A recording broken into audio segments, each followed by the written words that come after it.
Bonjour à toutes et à tous. Je m'appelle Mariana Castaño-Cano. Je suis la fondatrice de...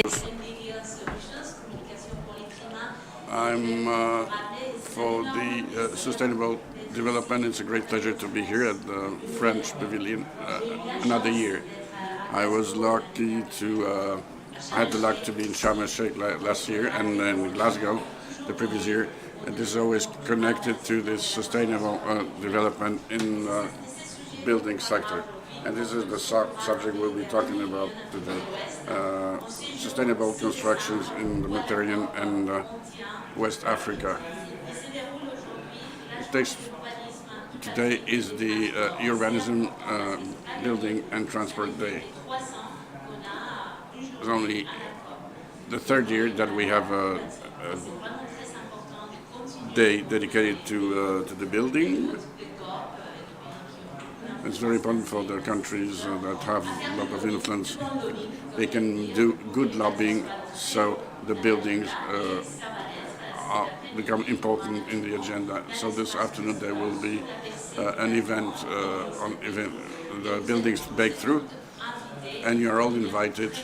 You have to come in big numbers this afternoon. I will give you the details later. Today we'll be talking about the transformation of the construction sector. We know all this. This is a polluting industry with emissions that will remain when you build a hotel, an airport, or bridge. These buildings can last for 100 years. So really, countries like France and its partners should take engagements and do lobbying, so the other countries also take engagement for public investments, public and private. So to create a solid base to reinforce the capacities in countries of West Africa and the Mediterranean region. This transformation requires reinforced cooperation between all the actors. The French ministry was the one to give an example institutionally on the subject of the innovative solutions that are aligned with the objectives of the Paris Agreement. We are not at the right level. The 34% of these emissions that are connected with the energy that take their origins in the construction and the operation of buildings. We've reduced by 3% the energy intensity of this work. The other sectors could not say that, but there's a lot of reduction to be done if you want to achieve our goal of minus 40% of these emissions. This is why it's so important to have all the actors of the chain of values, and they have to be together and work together. As I said, today this event is organized by the French Fund for World Environment, together with the PIB, the Program for the Energy Efficiency in Buildings. I represent this institution here, and this event is organized also by the CEREMA, Studies and Expertise Center of the Environment, Mobility and Environment. We'll have three parts. There will be three segments. There will be 12 speakers, some remotely. We hailed them. So they will be here virtually. Thank you for being with us, because we know that it's early in Paris, in Berlin, in Spain, even more on the other side of the Atlantic. So with no further ado, I would like to invite the speakers of the first panel. Here we're going to speak about the preparation of projects and the transition to a new scale. So I invite Nicolas Guichard, who's the head of the French of the division Energy at the FD. I would like Joao de Caraz, who is the manager of the Regional Center of Renewable Energy, and virtually we have with us Cristina Casella, who's the manager of the program at the direction of negotiation. She's from the engineer from the European Commission. Christina, can you hear us?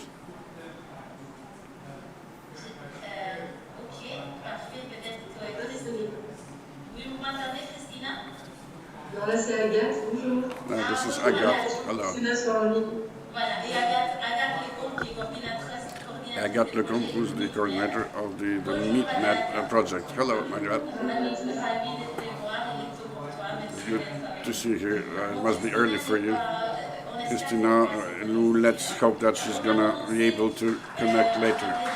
We'll start to talk about financing. Money is the most important thing here. When we're talking about building, we have to invest with huge investments in regions like the Mediterranean and West Africa. At the AFD, for the years, we've been supporting the building, sustainable building, ECOLA. How does the financial sector, how can it help the building sector? Yeah, hello everyone, I'm delighted to participate to this side event and to on this subject of energy efficiency in the building sector. And it was not something that was treated very too seriously. For the last years, I kept talking about the mix, energetic mix, and green energy. But in order to reach the goals of Paris, we have a big ambition. We want to double our efforts of energy efficiency. There's been a growth in the last year. The financing of the projects, it's 600 billion of investments yearly. That's a lot, but we need to accelerate. We have to double our efforts by 2050.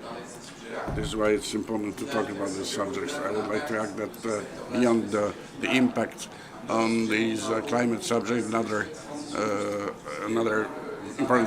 important thing is the fair transition. And I think here that the building sector, for us, this is something that is very important because it's a sector that generates lots of employment.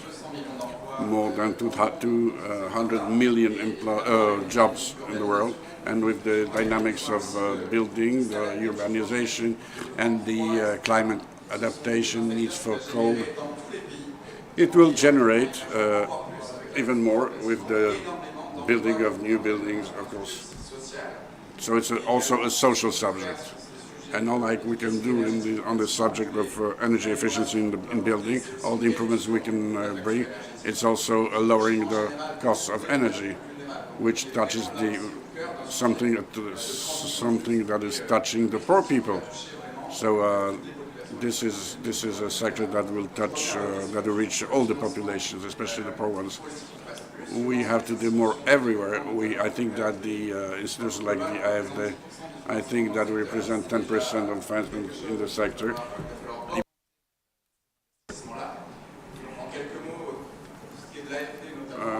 For the AFD, you said this, for a few years we've had a new energy strategy that has been adopted a few years ago.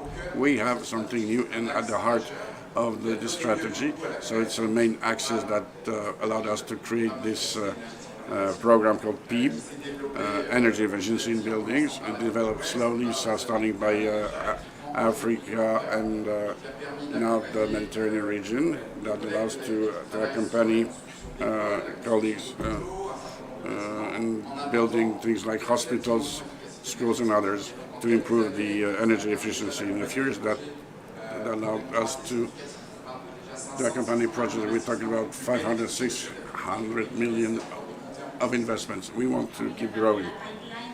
Yes, the pipeline of projects is much more impressive. We're talking about billions.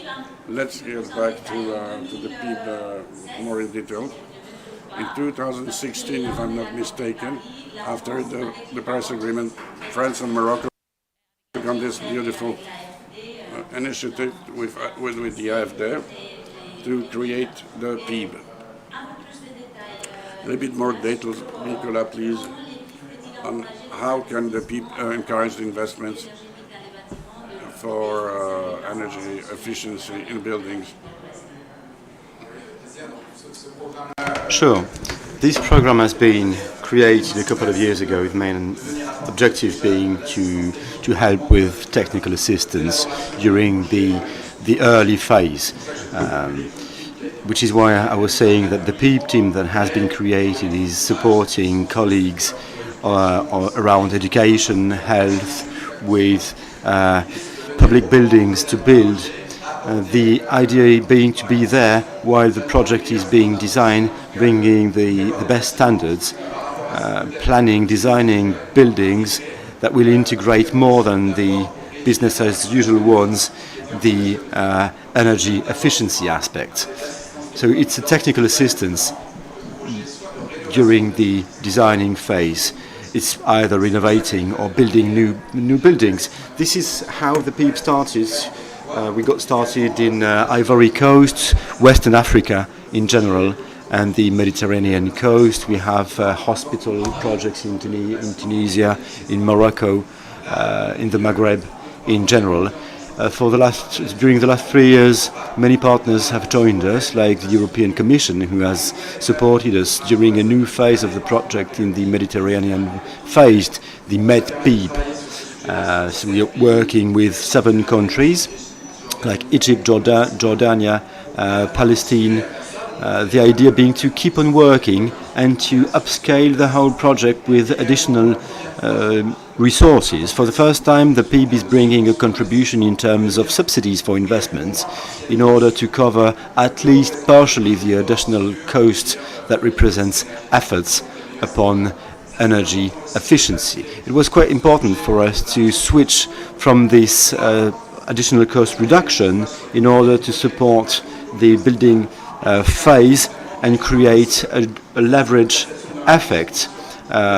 Sometimes people consider risks and additional costs as pitfalls, and they might be right about it, but we are helping them so that through mobilizing European subsidies we can bring an additional degree of ambition for money not to be an obstacle. Thank you, Nicolas. We've been talking about hospitals, about pharma infrastructures. There is a beautiful project in Tunisia. It's a harbour, a port, if I'm correct. Yeah, that's right. That's one of the projects we've been working on via this PEEP-MED approach. 7 harbours, 7 ports in Tunisia, the 7 main ones, together with the Office National de la Marine Marchande. The idea being to help them with a reflection about how to optimize the harbour equipment, how to upgrade production elements via renewables, among others. The ambition is quite high. This could lead to we could cut the energy used by around 30% there, cutting greenhouse gases emissions significantly and making things cheaper, which is also, of course, always handy. So it's the first time we're working upon harbours, but it shows the wide complexity of the project's range. One thing I would add, by the way, about the PEEP-MED is we can work around private buildings as well. We have a subsidy that is specialized on that, so that we can work not only for public buildings but private ones as well. Thank you for these pieces of information, Nicolas. We're now about to talk about PEEP-MED, which was sorry, not PEEP-MED. We were talking about PEEP-MED. We are now about to speak about yet something else. Agathe, could you tell us a bit more about MEET-MED? MEET-MED, not PEEP-MED, but MEET-MED. How do you promote and fund energy efficiency, buildings energy efficiency in the region? Well, hello everyone.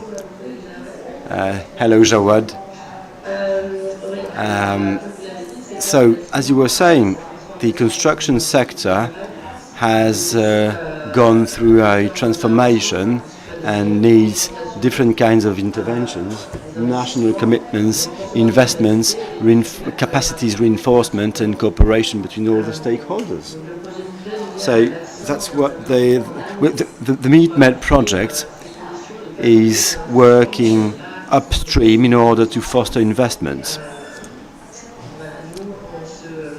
What we focus on is an action perimeter which is geographically the Mediterranean basin. We have 8 beneficiary countries, which are Algeria, Egypt, Jordan, Lebanon, Libya, Morocco, Palestine and Tunisia. And the construction sector being area of interest. We try to contribute to meeting the 1.5 objectives as expressed by the Paris Agreement. Of course, it sounds like a pipe dream, but we keep on fighting.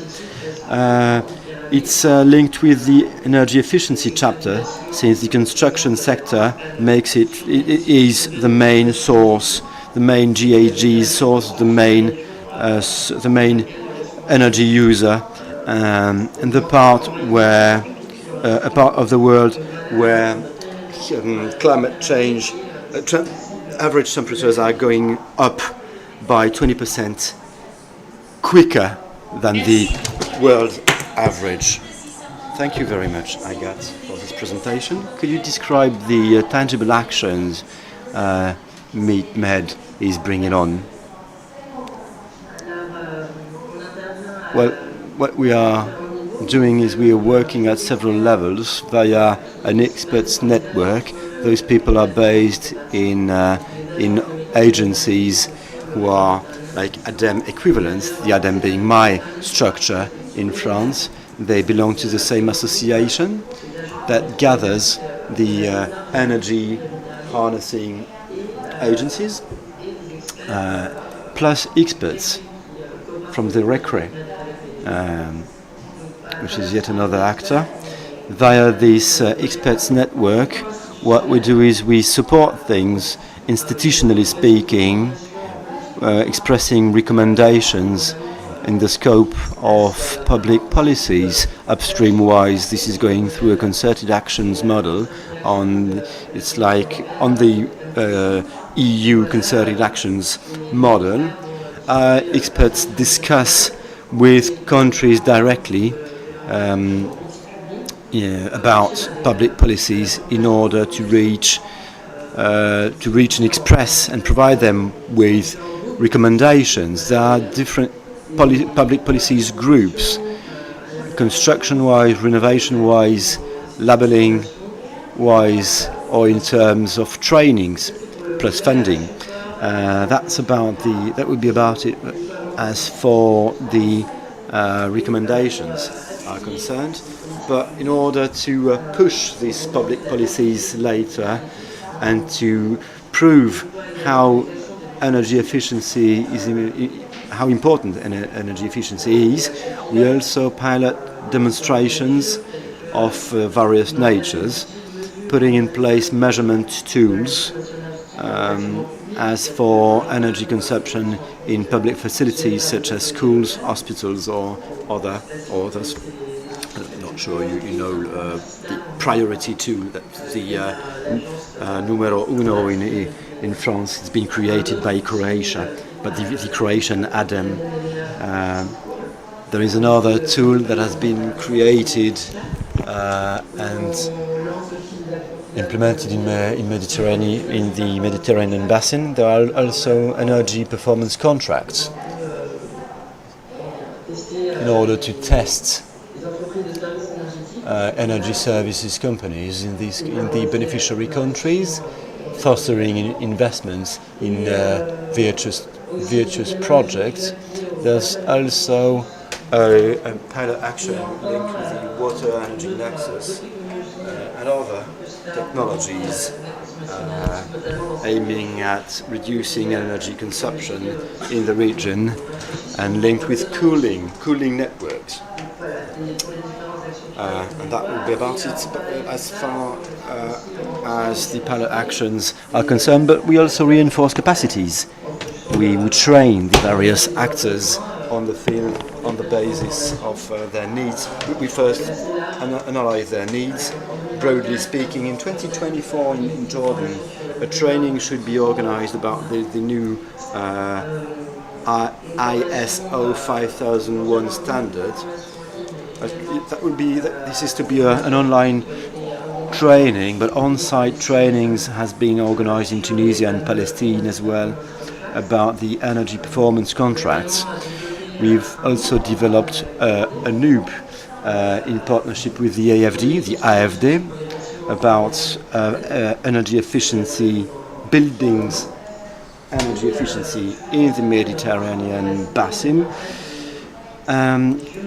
Speaking about trainings, there are partnerships, direct partnerships between municipalities in order to foster good practices and tools exchange between municipalities from the northern part of the Mediterranean basin and the other side, the southern part. I guess I'm done. I will let my colleague explain how we work as a funding fostering structure as well. Thank you, Agathe. Thank you for this presentation. Ladies and gentlemen, feel free to check the website in order to get some more details. Jawad, the AFD is a key partner. This week,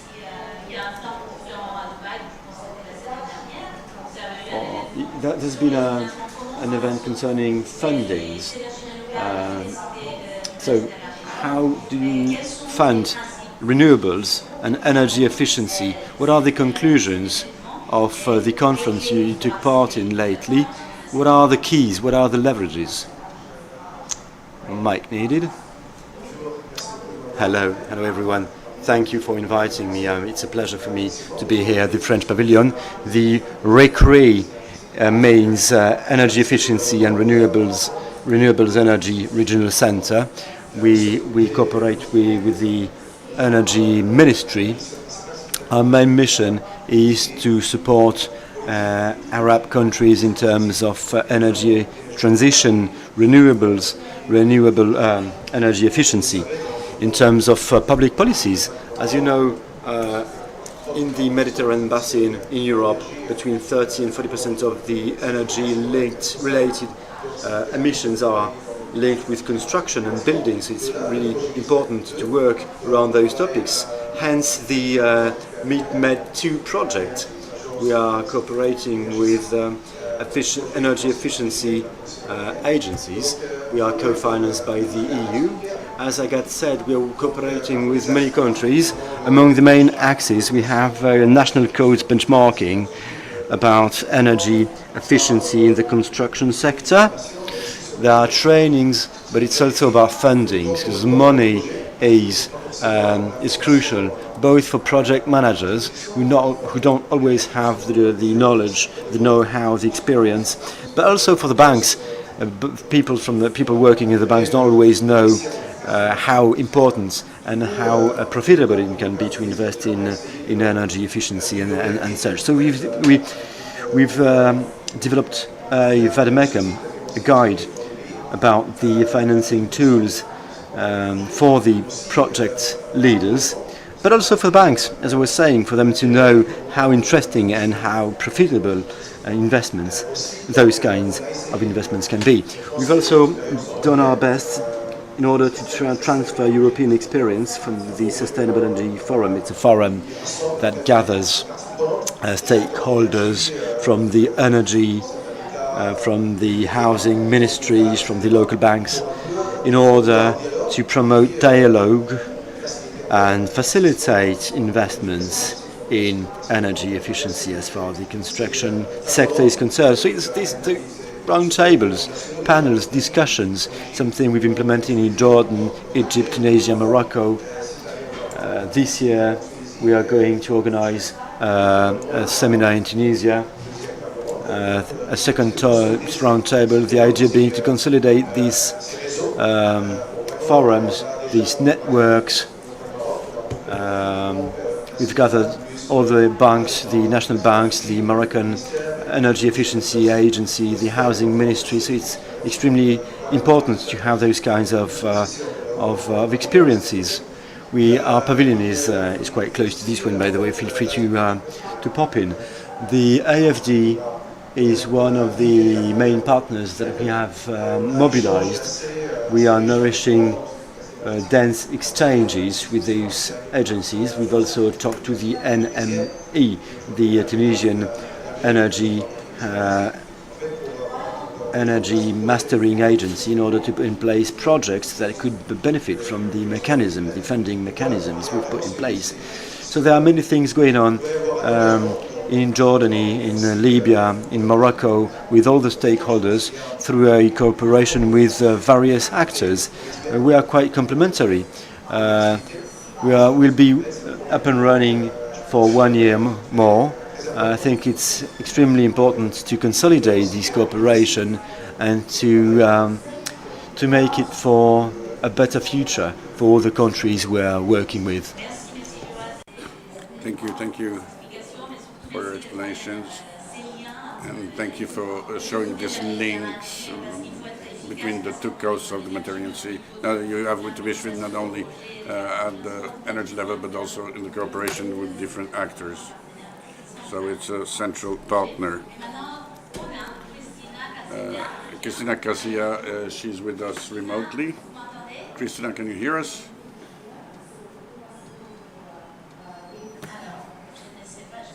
I don't know. I think she's online. Christina, can you? Well, she doesn't say nothing. Christina? Okay. All right, Christina cannot talk to us, so we'll close this segment. Sorry.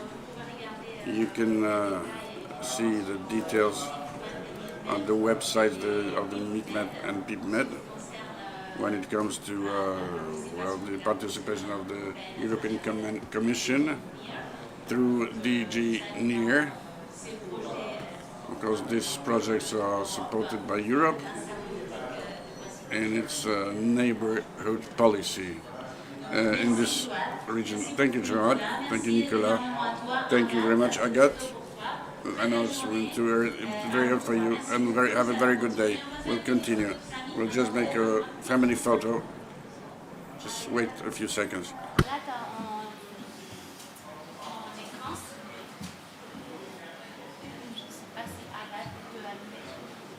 Agathe, est-ce que tu peux allumer ta caméra? Une seconde. Agathe, could you turn on your camera just for a second?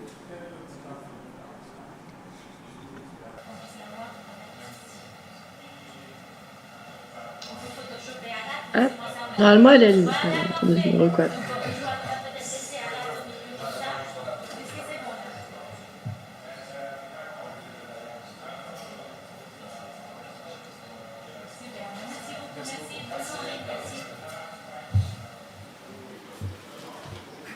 Alors, nous allons continuer avec la deuxième. We'll continue with the second part of this event this morning in this French pavilion.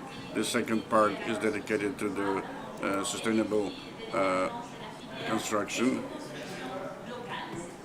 It will be about local construction, because sometimes in your cities like Dubai, Tokyo, Singapore, you have the feeling that there is a huge world to see and to make, but there's also building at the local level that has to be taken care of. So for this part, I have the pleasure to invite Jérôme Gaston, who is responsible for the portfolio projects in the French Fund for Environment, World Environment, Alain Sabatier Aconor, who's the coordinator of the TICAO project in the Ardennes, who's with us online, and Sylvia Mayer, who's responsible, who's the head of the development of projects in Nubia. Welcome. So we'll start. Jérôme. We'll talk about the importance of public policies and public ordering, financement, public and private. Could you tell us the actions of the World Fund French Fund for the World Environment of the ADEM to support local eco-construction projects. Yes, the FFM, as its name is saying, it's a fund financed by the French state. If I had to sum up in a few words, it's about innovation and experiment to learn and to talk about projects of the development and of environmental protection with the help of the French transition ministry. So we're supporting a number of projects of sustainable construction in West Africa, in particular in Senegal. So to make a link with the previous panel, whether it's the ADEM or the FFM, we've helped PIB for the launch, as said Nicolas, with concepts of new projects, how to improve existing buildings in terms of energy efficiency, with the contribution of ADEM, with helpful projects for sustainable building, and we have three laureates, three winners. You can see St. Louis, Ban also, that's Neko Borough, and the rest of the country on the Senegal River, Favrou. This is more aimed at the commercialization, storage of agricultural products. So this is the first axis of cooperation, and we support other also initiatives with the Nubian projet, peut-être que je présenterai un peu plus tard. Nous allons maintenant faire la connexion avec. Okay, we'll try to connect now with Hélène. Hello, Hélène. Good to see you. Welcome. Thank you for being with us this morning so early. Could you tell us, please, Etikao, what is it about and what are the results of this project to structure the eco-material center? Yes, welcome everyone. Kikao means combustion construction in West Africa. Combustion, why? There are two approaches. There are two approaches here. It's about building new materials for building, but also for as fuels. Akiva, as you can see on the slide, it's a network in Senegal. The sense of Tikao is to work on the valorization and the consumption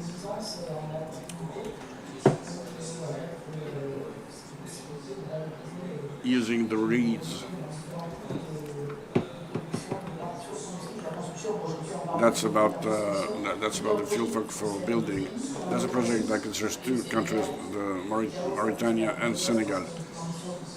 The ambition is also to capitalize on what is done in these two countries to be duplicated then at the level of the region and over it. Now, construction aspects. The most importance of the project is this material approach. We are very tight with really trying to protect sustainable building, especially in these countries when it's very hot. So the energy consumption during the exploitation of the country is very important for us. We are trying now to extend the application, but we have to say that, especially in Africa, the production of materials is very heavy, and it will be even heavier, even more than the consumption of energy. I'm talking about the carbon footprint of building sector. This is why we're trying to make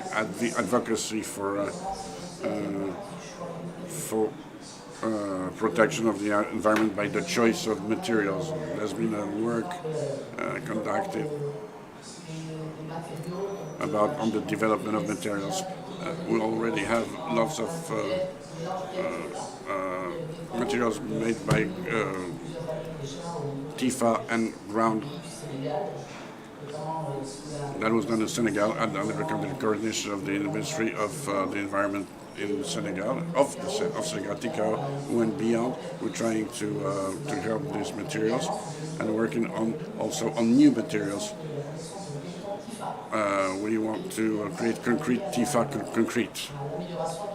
So we want to improve and to implement these new different materials. Ticao gathers an ecosystem of actors.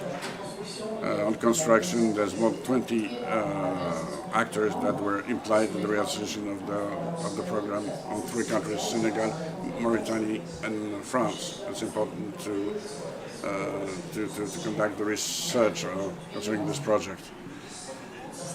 So today it translates into the realization of new guides that will be published very soon on Tifa products. Clay Tifa, you can see on the ski on clay Tifa, that's very well known. You can produce different types of materials that can be that will be in this guise. There will be also on good practices. That's a concept that has been developed with the help of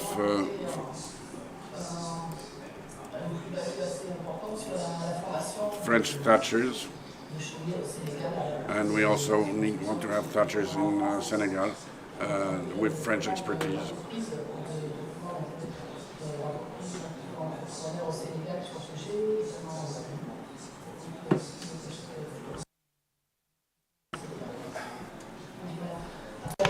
So, the test has been realized, and research masters trainings have been implemented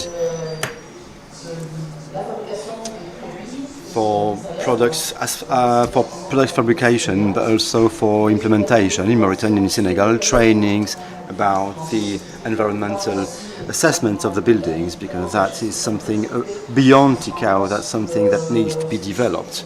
We've noticed, we think, that was a first timer in Senegal in terms of awareness raising, trainings.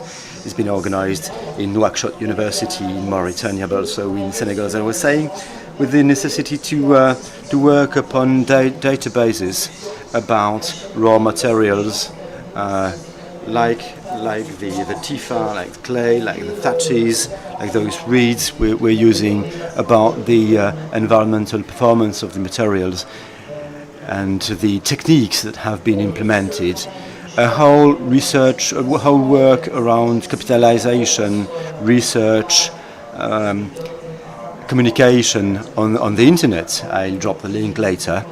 And trainings for women, for numerous women, which is worth emphasizing.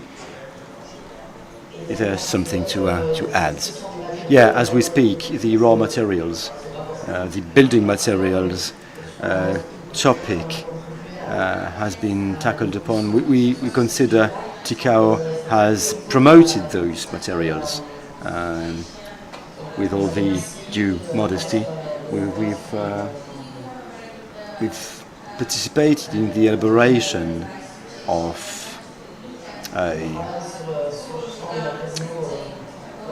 a work around promoting these natural geo-sourced building materials in Western Africa.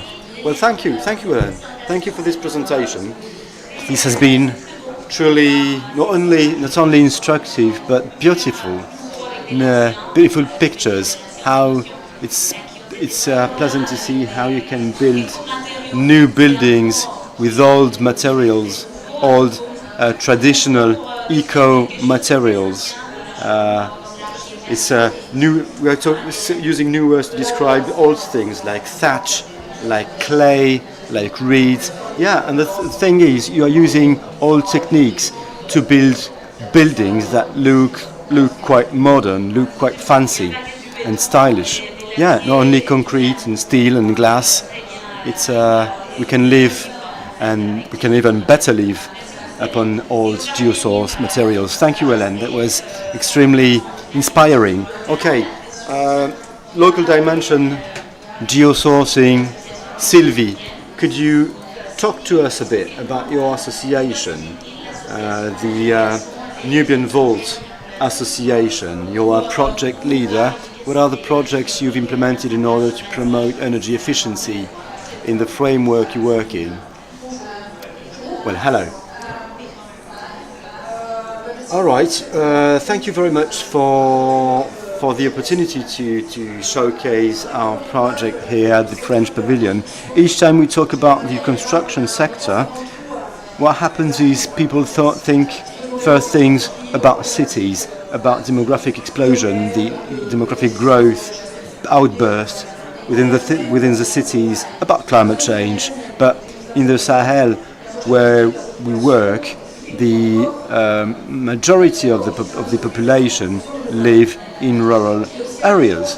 So it's important to take interest in what happens over there and how we can work at limiting the rural exodus upstream, improving the life quality in the countryside, how to create jobs there in those remote areas, how to anchor populations and youngsters there. Construction is a part of the answers, of the relevant answers we can bring with us. So, our association aims at disseminating techniques, eco-construction techniques, low-carbon ones, in Western Africa. We are now working in 5 countries: Benin, Ghana, Senegal, Mali and Burkina Faso. We disseminate the techniques, one technique which is called the Nubian Vault. This is what you see on the picture, on the screen. So what we are doing is we build eco-friendly, environment-friendly houses, cheap ones. We're using only raw materials that are available locally, geosourced raw materials. So you see this vault shape roof, thanks to what you don't use wood. You don't need wood, and that's good news because you don't have lots of it there in the Sahel. You don't use steel either. You get more steel there, but it's not cheap and it's not the best you can get in terms of energy efficiency because it gets hot due to the sun, of course. Acoustic-wise, it's great as well. You won't be waken up by the rain during the night. It's quiet. It's silent. It's cool because you always get a temperature somewhere 6-7 degrees lower than outside. Our organization's mission is not, having said that, to build directly houses. What we are doing is we are creating the conditions for an autonomous building market to arise. We are creating an offer. We are working around awareness raising. We are promoting this way to build, cooperating with an associations network with people who know how trustworthy this technique is and about all its qualities. Our program goes beyond a simple housing question. What we are doing is we are bringing up solutions to the adaptation issues, how to adapt housing techniques to climate change. But it's also a mitigation thing, since using the Nubian Vault technique, you avoid GHG's emissions. It's also about jobs creation locally. It's also about reinforcing local economies. When it's coming to it, using the Nubian vault allows you to change finance flows. Because now what happens is when a given family decides to build a house, they invest in cement, they invest in steel, in concrete, etc. These materials have to be imported, all of them. Now let's see the family chair on second thoughts decides to use some Nubian vaults. The proportion changes. All of a sudden 80% of the money that will be invested in the building project will be invested in the workforce, because the raw materials are cheaper. You still need people to transport water, to build the bricks, to lay the bricks. So you need bricklayers. Obviously, you need workforce. That's what we're talking about when talking about less importing, but jobs creation, and that's interesting. That gives you the possibility to dynamize, to boost local economy. So you're doing a good job on all the fronts.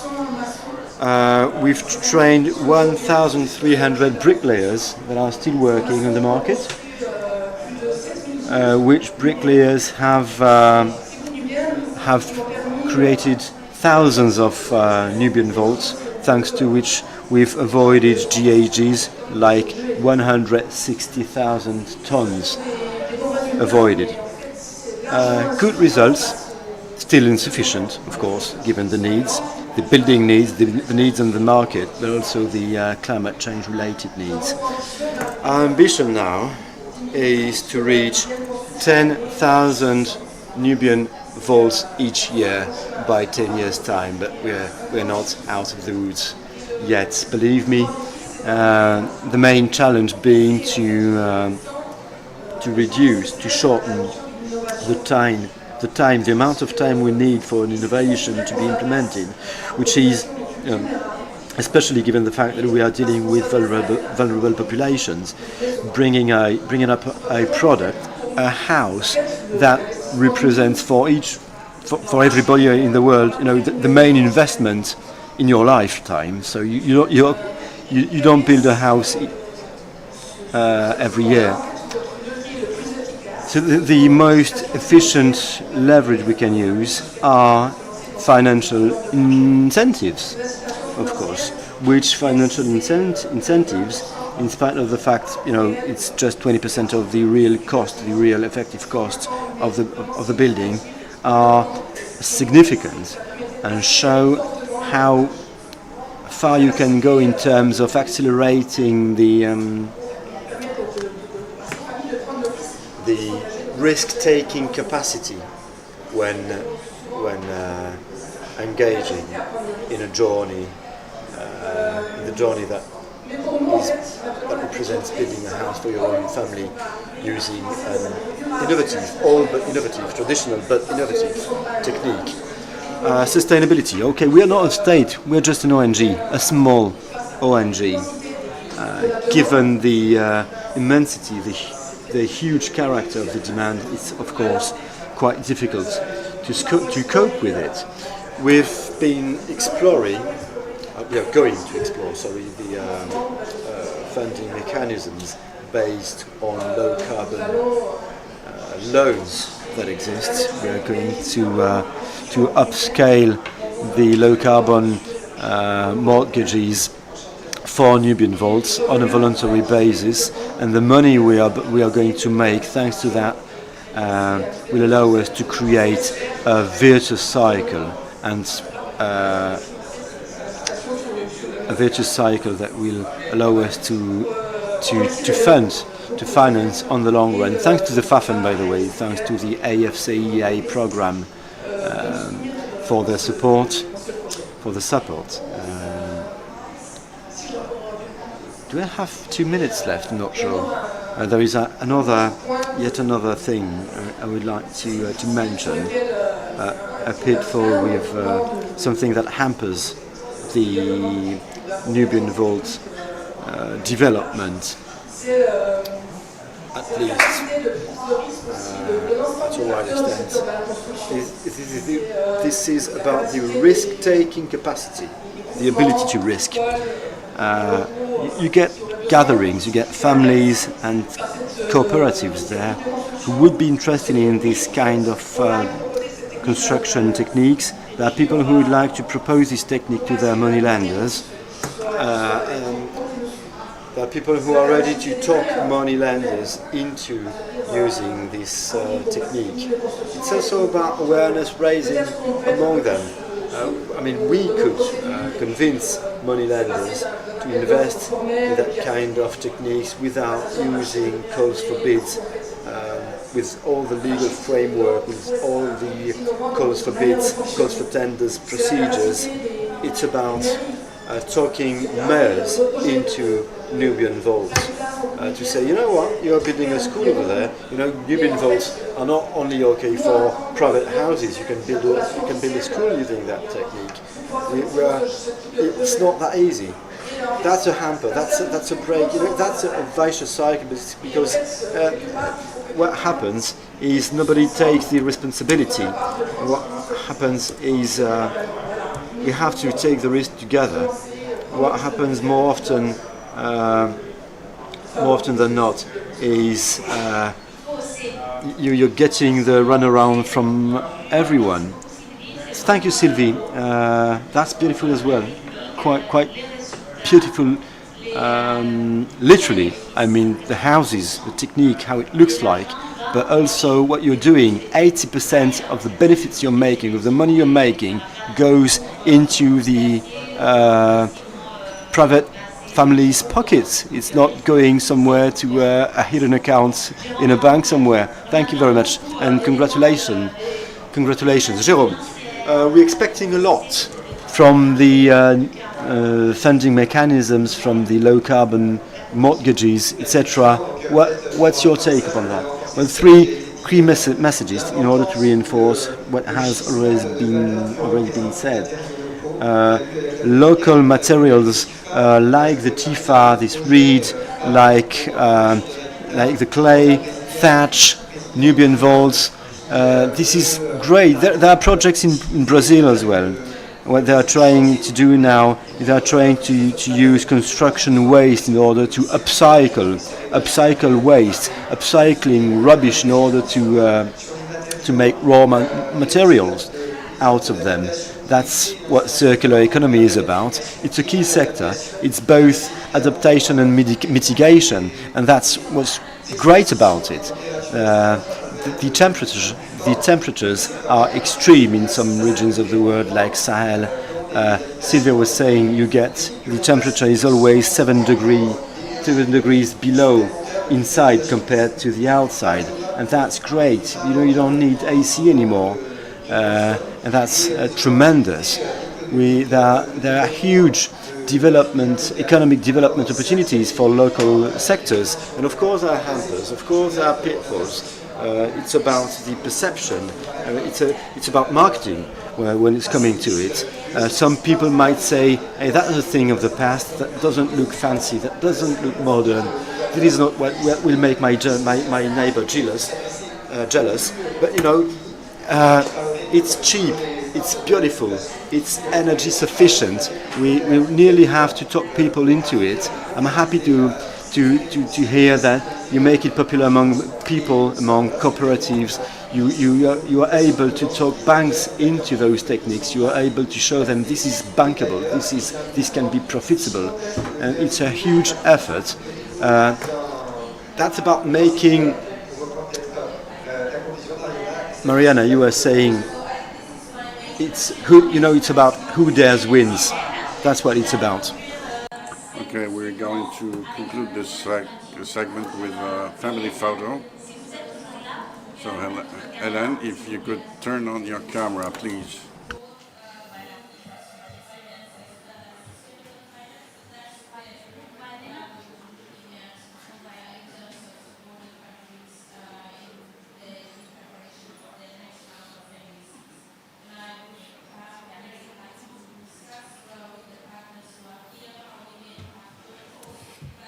Voilà, nous avons parlé du financement, nous avons parlé... We spoke about finances, eco-construction, local eco-construction.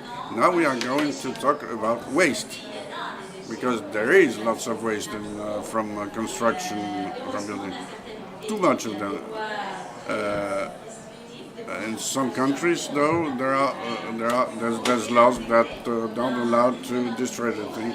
You have to integrate the old one in the new one. We know the carbon intensity to produce 1 ton of cement or steel. How long it costs in weights in terms of CO2 for our planet. So we're going to heat up our planet. We don't want to have waste. We have to live with what we have. We will talk now about the value chain of this project. And we'll have 5 speakers. Vincent Nernou, who's the coordinator of the Internet NextMed program for the West Mediterranean region, from Valent region in Valencia, in Spain. Oumaya Marsouk, who's the CEO of projects of circular economy. She's worked a lot for the implementation of today's program. Thank you very much, Maya. We also have Zakaria Jouadi, who's the CEO of the Respect Environmental Group in Tunisia. Welcome. We have online Souhair Ladari. She's from the Ministry of the Environment in Tunisia. She's online.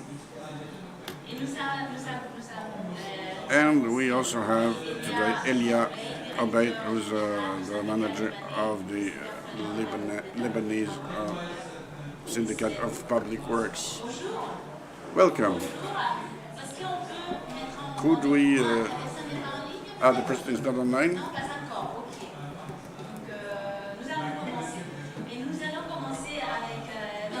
Let's start with Vincent. Vincent, could you give us could you tell us a few words about the NextMed program and the way this program tackles the circular economy in the region? Yes, thank you very much for the invitation. Thank you very much to Mayam, but also for the French Pavilion, of course. Great pleasure. My program, my subsidiary represents our works in this region, Mediterranean, and also the Corsica Occitanie.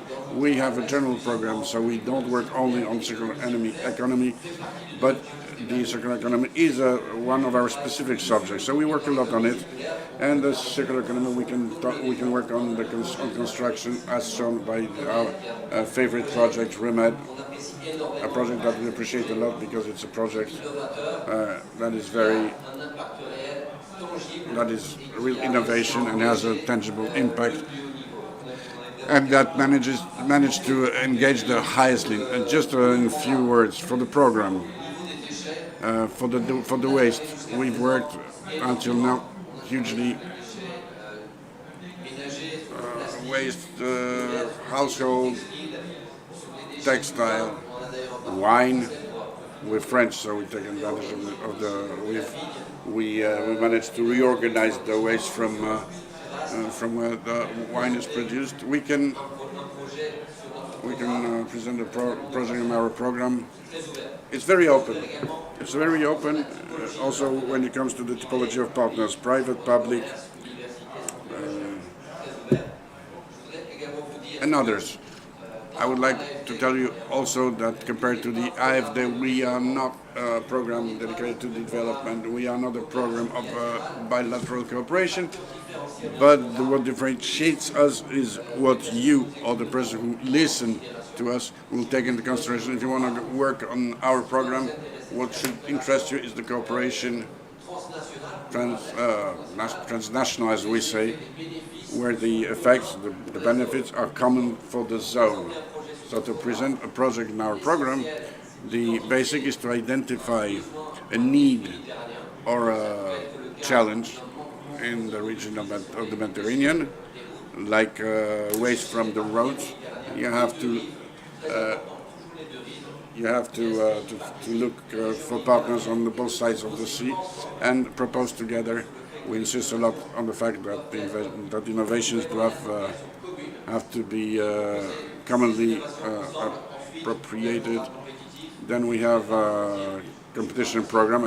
It's not easy, but we have witnesses, and when we manage, we like to say that we are the most beautiful program. We're not the only ones who say it, but we like to say that we are the most beautiful program in the Mediterranean region, because we see people, we touch people, and the money, as said before, does not stay in the networks partners. We really like to see the benefits go into the people who really now need it, to the unemployed people, and SMEs in the sector of circular economy. I could talk hours about it, but I will give some time to others. If you have a question, with pleasure.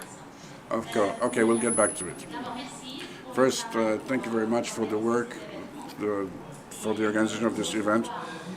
We would like to know a little bit more on concrete solutions of the project, the REMET project for the valorization of waste. Thank you very much for the invitation. Thank you to associate us with the program with the PEEP and the French program for the world environment. I would like to see Madame Saï. She's made a video to. I will tell you a few words about the REMET project. It's an acronym about the implication of innovation for sustainable development of circular economy for the building in the Mediterranean region. It's a project that was based on the quantity of waste from destroying buildings and construction waste. You know, what's happening now, there's a lot of work that are being in construction when it comes to destroying, but also in Tunisia, in Lebanon, but also in the north of Mediterranean also. In the southern countries, there's no efficient system of waste management, which means that they accumulate in cities, on the beaches, and also in the fields, agricultural fields. It's a visual pollution, but also real pollution of the soil, and it's a pressure for real estate. These regions there's not too much space. We want to make people live in this region, and that causes also floods. So the quantities are big. As said before, the previous person could say more because he knows the figures. This project, can I keep going? Yes, but we could play the video maybe. Thank you. So you will see and hear Souad Ladrahi from the Tunisian Ministry of the Environment.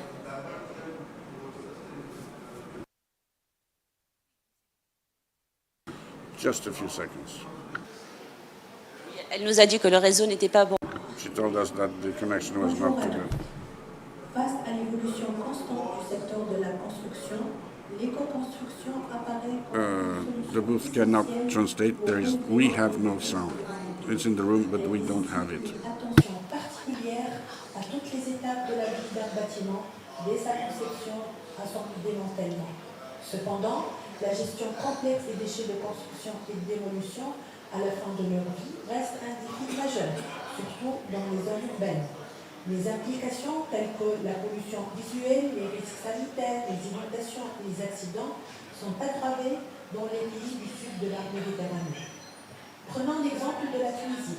La croissance urbaine rapide a entraîné une augmentation significative des déchets de construction et de démolition, générant une prolifération de dépotoirs anarchiques. Les chiffres indiquent environ 16,5 millions de tonnes de déchets en 2020, avec une production annuelle estimée à 1,4 million de mètres cubes. Les prévisions pour 2020-2040 sont encore plus alarmantes. Elles envisagent une quantité de déchets générés atteignant les 5 millions de mètres cubes par an. 3 gouvernements émergent comme les plus touchés, avec le Grand Tunis, le Grand Sousse, le Grand Sfax, présentant les flux les plus importants. Le secteur de la construction de nouveaux logements, principal producteur avec 46% des déchets, accentue l'ampleur du défi. La gestion actuelle des déchets de construction et de démolition en Tunisie traverse 3 phases, chaque étape présentant des défis substantiels. La phase de production et de stockage génère des déchets de construction, créant des micro-stockages provisoires sur les chantiers. La collecte et le transport deviennent difficiles en raison de l'accumulation constante du déchet, du manque de décharge appropriée et du transport non autorisé. La mise en décharge et la valorisation souffrent d'un manque d'infrastructures. Au Liban, comme en Tunisie, la situation des déchets de construction reflète un défi persistant. Avec 20% des déchets totaux sont des déchets de construction et démolition, malheureusement, environ 70% se trouvent enfouis, 28% sont abandonnés et seulement 2% sont recyclés. Les problématiques liées aux déchets de construction et de démolition en Tunisie et au Liban dépassent les impacts totaux locaux et contribuent aux défis climatiques. Les inondations induites par les décharges anarchiques intensifient les risques liés au changement climatique, tandis que la pression sur le foncier aggrave les îlots de chaleur urbains. Ainsi qu'une gestion inefficace des décharges entraîne des coûts considérables affectant l'économie nationale. C'est pour toutes ces raisons une transition vers des pratiques durables et la construction de villes résilientes sont impératifs pour faire face à tous ces défis. En Tunisie, la stratégie nationale de gestion des déchets de construction et démolition prend une place centrale, témoignant de l'engagement du pays envers des pratiques durables. Cette stratégie, axée sur des objectifs clairs, vise à réduire la production de déchets par le biais de réglementations strictes et d'activités de sensibilisation. Elle encourage activement le recyclage et l'utilisation de matériaux durables dans le secteur de la construction, tout en renforçant les infrastructures de gestion des déchets pour améliorer la collecte et l'élimination. Dans le prolongement de cette démarche, le ministère de l'Environnement, en réponse à la recommandation de la présidence du gouvernement, a pris l'initiative cruciale d'élaborer la stratégie nationale de transition écologique 2023. Cette stratégie intègre les politiques existantes en matière d'environnement en consolidant les diverses initiatives sectorielles. Elle se démarque comme un cadre stratégique global favorisant la convergence des acteurs et des secteurs autour d'un idéal partagé et d'objectifs communs. La stratégie nationale de transition écologique, dont l'objectif ultime est d'assurer le bien-être matériel et immatériel des générations actuelles et futures, incarne un modèle de développement économique et social juste et inclusif. Elle se veut sobre en ressources naturelles et en énergie, écologiquement neutre, adaptée au changement climatique et résilient aux crises et catastrophes. Merci pour... Well, thank you. Thank you for this message. We would have been delighted to have you in person here, but we've learned a lot. 2%. We are outraged hearing that only 9% of the plastic goods are recycled. Well, now it's 2%. 2% within the construction sector. What are the hampers, and what can we do? What's hampering the lack of recycling installations? The value chain doesn't exist in Tunisia, so that we could collect and sort the waste, and that's the main problem, which is why the level has been created. The program has been created that is financed by the EU, thanks to the neighboring agency. We are working with Tunisia and Lebanon, with Italy as well, CERAMA being coordinating this 3.1 million euros project that's financed up to 10% by this EU tool, this neighbouring fund.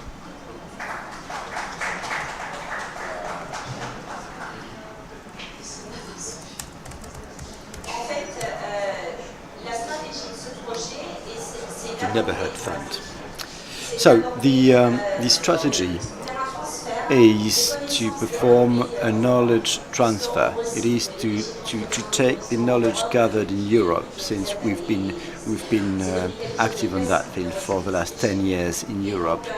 Recycling has become the norm in Europe. So now this is a cross-sectorial approach.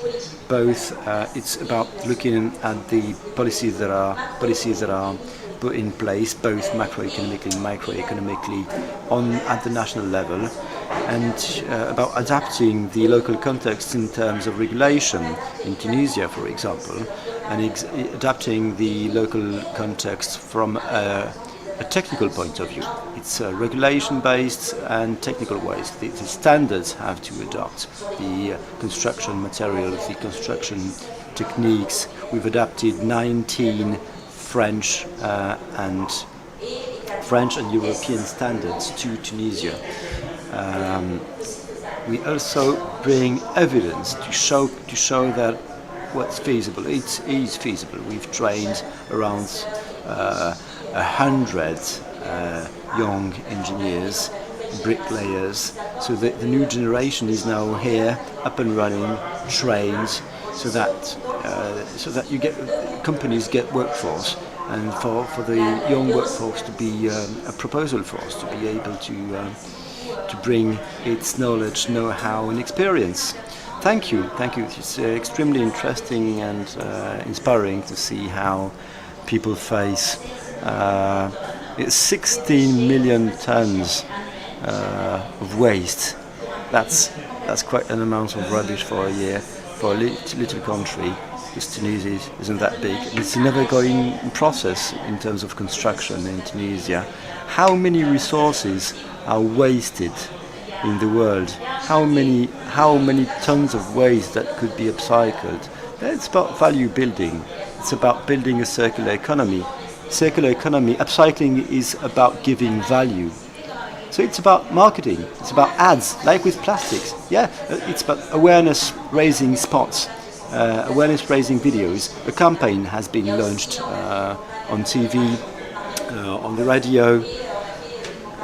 There have been campaigns, interviews about the environment, about upcycling, about how much value one can create out of waste.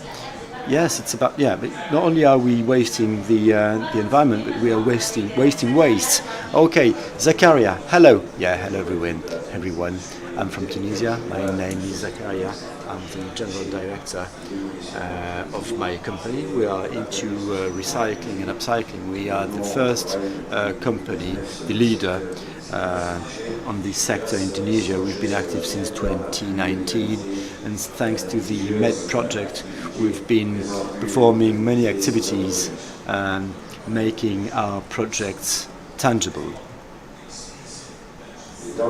So, our company is specialized in the recycling. Thanks to this MED project and the benefits we got, we've been leading experiments.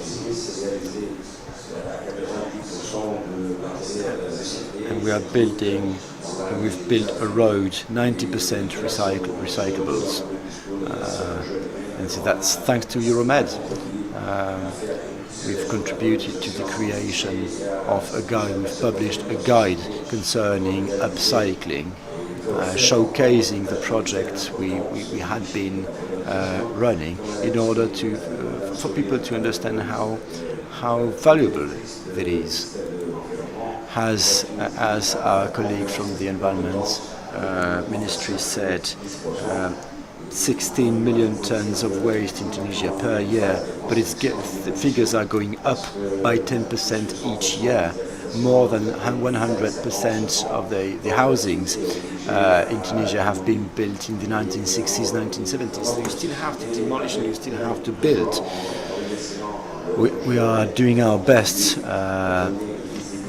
to bring a degree of visibility to the upcycling techniques. We have to talk people into treating waste as potential building raw materials. It's about preserving the natural products, the matière du granulat. With natural geosourced materials. We've done it. We've built this experimental road in cooperation with the CEDEF, which is the Centre d'Essai of the Equipment Ministry in Tunisia. This project has led to an important result for Tunisia, because now the Tunisian state must increase the part of renewable materials in the building processes. Upcycling and upcycling have made it to the national regulation. So this is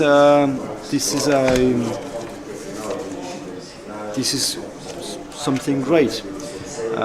The greenhouse effect makes it mandatory for us to work that way. We started a cooperation with another partner, for the dream to continue, this Tunisian dream to continue. I would like to thank the REMED program, thanks to which we've made these good results. We haven't been working on our own. Well, congratulations. How many meters? Well, it's 1 kilometer, 200 meters, with 2 natural sections and 2 sections that are recyclables based, recycled materials made. We're also monitoring the behavior of the road, because you have to perform testings, of course, to see how solid the road is. But as it turns out, the recycled materials are more efficient than the classic ones. So what's happening is you're shifting from a linear economy towards a circular economy. And by the way, you're not only are you preserving the economy, the environment, but it just pays off. It happens to be profitable. We have 50 workers. We are creating jobs, by the way. So you're winning on all the fronts. Now, I am a journalist, so I have to ask a question. What's the proportion of recycled materials? 90%?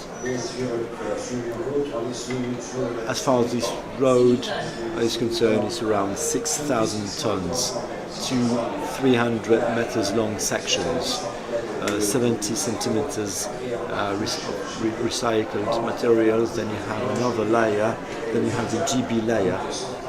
So the percentage is about 20%, but you can make it even 40%. However, the Tunisian state has decided that 20% would make it, that it would be enough. It's efficient. The life cycle of the road could be 18 years. To remain on the safe side, we've said 15 years, but I think 18 years will be okay.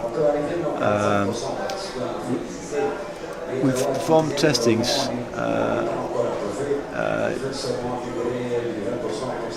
20% is the centrally. Pay us a visit. Feel free to pay us a visit. Feel invited to Tunisia.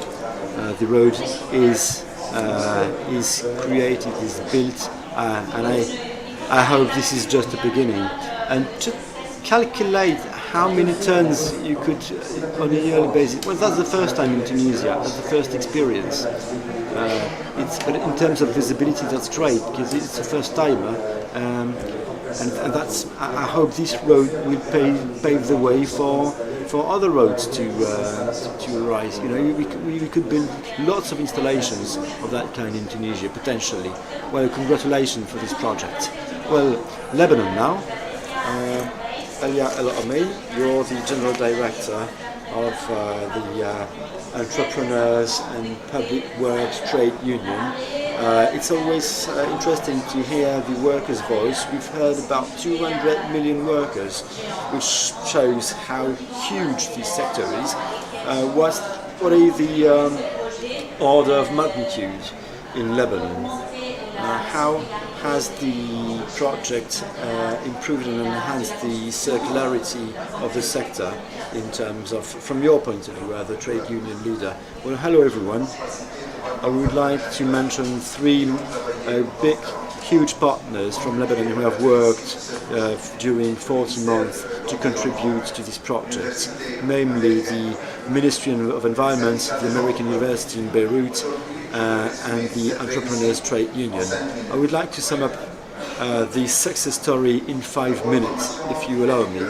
We've been training young engineers via summer schools organized within the American University in Beirut, one of the most famous in the Middle East. This training conciliates theory with practice in laboratory thanks to advanced technologies. There are also study visits on the field, of course, and trainings for companies and local authorities via transfer workshops and seminars. Second, we've published guides, recommendations in terms of waste collecting and waste management, construction waste management, plus demolition. This has been realized by the Ministry of Environment, fostering the local materials production with a low carbon footprint, materials that are usable in order to build roads and pavements. The Entrepreneurs Trade Union has played an essential role in the implementation of collecting infrastructure, sorting infrastructure. There was an installation in Lebanon, Nabatie, 70 kilometers from Beirut, which installation functions thanks to subsidies from the REMED project. The workflow is 5 days a week, which generates a daily production of 250 cubic meters recycled materials, clean ones, issued from construction and demolition waste. We use these recycled materials in the framework of private projects, notably in the lower layers, parking places, concrete. We've built agreements with local authorities, with general authorities and the ministry, the Public Works Ministry, for collecting, transporting waste towards the recycling installation. This contributes to reduce the use of landfills. It's also about the awareness raising we're performing, we are carrying out.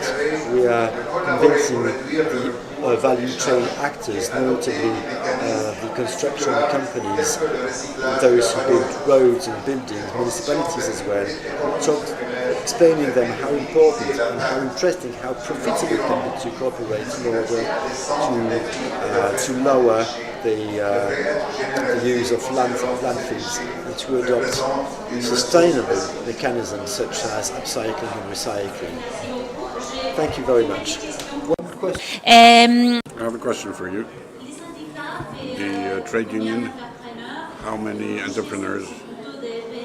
And is it small companies in Lebanon? There are 3,100 entrepreneurs for now. And the workers who work in the sector, more or less 50,000. Thank you. Very well, thank you for your presentation. We will ask the audience to ask questions. I have 1,000 questions for each of the speakers. If you have any questions, lift your hand.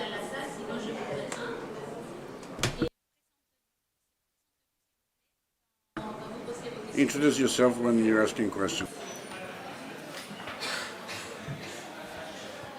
Alors, s'il n'y a pas de questions, Well, there are no questions. I have questions.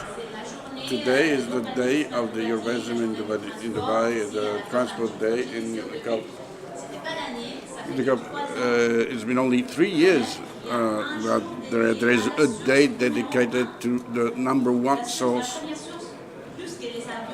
more than planes, more than plastic waste, and more than cars. It's the construction sector. Me personally, I have the satisfaction to see this positive evolution, but we have to be very demanding when you intervene with the authorities, because at the end of the day, they are the ones who decide. For you, what should be the decision that should be taken at the highest level, at top, that would then go down in national laws? What should be the decisions so next year at COP29 we don't find ourselves to continue speaking in intense and frustrated way of these problems to reduce the carbon intensity of this sector?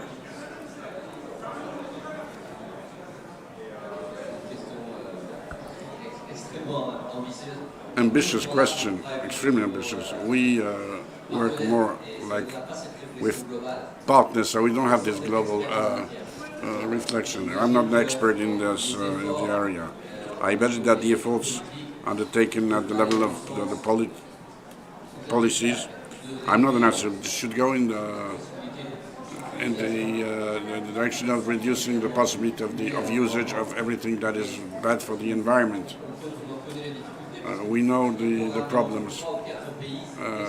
In our program, 3-4 countries, it's already difficult to harmonize the legal frameworks. This is the only reflection that I have.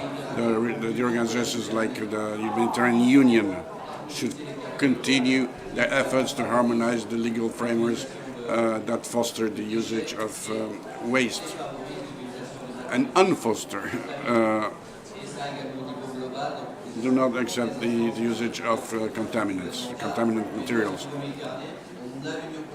We have the Humanitarian Union that does the work. They work a lot, but it's very difficult. But I know that the Union is engaged in this direction. Thank you, Vincent. We need strong signals for policymakers. I would say to create financements, to finance or to help the SMEs to develop a good network of these recycling installations. This should be made through financing in states. The ministries, I'm communicating with them quite often, and they say, what do we do? How do we create networks? What installations? How does it work? So we gave them examples. They came to visit. They have to go on the ground and to finance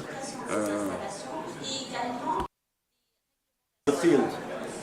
They should be on the field, and so they see the limit. They should limit the opening of new quarries. We need granulates. It's the second resource we use after water. We do everything with. We do sidewalks. We need lots of it, and renovation of roads and buildings. So we need aggregate. We need enticements, incitations to not to open new quarries, to dig in water, to dig these non-recyclable sources like the ground, the earth. But we encourage this circular economy to the usage of recycled materials via financing and raising awareness in the States. I'm happy to see Egypt with us, the Lebanon, who are interested in the project. We could copy this and do it, adapt it to local context. If the COP could help in this area, that would be already something. I like to say that the construction is the next is the next boundary after the fossil fuels. They say at the COP, let's stop fossil fuels. We hope that it's going to work, it's going to be acted, but then we'll get to this sector that lacks a good legal framework.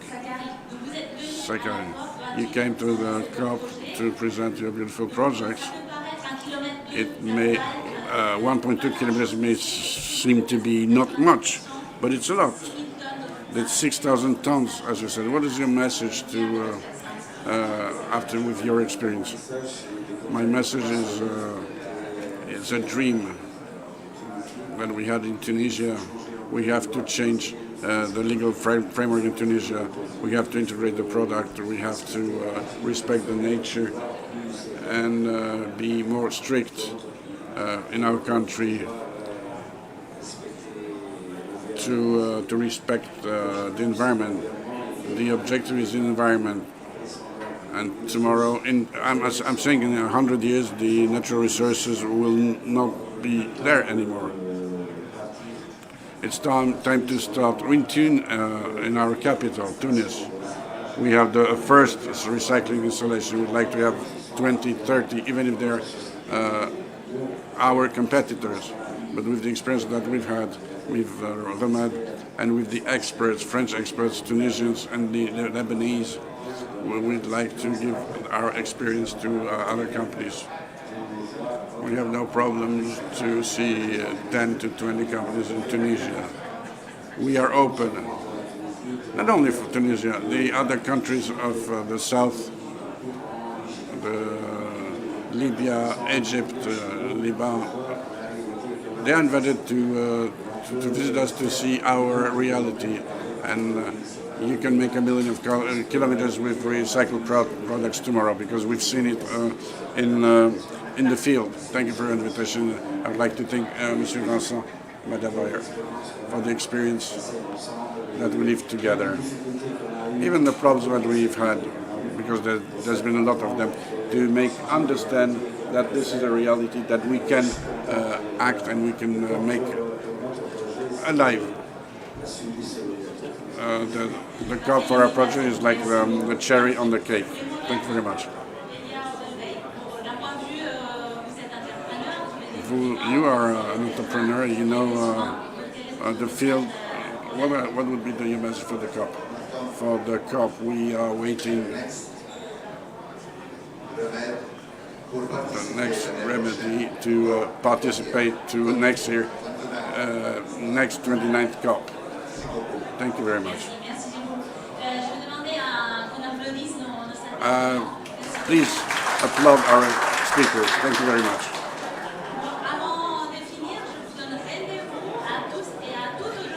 We'll meet to stay with us. We're going to make a photo.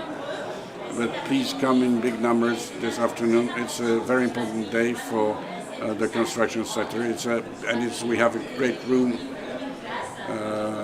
like 2,000 seats. So come. You have to be at the entrance of the expo. I will give you the data. The side event. No, I'm sorry. It's at noon. Around noon. Jerome, you know the hour? 12:30. Al-Wahad Amphitheatre at 12:30. When you leave the metro, entering the COP on the left side. Beautiful place. I saw the pictures. It's wonderful. 12:30. Come, please. Thank you very much. Thank you to all of you. So we're going to make a family photo. Thank you.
So, good morning, everyone. Bonjour à tous et bonjour. Hello everyone, and hello to those who are following us on the live stream online. We are at the French pavilion. We're going to talk about funding renewable energies. A distinguished panel today to discuss financing infrastructure, sustainable infrastructure, and label solutions. So this panel is organized in this French pavilion between CDRI, which is the Coalition for Disaster Resilient Infrastructure, and Fast Infra Group, which we'll talk about both of these things a bit later, which is an initiative initiated by the private sector, but supported by the French Treasury. So this panel will cover the tools and solutions to reinforce infrastructure sustainability and resilience from the CDRI methodology, aiming to help countries review their policies, strategies, and the legal framework, and from the Fast Infra label targeting investors to foster investment in sustainable infrastructure. Just a reminder for those in the room, if there is too much noise because of neighboring panels, you can listen to the same with your headphones, because the microphones are actually directly fitting into these headphones if you don't want to be bothered by the neighbors. So during this discussion, the panelists will share their expertise and perspective on the growing importance of sustainable and resilient infrastructure. They'll explore the potential impact of certification and sustainable infra labels, such as Fast Infra, but there are also BDN that we'll discuss here with one of our panelists in order to catalyze financing, additional financing in financing of the sustainable infrastructure.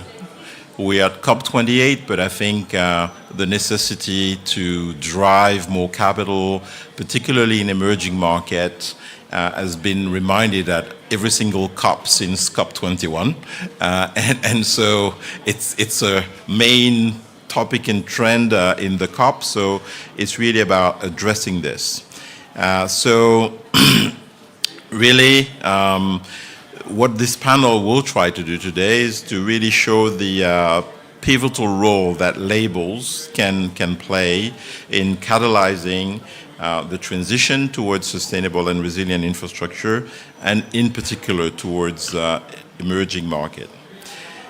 First, feedback about the self-assessed project having being awarded a provisional Fast Infra label. So we'll talk a little bit about what is going on there in terms of actual implementation. Also, an example of a project that has been tested both with the Fast Infra label, but also the Blue Dot Network label, to also illustrate the mutual recognition and the willingness to actually collaborate in terms of really driving investment into those countries towards sustainable infrastructure. We also have potential users on the panel, as EBRD, represented by Nandita Parshad, multilateral bank, and also HSBC. Christian Deséglises will be from the private sector joining us shortly, but given the size of the expo site, I guess every panel has been missing a few people arriving late nowadays. So bear with us, he'll come with us. But let me begin with a very short keynote presentation on Fast Infra that I have the honor to chair since its creation last year. So to provide the sustainable and exclusive infrastructure services needed to achieve both the SDGs and the Paris Accord climate targets does require a huge effort. So according to the OECD, we should invest around $6 trillion annually and this number sort of doubles every year. And again, we have to remember that every year that we are delayed, the number increases. So we all know that principle by now. So finance is therefore a critical component of the sustainable transition and infrastructure. So Fast Infra is really finance to accelerate the sustainable transition infrastructure. Is a public-private initiative that was conceived by Climate Policy Initiative, CPI, HSBC, the IFC, the OECD, the Global Infrastructure Facility from the World Bank Group under the auspices of the One Planet Summit, and a number of market participants to really provide practical and market-based solution to the mobilization of more finance and to scale finance towards sustainable infrastructure. And I think that's a key point for Fast Infra, was to be market-based. I mean, there are another theme around MDB reforms going on and how MDBs can actually target and scale up financing of such sustainable infra, but the market-based tools is really another way of mobilizing the private sector and private investment into it. So over the last 3 years, Fast Infra has morphed into sort of a public-private multi-stakeholder market-led initiative with over 80 global organizations representing government, financial sector, investors, development finance institutions around the table to focus on the topic and to operationalize the tools designed by the Fast Infra community and deliver concrete results in non-profit association. Fast Infra Group was established in Paris in August 2022 with the support of the French Treasury. So the purpose of Fast Infra is to promote such solutions, to develop and improve the investment in sustainable infrastructure. And what really is the role of this group is to sort of incubate multiple solutions to support this goal. The first one that is the most advanced is the label. So the Fast Infra Sustainable Infrastructure label, and Louis here from Global Infrastructure Basel will be discussing the methodology a bit more in detail and discussing the examples around it. The goal is also to disseminate. There are a number of coalitions that already endorse the Fast Infra label, G-Funds, ICLEI, the Investor Leadership Network, the LTIA, Long-Term Infrastructure Investor Association, the Sustainable Market Initiative, the Global Infrastructure Basel, that is actually a clear operator on the label, represented here by its CEO, and Bloomberg also collaborating with GIB on this particular topic. So I will not be much longer on introducing what Fast Infra Group means, but clearly I want to give more time to the panelists to discuss and go a bit more in detail and more concrete terms about what this means. So I will start with Amit, who's the Director General of CDRI, for him to give us a bit of a 3-minute pitch on how you contribute to this labeling, policy changing, and to save the world. Let's make it shorter. Thank you so much. Merci beaucoup, Thierry. So, I lead an organization that, if you look at the title, it's the Coalition for Disaster Resilient Infrastructure. And the first thing I'm always asked is, what is resilient infrastructure? I mean, and this is by all levels of individuals, experts. And how do you answer that question when you're sort of, you have 30 seconds, so I have a 30-second pitch, and what is resilient infrastructure? And my answer always is, when you look at building infrastructure, a lot of us understand safety, If you're an engineer, you understand safety, you understand certain attributes of infrastructure that you're designing for. But are you considering how risk from climate change, risk from natural hazards, are you actually considering that in your infrastructure investment, not just now, but over the long term? And often the answer is, yeah, we are, but maybe we are not. Right? So there's not clarity clearly as to what is resilient infrastructure. So for us, what we are trying to do, we're sitting out of New Delhi. We are an international organization. The Indian government established this coalition, but we are now 37 countries who have joined the coalition and 7 organizations that have joined the coalition. And we're a charter-based organization, so it's let's promote the agenda of coalition of disaster-resilient infrastructure. So we come out with reports. I have one in my hand, which really says when you're talking about resilient infrastructure, you're thinking about 2 things. One, your infrastructure itself is resilient over the long term. So, if there's a cyclone, if there's an earthquake, can your infrastructure perform at the time of the event and recover if it is damaged post, right? So the infrastructure itself. The second is how do you put infrastructure in place for resilience? So, how do you secure flood risk through infrastructure? How do you do that? So, we're trying to parse out what is infrastructure.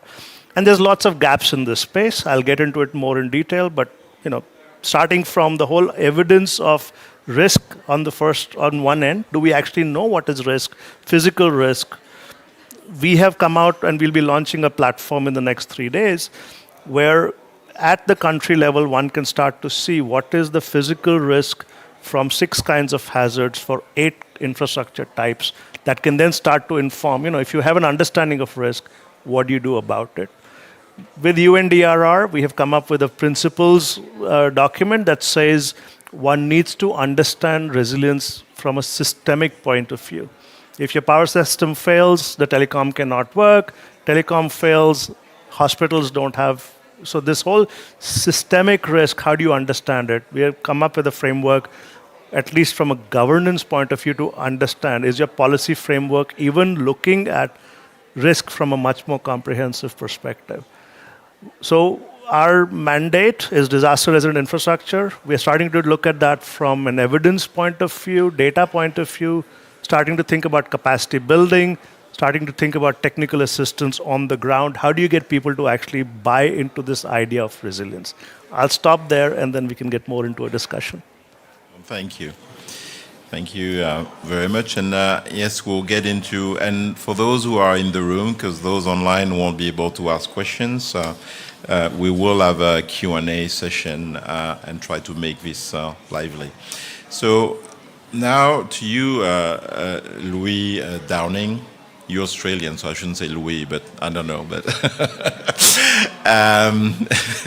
so can you give us a little bit of more detail? And we're mentioning examples on how this label is being built, and what are you up to at Global Infrastructure Basel, together with Bloomberg, really developing this label for fast infra? Absolutely, yeah. Thank you, Thierry.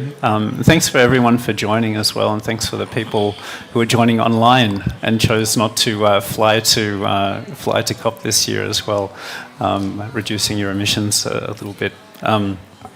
Maybe just to take a quick step back. We're all here for the same reason. We're here to improve the prospects of the planet with regard to climate change. We've already experienced between 1.1 to 1.3 degrees climate change increase, and our target is 1.5. So things are not looking very good. The current prospect is that we would hit 1.5 in the next 6 years. Okay, no climate gloom, huh? Sorry? No climate gloom. But okay, so let's turn that into an active call to action. I think it's very appropriate that we have this panel together with the CDRI and the EBRD Because as that 1.5 target becomes more and more unlikely for us to reach, it becomes increasingly important that we focus on adaptation and our ability to bounce back. And I'll also say it doesn't reduce the importance of mitigation. On the contrary, it makes it far, far more important that we focus on mitigation. So, quick step back. Thanks for indulging that, Thierry. But to talk about the label, 79% of the world's greenhouse gas emissions come from infrastructure, so it's critically important that we build the right infrastructure right now. We're missing, X trillion, say 3 trillion, depending on which report you read, to be able to do that. So the purpose of the label is to motivate private finance into that sector. And the way that the label is doing that, if I summarize it in three C's, one is providing credibility. One is providing consistency, and one is providing cost effectiveness. So if I break those down a little bit, credibility is exactly what Amit was talking about. What is resilient infrastructure, and for us also sustainable and regenerative infrastructure. So providing a consistent standard for what that is, both at the asset level and at the fund level as well.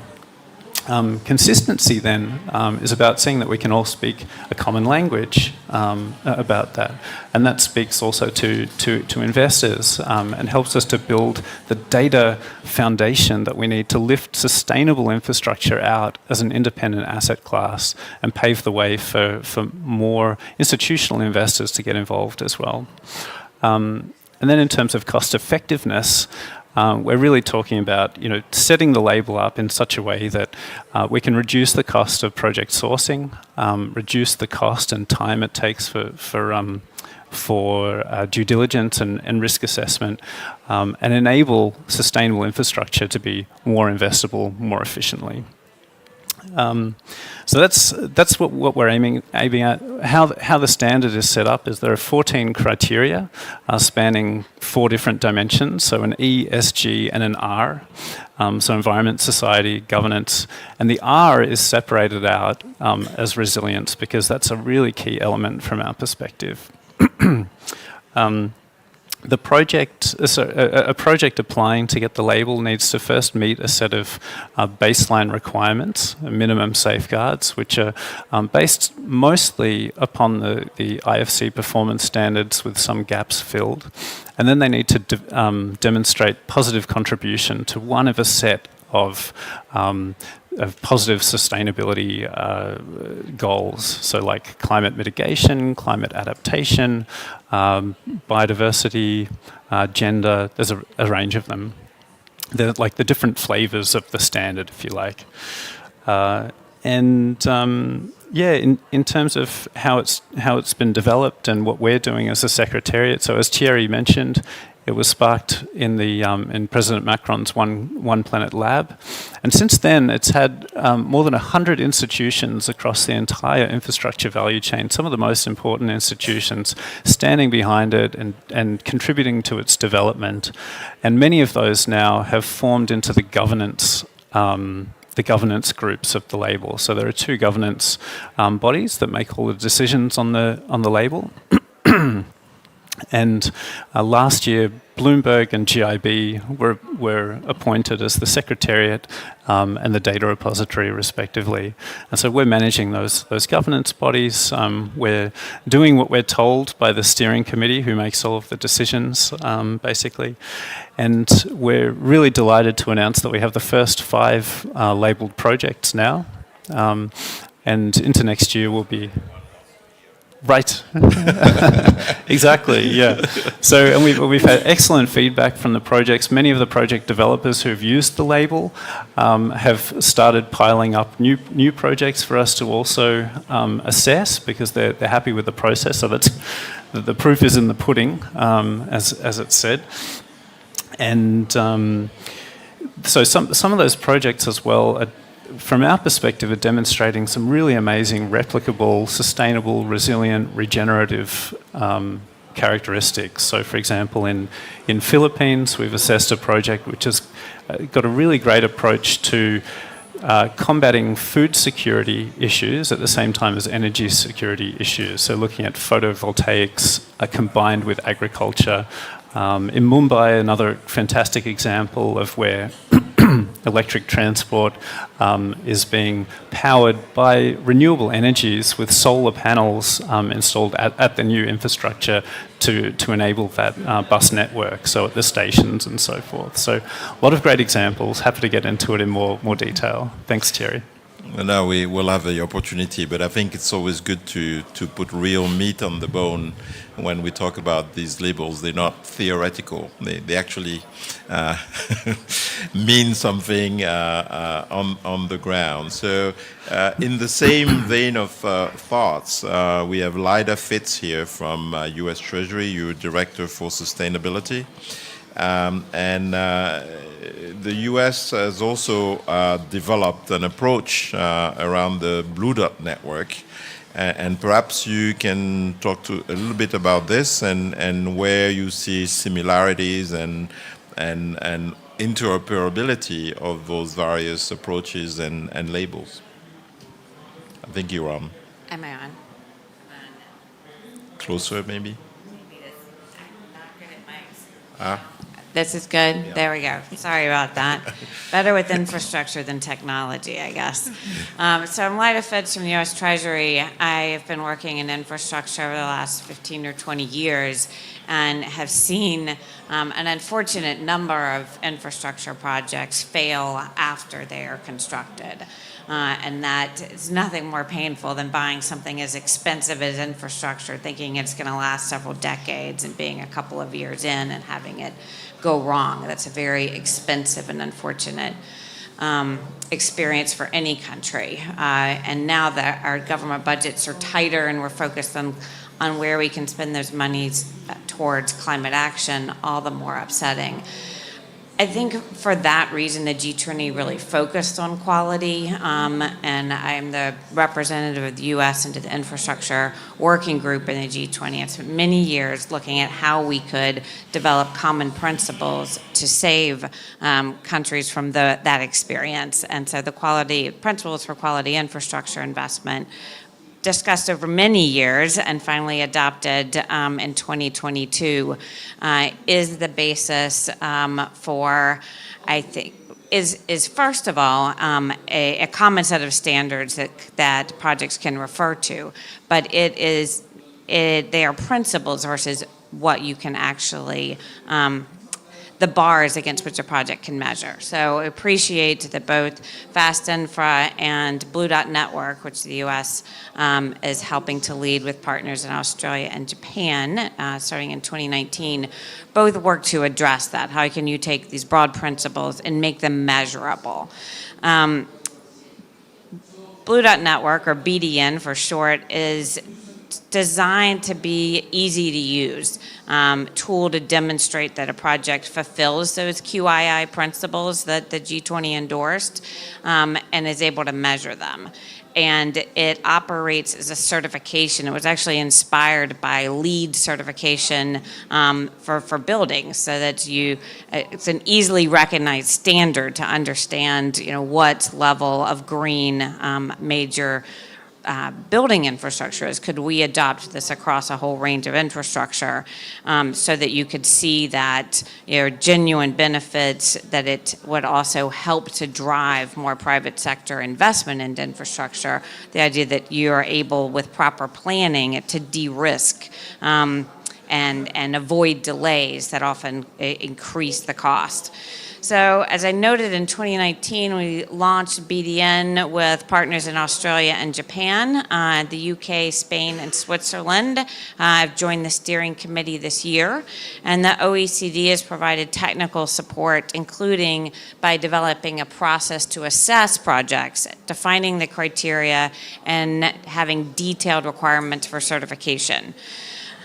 So while BDN is centered on QI principles, it also utilizes other standards, equator principles, IFC performance standards, looked out, what's the broad, how can we make best use of what's already in use and not known in the marketplace. So OECD consolidated 80 different standards, mapped them against QI principles, and then streamlined them to have one comprehensive set of metrics. Climate's, of course, a big element. Both BDN and FAST-INFRA play a critical role in mobilizing capital, or I hope will play a critical in mobilizing capital towards climate-oriented projects. BDN sort of projects need to be aligned with countries' NDCs and with a net zero pathway for 2050 or sooner. And BDN and FAST-INFRA are highly complementary, as Thierry noted. They both aim to raise standards in infrastructure, create higher quality, attract more private sector investment, and they both don't create new standards. We want to avoid lengthening the already long cycle of infrastructure development. We share a lot of the same standards, BDN and FAST-INFRA, on environmental and social elements, and FAST-INFRA and BDN also both very much look at IFC performance standards. BDN also looks at consideration of the life cycle costs, transparency, and debt sustainability. And will require an independent third-party assessment and a certification that the project has met the requirements. We've worked closely with the OECD to develop BDN framework, and this year OECD has begun testing that on 8 projects globally that we're piloting out.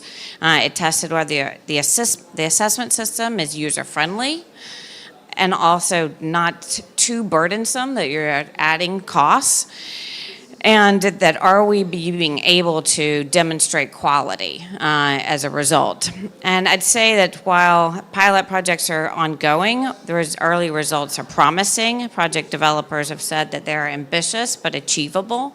And that one of our projects in Palau, a subsea cable project, was able to complete the BDN assessment and met or exceeded all the requirements. So demonstrating that even small countries can achieve going through the standard.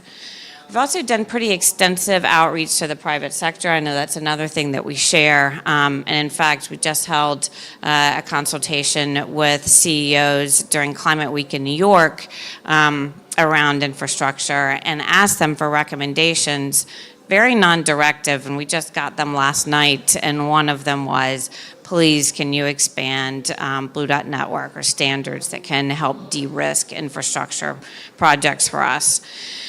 We are looking at BDN as playing a role that it's got to, along standards that it's got to be easy to access, it's got to create a level playing field that limits low quality firms and projects from entering the market. It provides a form of TA for developing countries to better structure projects to attract private sector investment. And it, we hope, will lead to lower financing costs so that the time spent in meeting those standards has an immediate payoff. So I'm happy to say that FAST-INFRA and BDN have formed a working group that meets on a regular basis to make sure that we, as we grow and evolve, we remain complementary. And we've tentatively identified a joint pilot project to really put into practice how the two can work together. Our end goal is a recognition system between the two initiatives so that if you've completed as a project certification for one, that work would be recognized by the other, so you wouldn't have to redo it. And we're also in BDN looking at how we can recognize projects that have met the requirements of the MDBs. We would certainly want to avoid a duplication. Though we don't have FAST in our name, that's certainly a goal that we share. And we are looking forward to making sure that we are working with major infrastructure initiatives like PGI, the Partnership for Global Infrastructure Investment, and the EU's Global Gateway, so that as we push out investment, we're making sure that we are not going back to a range of 80 standards, but can as much as possible use the same. Thank you, Lina. That's very comprehensive in terms of comparison. So now we'll move to a user and you're supposed to provide a very critical view of how useful this is for you. Nandita from EBRD, in particular in charge of the Green City program, but not only. Could you share with us sort of the benefits that you expect from such label and in terms of contributing to the overall sustainable infrastructure challenge? Thank you, Thierry. And as you already reminded us, there is a huge need, especially in developing economies, for investment in infrastructure and clean energy, not only to meet the global climate agenda, but to drive sustainable, resilient economic development in these countries. And we also know there is he's asking me to, oh, sorry, my hair is blocking. Is this better? Okay. And as we also know, there is not enough capacity or financing from just the public sector and multilateral development banks, no matter how much we scale up. So to finance all of these needs, we have to mobilize the private sector. But we also know there's no shortage of investors and financiers looking for sustainable investments. But the bulk of these investments is still going to the developed world, even though the need is greatest in the developing world. So our challenge is really to find a way to channel all that capital and funds, and another 30 billion was pledged at this COP, looking for a sustainable home into much needed infrastructure projects in emerging markets and developing economies.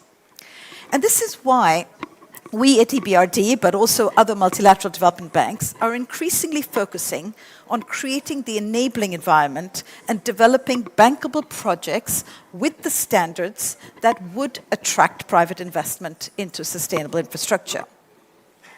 So at EBRD, around 6-7 years ago, we consciously started working upstream to generate that pipeline of bankable projects for the private sector. So engaging with our countries on policy reforms, improvements in regulation, helping develop the legal and contractual frameworks to structure and tender infrastructure PPPs, including renewable energy auctions and other such private-public partnership opportunities.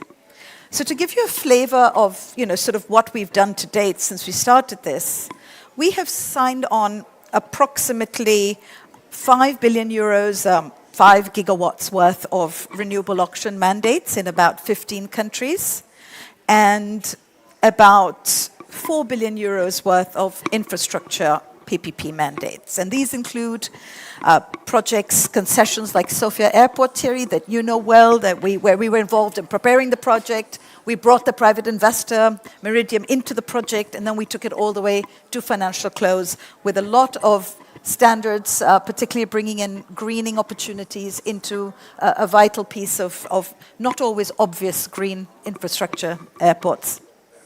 But these are just a drop in the ocean. And we really need to find a way to do much more and far more efficiently to scale up this pipeline of bankable projects and ensure we attract that investment looking for sustainable destinations. And this is where the FAST label comes in. A recognized label like FAST with the 3 C's that Louis explained so well will give such projects a robust stamp of approval. That's key for sustainable investors and particularly institutional investors, and hopefully improve the speed of decision making and help bring these projects to market more efficiently. So our real hope is that this will allow us, using this label, to attract a much broader level of investors in emerging markets. So we also welcome very much the collaborative approach that FAST is taking with other initiatives like the Blue Dot Network that Lyda talked about, because it's absolutely key to be efficient, avoid duplication of efforts, and take friction out of the system. So just to tell you a little bit about what we have done with FAST so far. So we did a very early testing of the label on a dry port PPP in Egypt and also the Jordan Schools PPP. And in both cases, the results were really quite promising. And we hope that once those projects get underway, we will actually be able to certify them under FAST. But let me leave you with a glimpse of a couple of things we've got down the pipeline of projects where we're at the very early stage of developing and where we really think it's important to use FAST from the outset and really take the label beyond the pilot phase. And the first one is a green desalination PPP project in Egypt, where we're mandated to prepare this by the Suez Canal Special Economic Zone. And it's on an expedited schedule, as this is a very vital piece of infrastructure for the expected green hydrogen boom in Egypt. So we really hope this will be a great first opportunity to fully apply the FAST Sustainable Infrastructure label and receive cross-certification, hopefully, with the Blue Dot Network. And the second one, and Thierry asked me to concrete, so I'm leaving you with some concrete projects, is in Central Asia, in Uzbekistan, where we intend to promote FAST and the Blue Dot Network across the country's ambitious program for social infrastructure, with the first schools and dormitory PPPs now under preparation, and with a real emphasis on green, resilient building standards for life cycle costing and long-term asset management, such as facilities management, PPPs, which we believe is quite ideally suited for a label like FAST and consistent with the standards that we know are being promoted by the G20 across the MDB system. So really, just to conclude, we really think this is the opportunity to go from the pilot testing we've been doing so far to actually rolling this label out and to really testing and measuring the efficiency that it brings to the process and, most importantly, the private investment. Thank you. Oh, thank you, Nandita. We love the sound of this. Practitioners doing things on the ground. It's music to my ears. So last but not least in this first round, Christian, you were MD at HSBC Group, one of the historic sponsor of this initiative. So why did you do it? Why did we do it? Because it was the right thing to do, and because, frankly, it had been extremely frustrating to see the lack of mobilization of institutional capital for such an important asset class. Look, I'm not going to spend too much time on the origins because I think everything has been covered. Just want to say a couple of things. One, recognize the humility with which we've been doing it, meaning, look, we don't want to reinvent the wheel. We wanted to look for practical solutions that could unlock capital, look at what works. Green bond principles was a really important inspiration for us, putting together various stakeholders and coming up with something which has worked in the green bond market and we think can work also on the sustainable infra side. And the second thing is really the collaborative nature. You need to bring all the stakeholders together, civil society, NGOs, public sector, private sector, and I want to recognize two institutions that have been absolutely critical in bringing the label to life. It's Global Infrastructure Basel, and Mariana is here, and it's Macquarie. The two of them have been... I'm sorry? No, I'm sorry, what did I say? Global Infrastructure Facility, I'm sorry. I'm totally, I've been running around, as you can see, I'm sweating, and but yeah, GIF, Mariana, Astrid, Tofika, everybody has been critical, and also Macquarie has been leading the work in a really efficient way. The second thing I would like to say is, look, we plan to use it, and we're using it. So we kind of like want to lead by examples, and I'll give you 3 examples. One is asset management. So we are also an asset manager. We're launching a sustainable infrastructure debt. We're following the guidelines of the Fast Infra label. We're also going to be doing a sustainable infra equity fund, which is also planning to follow the guidelines of the label. So using it in our asset management products. That's important because that's a link to institutional investors, and that's really the market that we want to tap. Second thing, in putting it into our lending practices, so including that in the way we finance sustainable infrastructure, we think it can be extremely useful, and I'm not going to repeat that, but help with reporting, monitoring, being aligned with various taxonomies and so on and so forth. So the banks and when we land, we don't necessarily land to keep it on our books forever. We want to distribute to the market. We want to sell. We want to securitize. We want to repackage. We want to distribute the risk. So we know that if the loans include a fast infra label, it will be easier to distribute. It will play this catalytic role, which is so important. So including it in our guidelines. And the third thing which I'm going to mention is we set up a joint venture with Temasek, which is called Pentagreen. Pentagreen is using the fast infra label, and in fact, Pentagreen is one of the first projects to be labeled.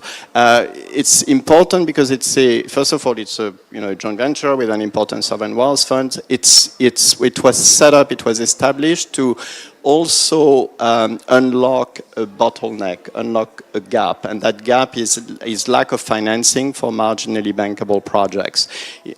So if we embed fast infra into that structure, by the way, receives technical assistance from the Asian Development Bank and is also linked to Clifford Capital. Clifford Capital is one of the very successful example of financing vehicle for infrastructure that has access to capital markets, that has been securitizing and selling portfolios to institutional investors. So that connectivity also with Clifford Capital and with the institutional market is quite important. So Pentagreen is an example of how we can use existing synergies, help unlock capital by solving some of the bottlenecks or addressing some of the bottlenecks. And the last way we're planning to use it is by promoting the label. This label is going to be successful and catalytic, that is, will attract investment and will allow for a lower cost of capital for infrastructure projects, and therefore we encourage sponsors and government to embed higher sustainability standards in the projects, which is the ultimate goal of this initiative. It will be successful if it becomes an industry standard. So we are in GFANS, we are in SMI, we are in the JETP, we are now, and thank you Veronica for making it happen, we're now part of ETAF, the IRENA platform for sustainable infrastructure. So we want to promote the use of the label in all those fora where we are, and that's the way it is going to be successful. So, which leads me to the key trillion-dollar question to both of you, Louis and Christian. So, if you were to have a goal in a year, because we're all early adopters here, and we're already convinced before we started. So, what would be your market penetration in terms of adoption, and how many trillions do you think you can move? 18 months from now.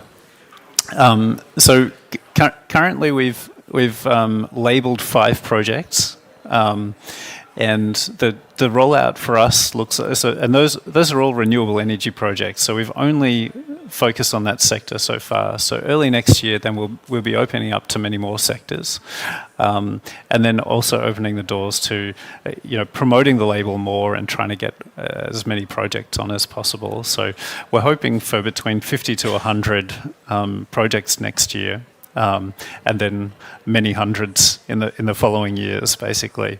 The road to 2030 is very short. So that's right. We got to get going. So Christian, I mean, same sort of question, but how strong are your beliefs in terms of this sort of cracking the capital market, in terms of taking them to this asset class? Do you see this becoming an asset class soon? Soon depends on your definition of soon. I think the interoperability with the Blue Dot network is very important, because I think it's a good thing that there are several labels, but they shouldn't be, they should be competing, but they shouldn't be too far apart. So the fact that on ESG and climate resiliency there is really strong overlap is, I think, a really good thing. Look, we're part of all those initiatives. I mentioned JETP and so on and so forth. PSIL is an important one, the Private Sector Investment Lab, led by Mark Carney and Shriti Vadera, which is really creating, I think, some kind of a new playground between the public sector and the private sector. So I think this will create some opportunity for products that can be scaled. Very encouraged also by the focus on project development, project preparation that I see from ETAF, ACP that was launched yesterday, GIF, which is also ramping up, and so on and so forth. So there is a lot of focus on one of the critical elements of the, if we want to solve the equation, which is the fact that only 5 to 10% of projects are bankable, and we need to work on the rest. So I'm encouraged by that. I would say that we need, if we want to scale, we need technology to start being integrated into that. In the US, I've got a very strong French accent, but I've been living in the US for the last 25 years. The US has been successful at creating really, really deep markets for mortgages, for MBS, for treasuries, and so on and so forth. Technology is at the center of it. So we need to somehow bring technology into the development of projects, the financing of projects, the securitization of projects, so it can become some kind of like a cookie cutter.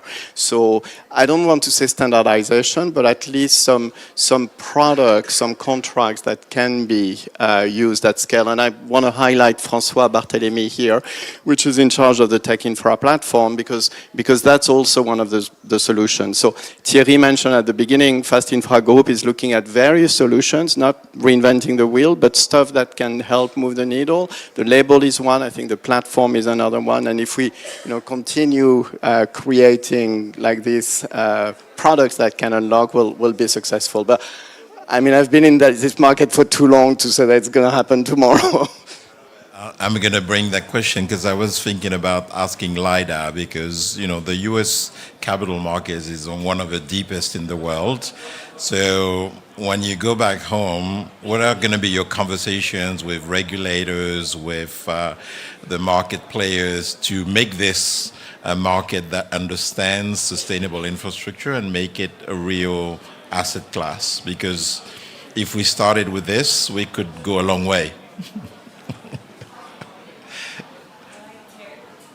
Yeah, I appreciate that you always have easy questions. Right?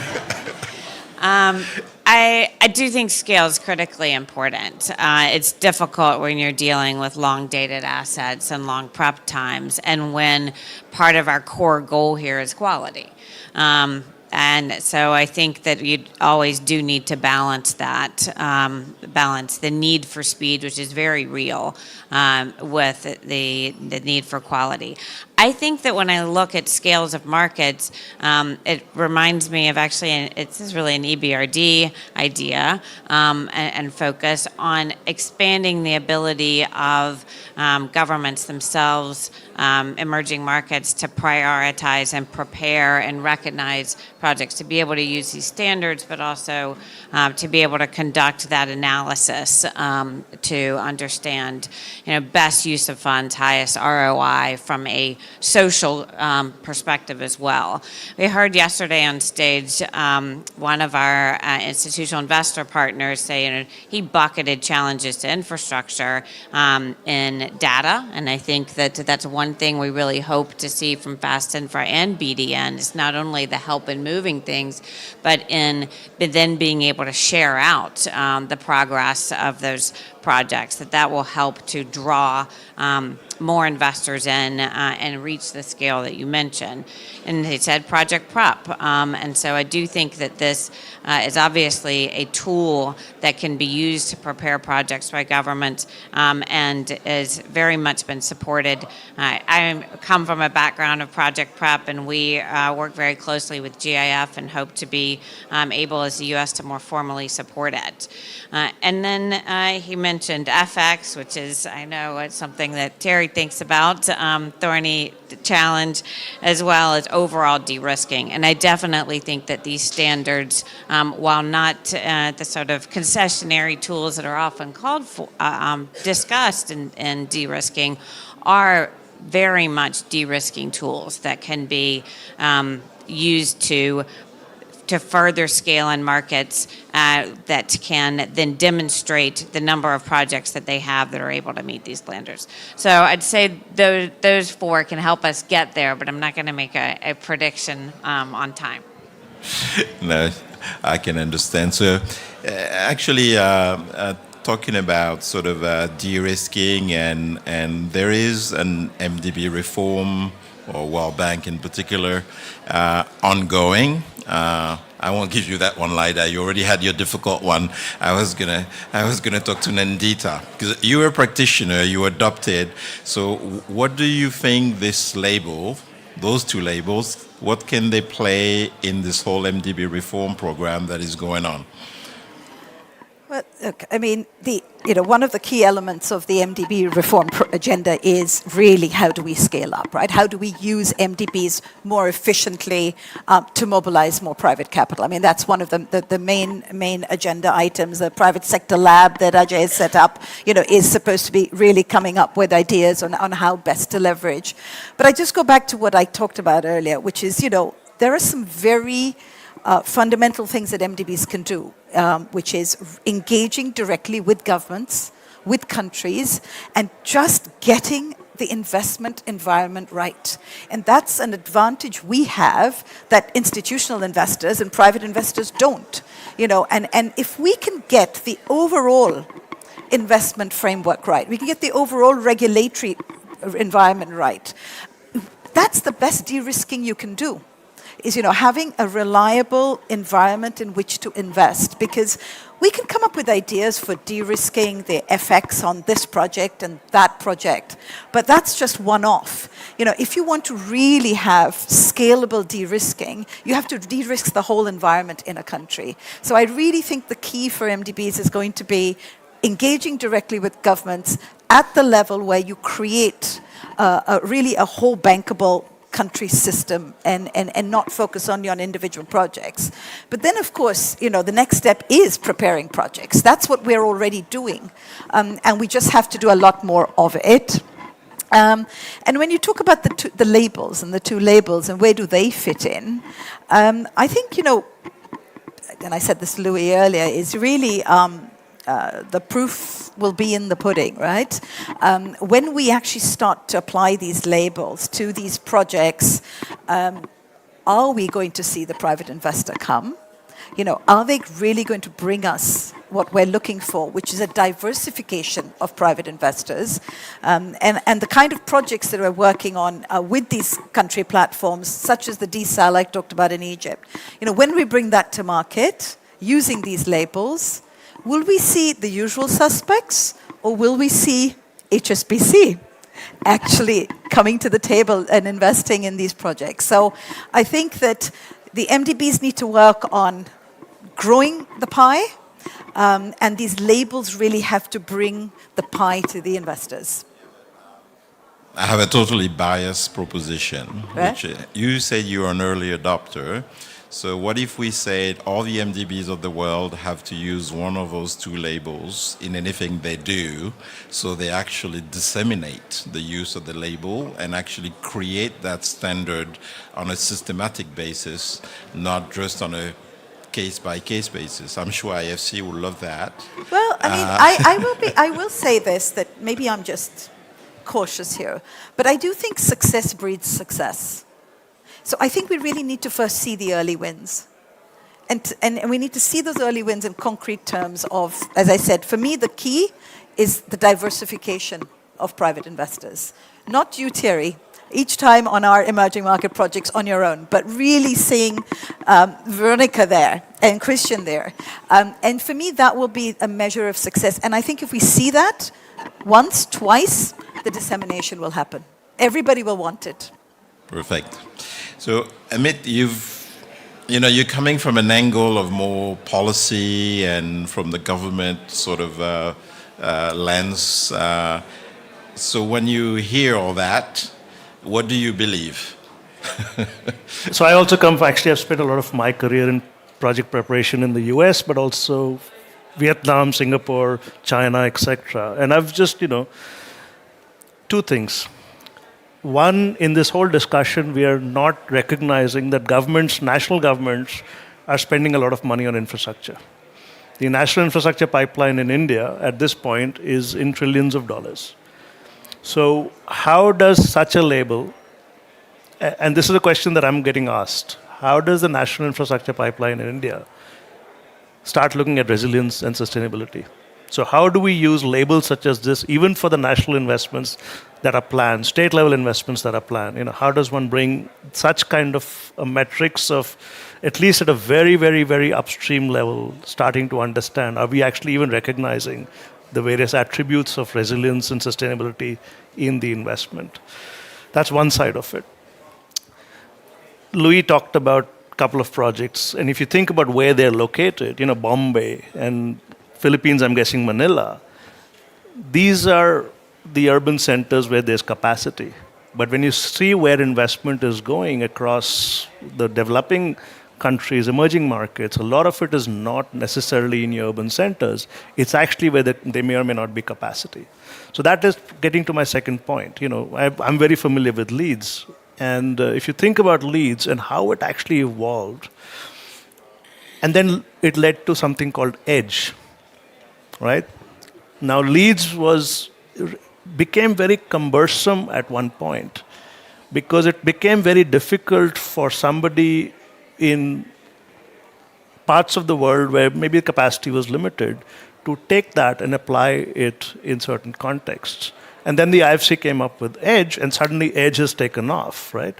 So I love the fact fast infra. I think we have to always be conscious as we're developing these standards is to the context of where they can get applied and who has the capacity to take it and scale it up. And if you're looking for scale, if places like India take this up, scale is not a problem. This thing can spread like a...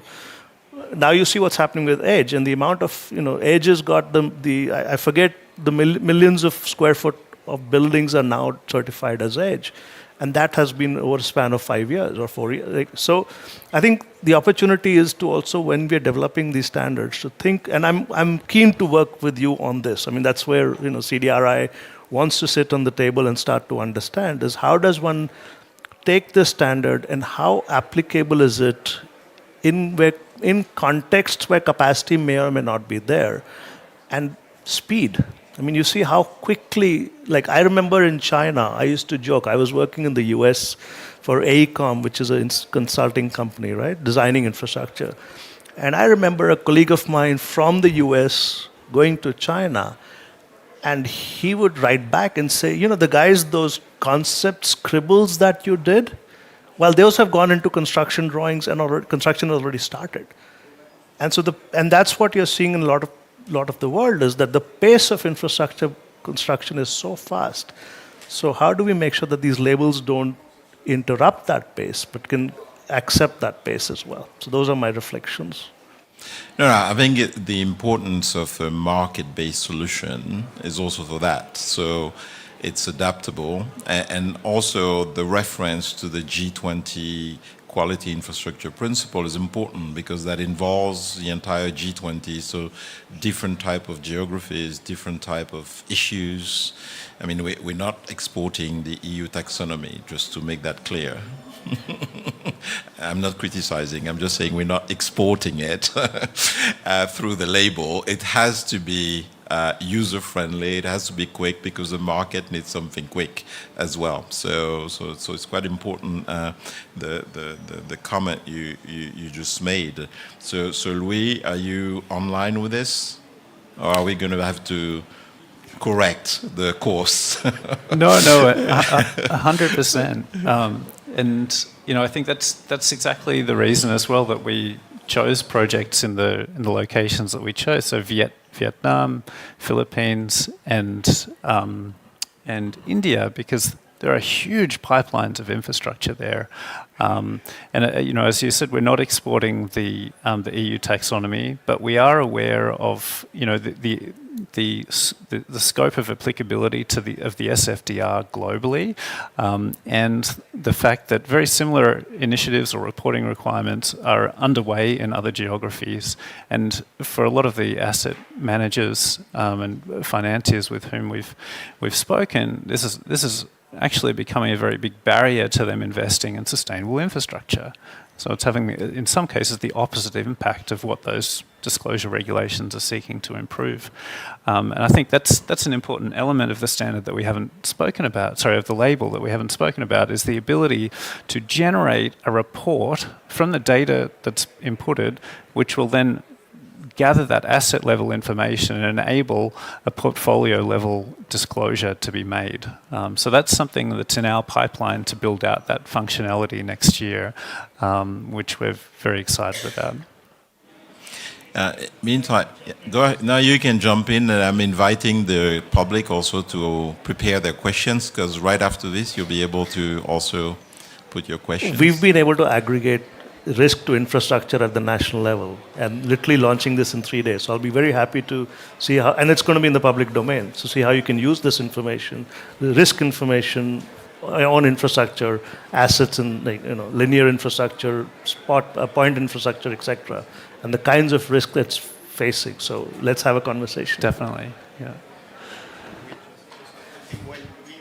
When you mentioned this reporting function and the ability to report to various normative framework, I mean, that's really one of the key benefits of using the label when you speak to institutional investors. You say, like, you're making my life so much easier. Yeah. I mean, the data and transfer of data and transparency of data will be one of the key things to really create a market. I think we all understand the need for that. Any question? Yes. I think a microphone needs to be handed to you, because otherwise, I think Christian is the one who stole the microphone. Yes, hello, good afternoon. I'm Maria Fernanda from the National Infrastructure Development Bank in Colombia, FDN. So I think we've spoken. Thank you so much for everyone. We were part of conversations while developing the Fast Infra label. And my question is, how can development banks like us and with partners like GIF, that we participate in the pre-investment phase of all of these projects, how can we really be an ally for you to disseminate the label and use it from these really previous project phases, so we can then have that label and be ready to be financed in the following cycle of the project?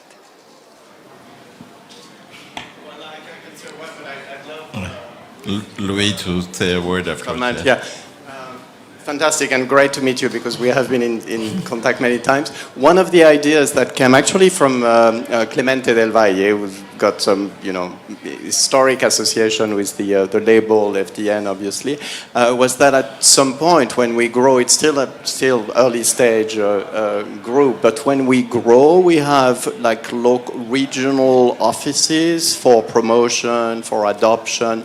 In some cases, maybe for adaptation. I mean, what you were saying in terms of making sure they continue to be relevant and can be deployed rapidly. I mean, Edge, for instance, has been super successful in Colombia because they've teamed up with the right players to make it a local standard. So I think, and I'm speaking under your control, but I think it would be great if Fast Infra Group could have local offices in various regions, and would very much welcome a collaboration. You want to add something, Louis? Or? These are exactly the conversations that we want to be having right now as we expand to new sectors. There's a few ways that you could get involved as a national development bank. So one way would be to choose some projects that are already in your portfolio and test the label out on those, and then really get a sense of feeling for how it works and then how it can be integrated upstream. You can also get involved in the ongoing development of the label by joining the Executive Advisory Council, and there's a range of working groups sitting under that as well. I mean, we're also the label applies at the asset level, but there's also a fund and portfolio level claim, a set of claims that can be made against the label. So something we're also working with, partners like Christian on is what claim, in what ways can we set up a fund, for example, that has a claim against the fast infra label to say, X% of the projects are compliant with a certain positive contribution, and so forth. And in terms of regional representation, so we're about to open an office in Singapore, but certainly in the Americas, we're interested to have a physical presence there. And one of the exciting, we have a whole product rollout planned, and some of the exciting features that we have coming up are so training for verification bodies who will be local organisations, but also training for professionals. So putting some of the bank's employees through that training could also be a great way to get involved. And as we label more projects, then there'll be a whole database of labelled projects that you'll have access to and be able to see, these fit with our priorities and these ones that we could get involved in. Thank you. There's a question over there. Hi, my name is Jacqueline Akeo. I work as an affordable housing consultant, both in New York with the New York Energy Research and Development Authority. In the Clean and Resilient Buildings unit, I also work with African affordable housing developers. My question really is around this label. I mean, it's very exciting, this Fast Infra label, following a lot how the label has been announced and launched into the market. So our sector is definitely looking forward to it. But I'm pretty much wondering how, I guess, the label sort of reconciles the fact that it's very broad. I mean, infrastructure is a very broad asset class, whereas, you've referenced the lead, you've referenced edge. These are very sector-specific labels, because also, I mean, these sectors also have a very deep value chain. So how does Fast Infra, how do you foresee sort of, overcoming that, the fact that the label is so broad, and, when you're looking at the market awareness and sort of educating the market about how to use this label, how will you be tackling that? It will have a sector approach, and I'll let Louis, because at the end of the day, when you think about IFC standards being a basis for it, IFC standard covers quite a number of sectors, and they go deep into every single sector. So I think, Louis, you were hinting earlier that although you started with renewable energy or solar, I can't remember, you're moving towards next year. So you want to say a little bit about your sectorial approach?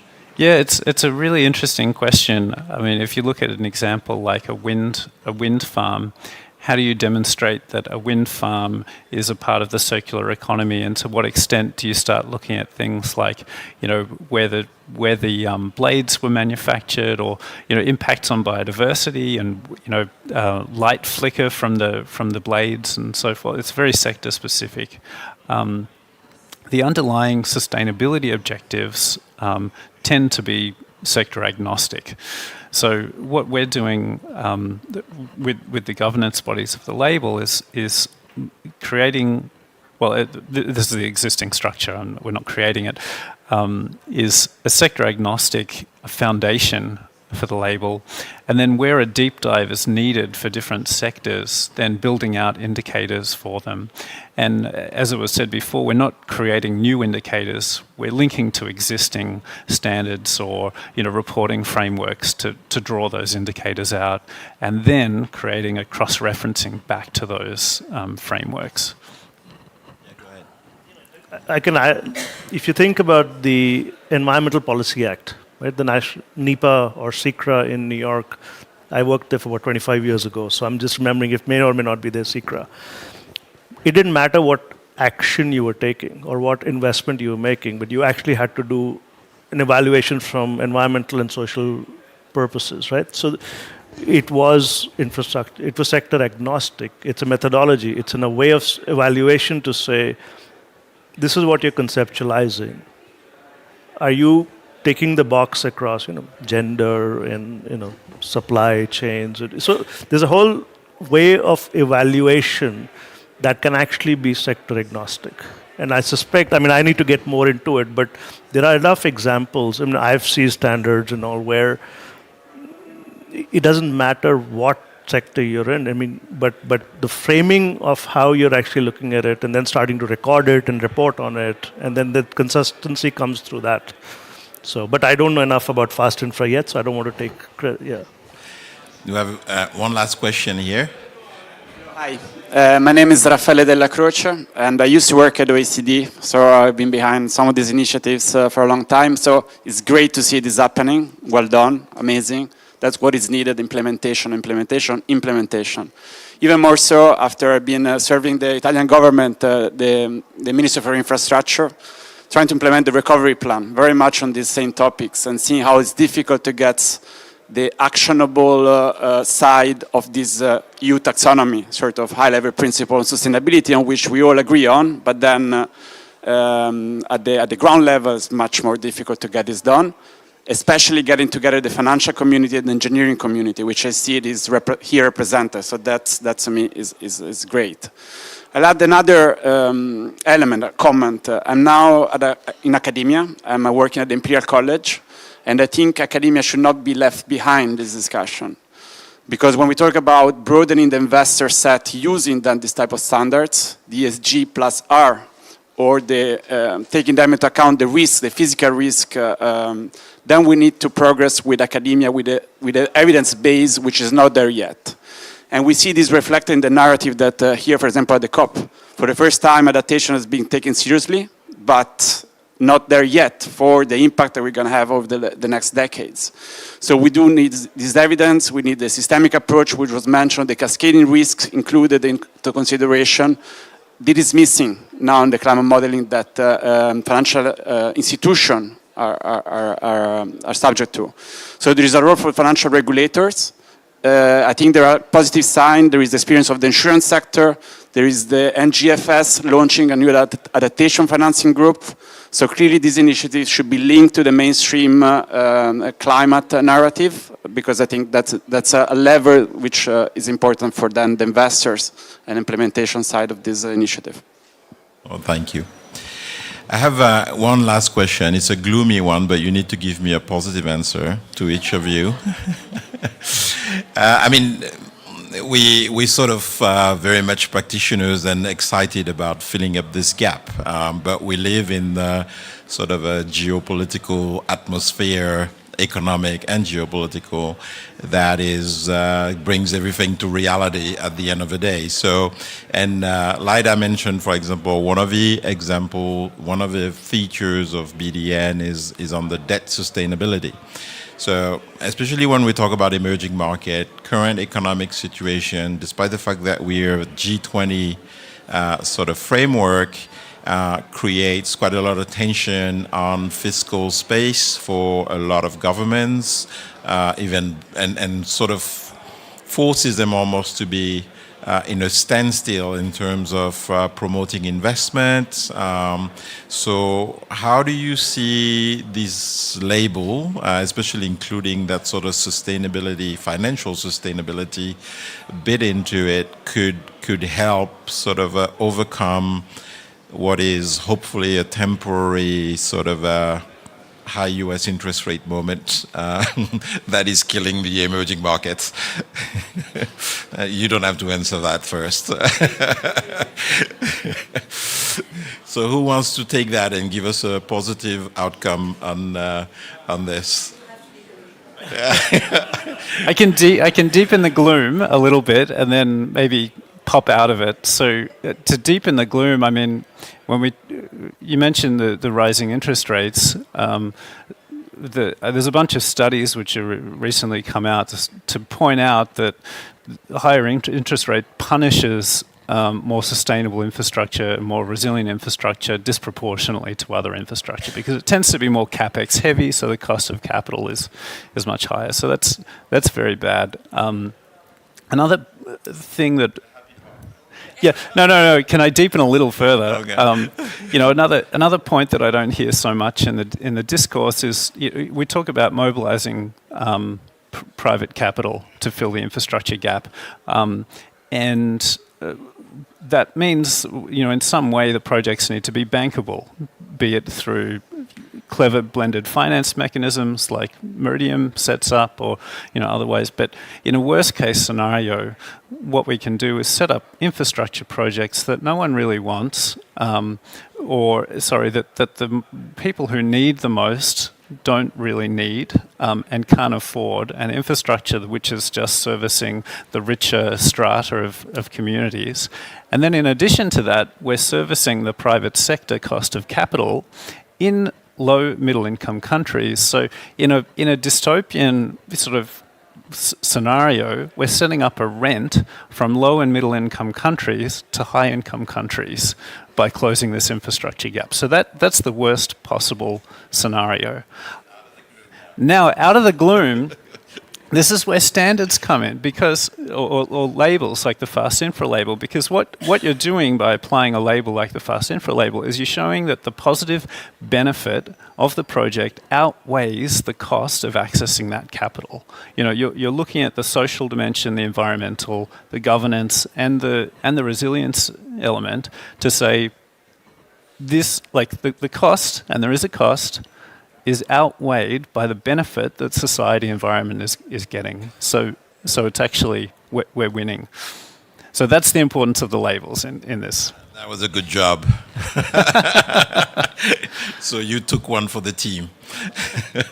So it's time now to end this panel. But before we do so, I'll ask the panelists to stay seated. And Lyda is going to join me because we want to make a short, quick announcement.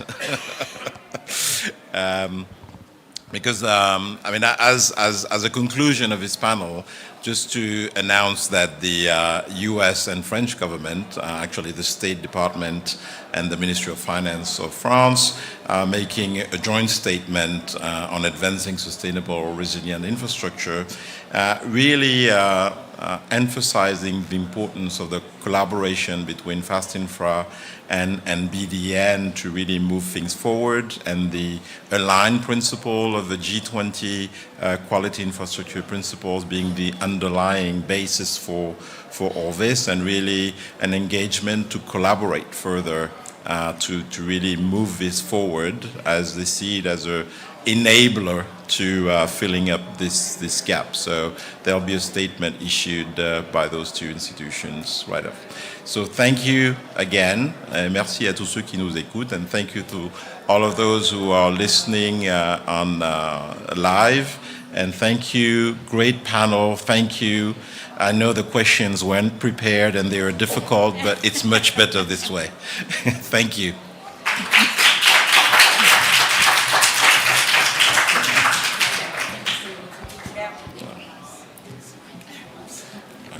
You should bring your US flags with you when you travel.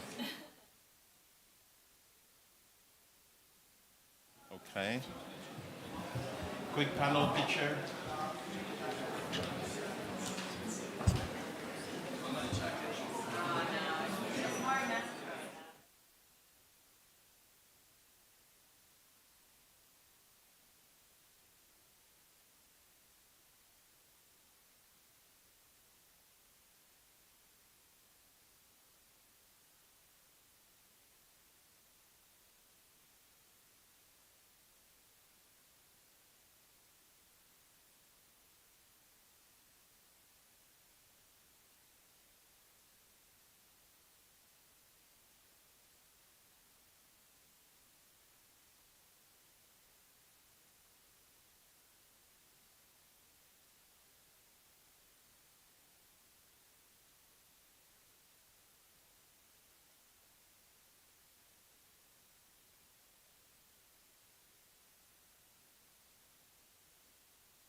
Haha.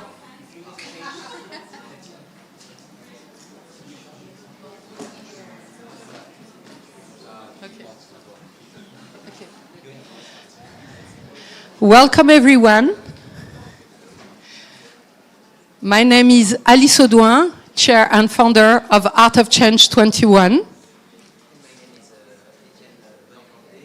Wait, we will restart. It's a rehearsal or it's a real thing? No. Now we start because the micro didn't work. Okay. We are ready for recording. Great. It's working? Yeah. Okay. Hello everyone. My name is Alice Audouin, Chair and Founder of Art of Change 21. And my name is Etienne Bonnet-Candé. I am the Deputy Director of France Museums Agency based in Abu Dhabi. We are very pleased to be here at French Pavilion with you and to organize together this panel discussion, The Power of Art to Respond to the Climate Crisis. For Art of Change 21, it's not the first time we're at the French Pavilion at a COP. We already had a great talk at COP26. But this year, we have an amazing and special panel together. So let me introduce Talin Hasbar, a multidisciplinary artist based in UAE and who is environmentally engaged. Tell me, present Vilma Yurkut. I don't know if I've got the right pronunciation. Executive Director of Al Cercal Initiative.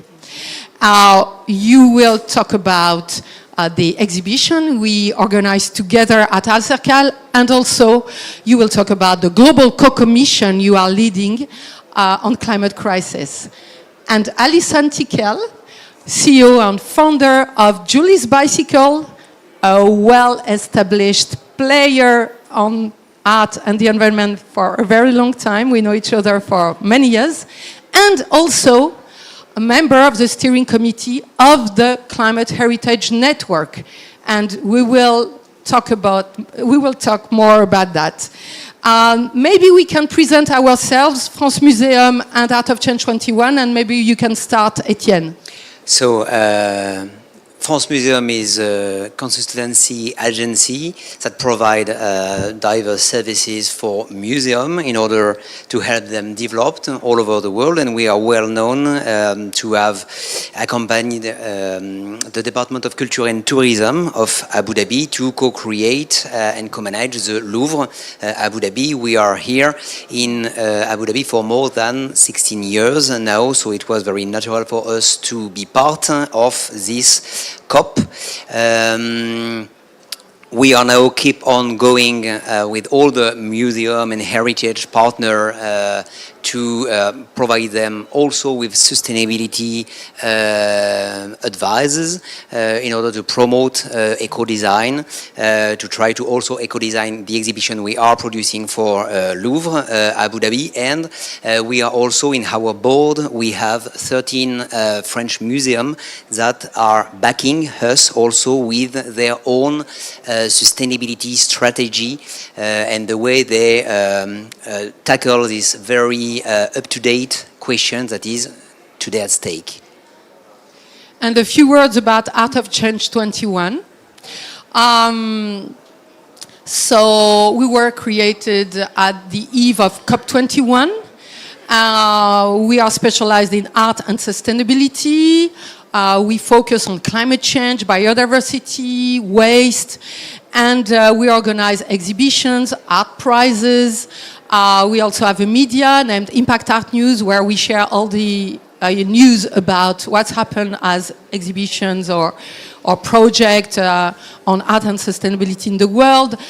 We do many, many things, and we bring art artists to each COP since COP21. And I just wanted to show you here 2 pictures of the last 2 COPs. We have a project named Mask Book, which started with Chinese artist Wen Feng in COP21. And it's an international participatory project. And we organize many workshops in Egypt. So here we are in Sharm el-Sheikh. And you can see Sonia Guajajara, the Minister of Indigenous People, or Olivier Giroud, our French football player, and also a participant from Egypt. And we had a great exhibition in the Green Zone in Sharm el-Sheikh. And in the next slide, you can see a huge installation we have revealed by John Gerard with Yuli Lucy from Tonga Island on the front of Glasgow University for COP26. And we also had other, programs with Lucy Horta and also roundtables. And we had a talk in the French pavilion. So just to give you a brief view of what we did already in the last 2 COPs. And now let's talk about this COP28, and what happens during this COP regarding art and culture. And I think we have quite, a highlight. And for people like Alison and I, we participate in each COP for many years, and we are glad to see that it happens now. Art and culture are very important in this COP. And I will try with Vilma, because at Al-Cercal, with Al-Cercal initiative, you have a great program, and we are very glad to partner with you with this melting point exhibition of Julien Charrière. And please tell us more about Al-Cercal and this COP28 agenda and our show. Maybe I'll just take a step back, because I'm the only one on this panel, I think, who is speaking on behalf of cultural districts and cultural communities. And I think we act as catalysts globally for economies of repair already, because of the way we revitalize and repair neighborhoods, especially in our context, which used to be an industrial area, and now it's a space for community, art, thinkers, practitioners from various disciplines to come together and really pioneer a way of thinking. And so I think, considering the importance of infrastructure and economies of repair, art and culture sector is not exempt. I speak a lot about that responsibility is not arbitrary. We are one of the very few culture institutions who are solar powered. We recycle air-conditioned water. We have repaired our infrastructure, constantly thinking of human, non-human rights in our context. And of course, programming and content is at the very heartbeat of this intent and how you think as an art institution. We constantly argue that arts and culture shape societies. So that means sustainable culture equals sustainable societies. We are pattern makers. We produce culture. At Al-Cercal, we create more than 500 events a year. We welcome more than 1 million visitors. And so a collaboration with yourself, someone who is a global leader in connecting these 2 disciplines, right? Arts and culture to community in the context of climate change, in the context of Anthropocene, was really important to us. And we work with various practitioners and thinkers in different disciplines who are questioning what does it mean to produce arts and culture in today's world. And tell us more about this melting point exhibition that we can see on the screen. So this is in the project space, but we also have on the next slide something that you may have seen if you went to the SDGs house, which is the fountain of fire of Julien Charrière in the yard.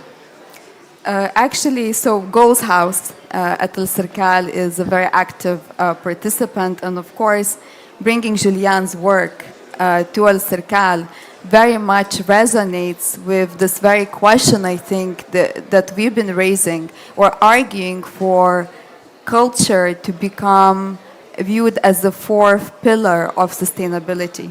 So currently we talk a lot about environment, social element, economic element, and culture is usually an afterthought for policymakers. And I think the fact that we're all here today, thanks to Art of Change and the French Pavilion and COP28, who are finally placing culture closer and closer, almost in the middle of sustainability, I think is really, really important. I mean, Julian's work, I think, is the perfect example. How can we learn to save Earth if we don't have love or don't carry love for Earth, right? So Julian's work brings that resonance back, connects us to nature, connects us to Earth through his practice. And this is where artists' work is extremely, extremely important when shaping culture, when shaping policy, and when discussing the issues of climate change. And I'm sure you can add, please, if you have anything to add, Alice, to our collaboration, as you were also leading it with us. Please do. Thank you very much, Vilma. Maybe I will switch to Alison. So you are, as a pioneer in this field, who has brought the question of culture, art, as part of the sustainability discussion topic for a long time. This is not your first COP. When you are here in Dubai at COP28, what's new? So first of all, thank you very much for having me today. It's a real honor. It's fantastic to be with the wonderful Alice Adouin, who has really pioneered so much of this work. And of course, it's a huge privilege to be in the French Pavilion because of the Paris Climate Agreement. It's very significant. So what's changed over the years? Well, so much has changed. It's got bigger, much bigger. That moment with Paris where non-state, so-called non-state actors, that's NGOs, it's business, it's civil society, were invited into COP because it was understood that the COP process needed the voice of civil society at all its levels. That's been a huge difference. So they've got bigger, they've got broader, and gradually over the years we've heard more and more and more of the voices of people, and this is absolutely central. So today, COP28. I did want to just remind us why we're here. So I have been to a lot of COPs. It's been pretty dysfunctional. And it's good to be at a COP with a really, really clear purpose in mind. And I think that's become more and more important to me. Because the COP process is ultimately, it's an opportunity to listen really carefully, to think about what collaboration really looks like. And to take that responsibility that we have for this 2 weeks really seriously. And we feel it. Today is such an important day discussing the urban agenda, but discussing the contribution of cities in this space. We were talking about that earlier.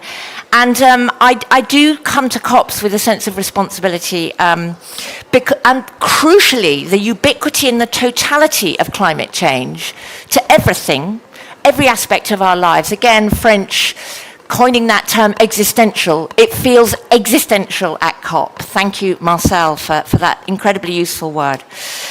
But of course, throughout that period of being at COPs, culture has been absent, except for as an issue that people put on in a desperately passionate and committed, but still performative and decorative part of the conversations, because it does not have a policy context.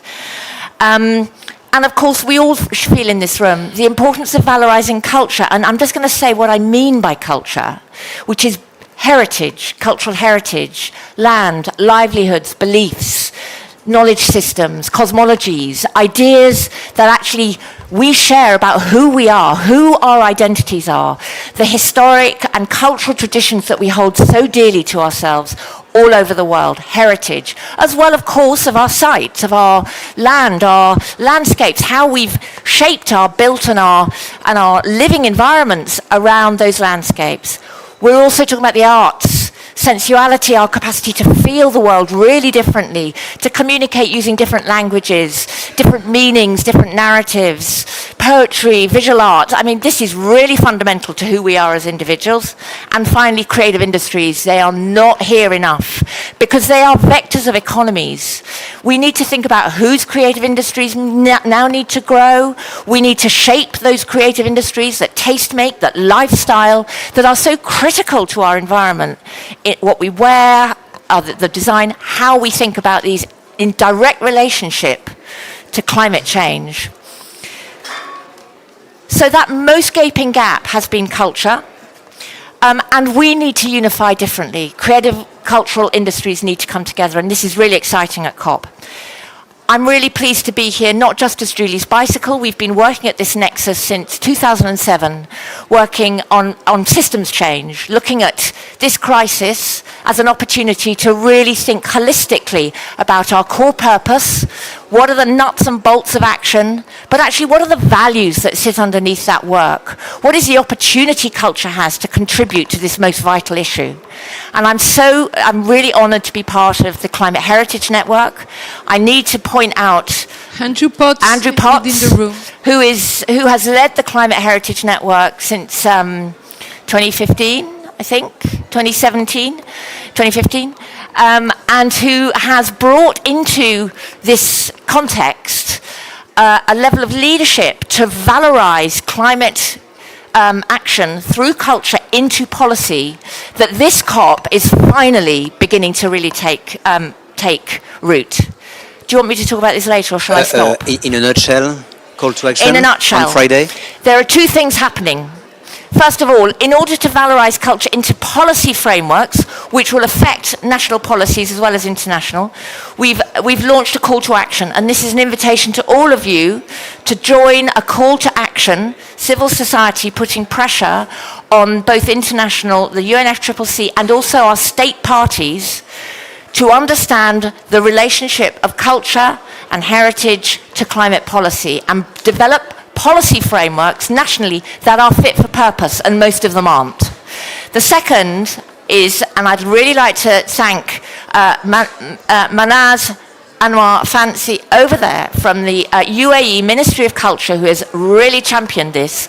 We have the launch of what's called the Group of Friends. It's a high-level ministerial meeting from ministers of culture from all over the world who are going to launch themselves as champions of culture in climate action. And that's happening on Friday here. Co-chairs are the United Arab Emirates and Brazil. And we're really excited at the launch of this group of climate champions from culture, who we hope will be working on frameworks and ideas to develop what's called a joint work decision that we would like to get approved at COP29, which are the frameworks, the consultations, the dialogues, the tools that we will need in order to launch a global policy response in heritage, in the arts, in the creative industries to climate action. And then I think we will have a chance of meeting this real imperative head on, putting people and heritage at its heart. And many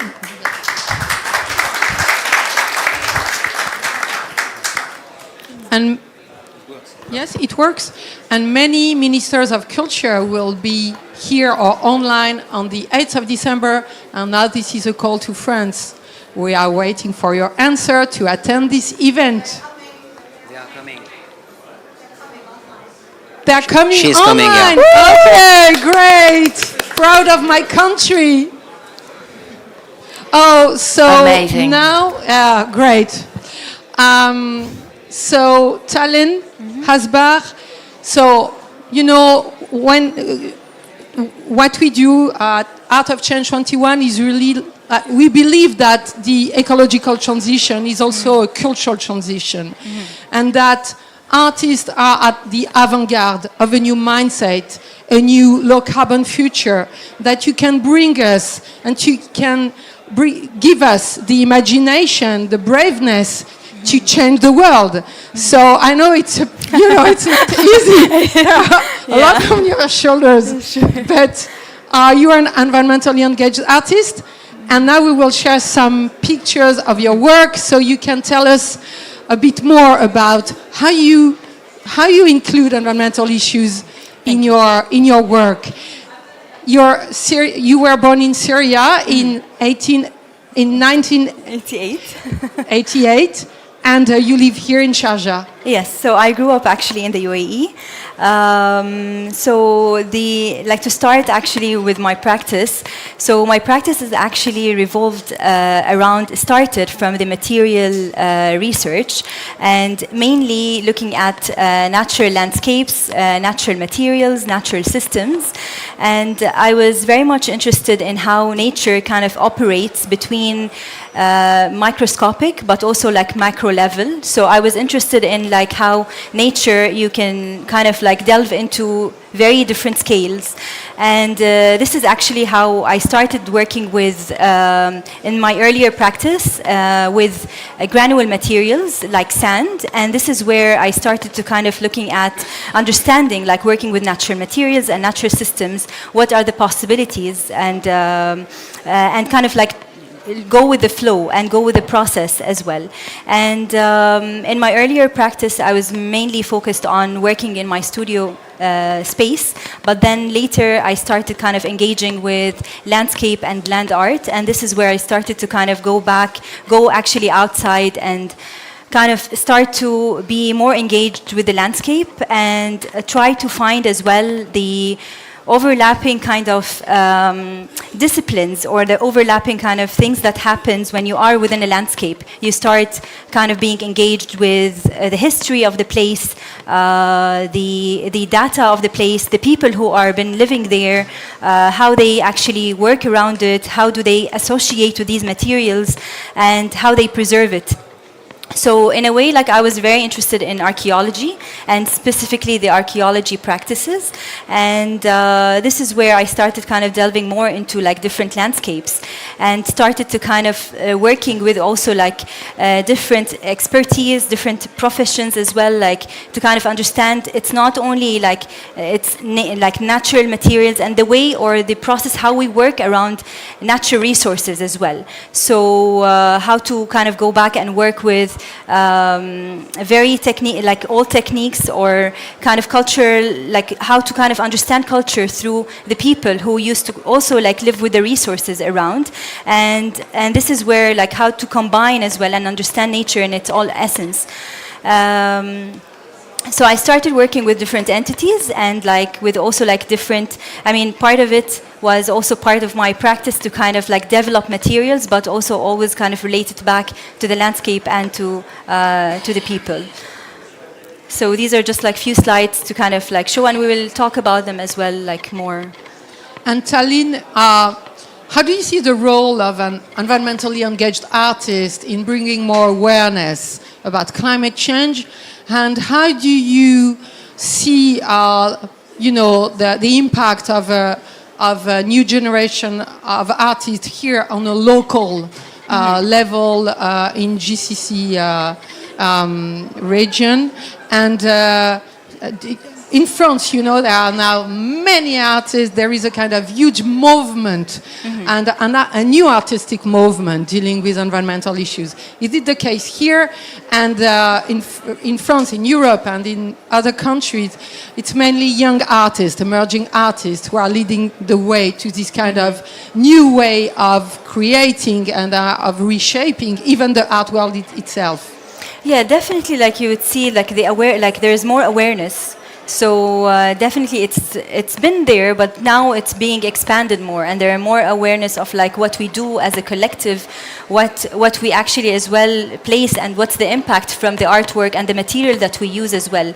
Because like nowadays as well, like like it's not about just the exhibition or the end result. It's more about actually the process. It's about how you engage with, like, while you're working, and like who you are engaging with, and what's the impact of that engagement as well. So it's very important, like, and we can see that it's becoming more and more kind of like being actually like there, and we're kind of even like within my practice, I started working just with my studio space and like with Matthias, but then immediately I felt the need of kind of expanding and kind of working with others and being more like as a voice of a collective rather than an individual, where we need to kind of, because it's a bigger impact and you feel like you start asking questions, and it's very important to keep on like asking questions and being curious and kind of like go out there, be engaged with the people, with like how they see things. So it's and this is something very important. And this collective part is very important for us.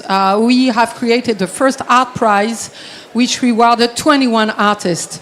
We stopped with the competition, like 10 finalists, 1 winner, and in 2021 we created the Art Prize of Art of Change 21, when we decided to reward 21 artists, and when they came at the ceremony, they all said, we prefer to have less but be together. And we can feel it's very strong among the new generation of artists.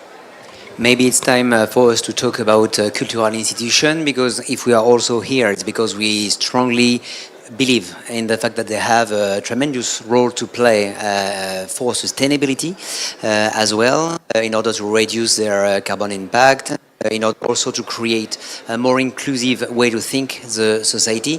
Maybe we will start with you, Vilma. Can you talk us about the global co-commission process that you have launched at ArtCircle, and the way you accompany more eco-conscious artists and try to implement a more collective approach to the way you eco-design exhibitions?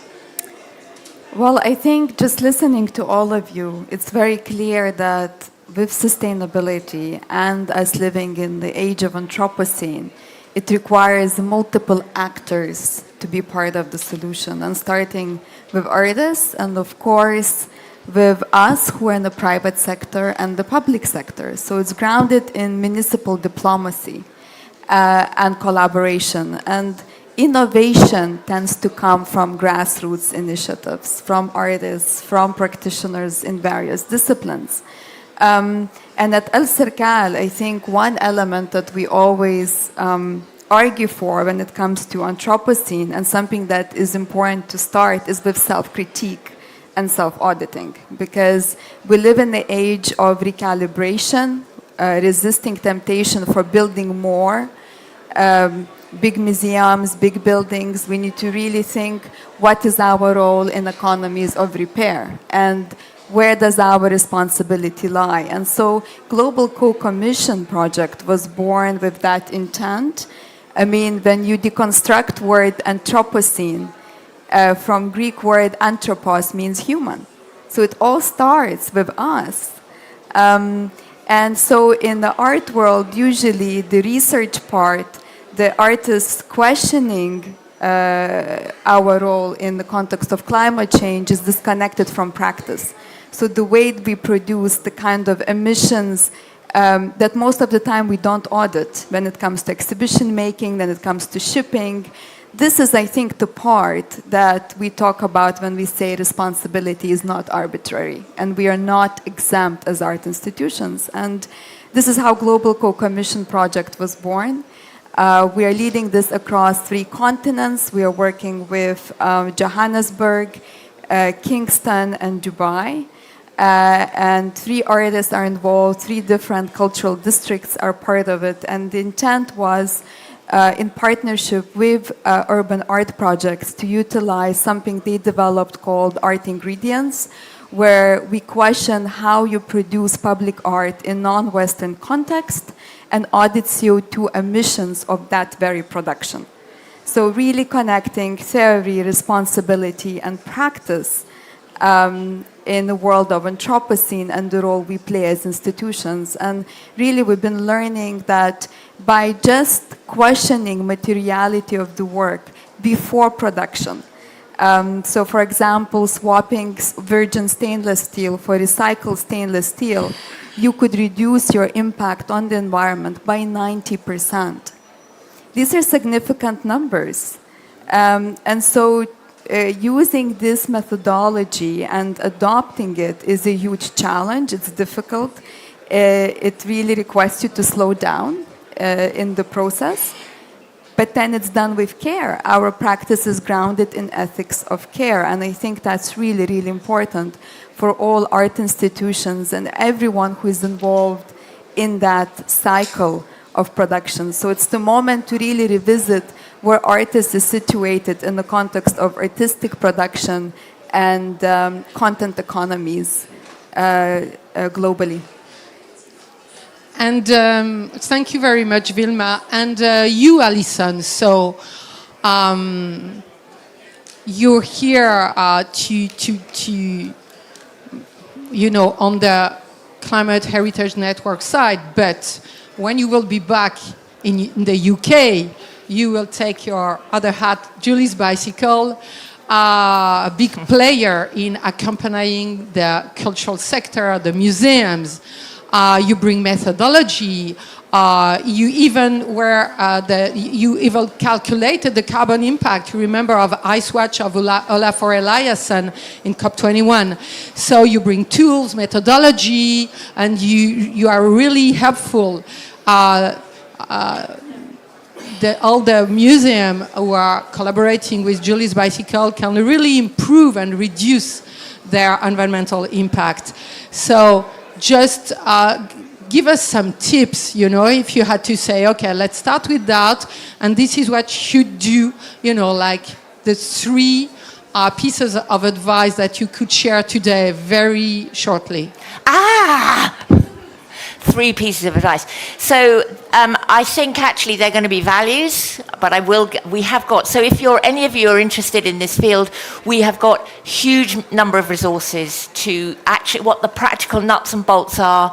I urge you to do it because there was a very important point made about the more you do this, you ask questions, you get curious, and the deeper you go into this. The values that we need to do, we need to come together and act together. We need to develop shared metrics. We need to develop shared narratives. The institutions have a critical role to embody the difference. Not to do a little bit here and there, but actually to absorb what those values mean in governance right through to practical actions, and to have the evidence and the accountability to Mother Earth and to everybody who walks into your door, all of your production and your supply chain, and above all to your artists, because they are longing for this to happen. The second thing I would say you need to do is to develop the kind of new narratives that we need of care, of stewardship, of love, of compassion, we need to subvert so many of these narratives that we are overwhelmed by, that are dystopic and difficult. And we actually, whilst acknowledging that, we need to think about what our narratives are and what does solidarity look like in a world that has been overwhelmed, and I speak as a British person, by colonial mindsets, practices, and all the consequences of that. So really to try to really think about that, and what does culture in that context offer us in terms of repair, in terms of fairness, of justice. And I think the third thing I would say is something about us, how we reach out to this wider world that is the policy, the climate community. What are we saying to both our cultural but also our climate policymakers about our role? So that role for advocacy and for developing a really coherent ask to support the work that we feel so strongly about requires some deep dive thinking and some unity and collaboration amongst ourselves. Time to take questions from the audience. One or two. We still have few minutes time. ahead. Yes, but I just wanted, when you say all of us, for us, Art of Change 21, it was a great pleasure to collaborate with Alcercal, with France Museum, with many players, and I think that without local players, it would have been impossible for us to contribute. So I think it's when we unite, and even we are also involved in the Climate Heritage Network, and we are, you know, helping as much as we can. So it's a real joy to do things together here at COP28 and in general, especially when we talk about general interest and about climate change. So we have many friends in the room, Claire, I can see you want to say something, but I have to mention Billy Swede.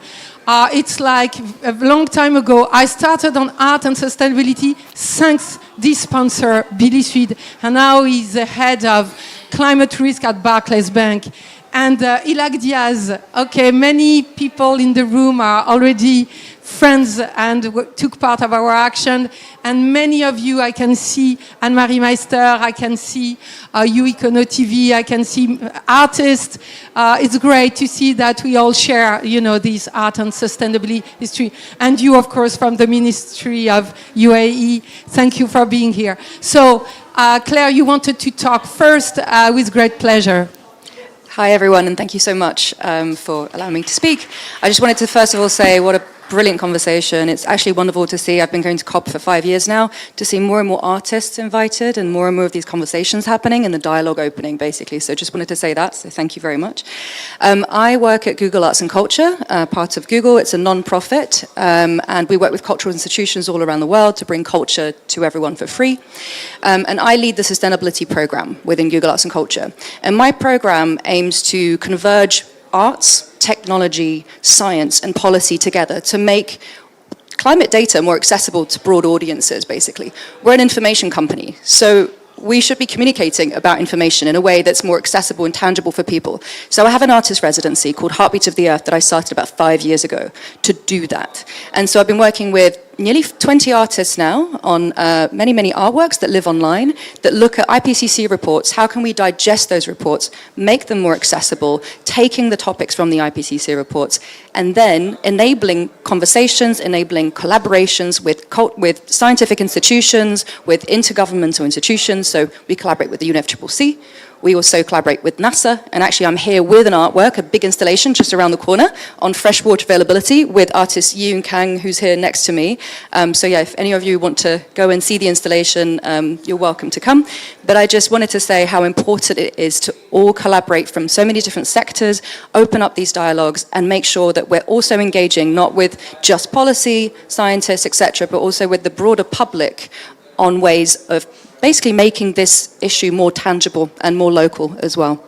Thank you very much. And regarding the Melting Point exhibition, this exhibition will not only last during the COP, but it will last more than 1 month at Al Cercle Avenue, open every day during the COP, noon to 8 p.m., and the Fountain on Fire from 6 p.m. during the COP. Don't miss it. I shall stand up. My name is Charlotte Quinn. I'm a Chinese-Canadian artist based in Geneva, Switzerland. So actually, I would like to first of all thank you for all the panelists today. It's my first time seeing like a cultural sector connected with COP and at COP28. So I was really touched by everyone's contribution at this talk. And me, myself, I always felt like I have a split personality. I'm an artist, but I'm not settled with just creating art and having exhibitions. And since this year, I've been inviting myself to quite a few conferences. I work exclusively with water. So my subject of creation is all about water, and I use different medium such as painting, sculpture, all sorts of things, and public performance to raise awareness about our connections with water. So I actually I'm really pushing it. I work with governments, started to receive fundings this year to go to the UN Water Conference.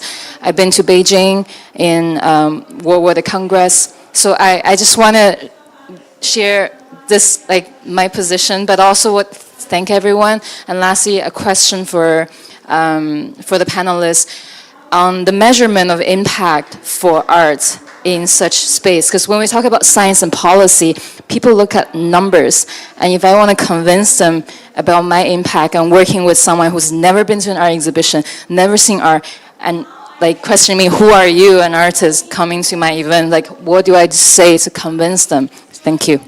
Thank you. I think that someone near you can give an answer.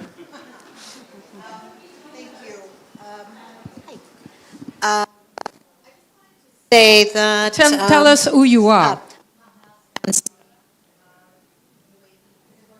UAE Ministry of Culture, there it is. 5 minutes ago, I was, social impact, creative sector, and it's a real privilege to be here at this moment. This is a panel of beloveds that I have worked with for years, so it makes me happy to be able to capitalize on all the work that the creative sector has done over years and years and years to get governments to pay attention, and then we figure out how to do all of these things as a next step. Getting their attention has been something that Andrew and Alison have worked on for so long, and inshallah, next year we will have a major announcement. Yeah. Yes. Yeah, of course. Maybe one more. We have to talk also about what will happen tomorrow. It's very important because our journey continue.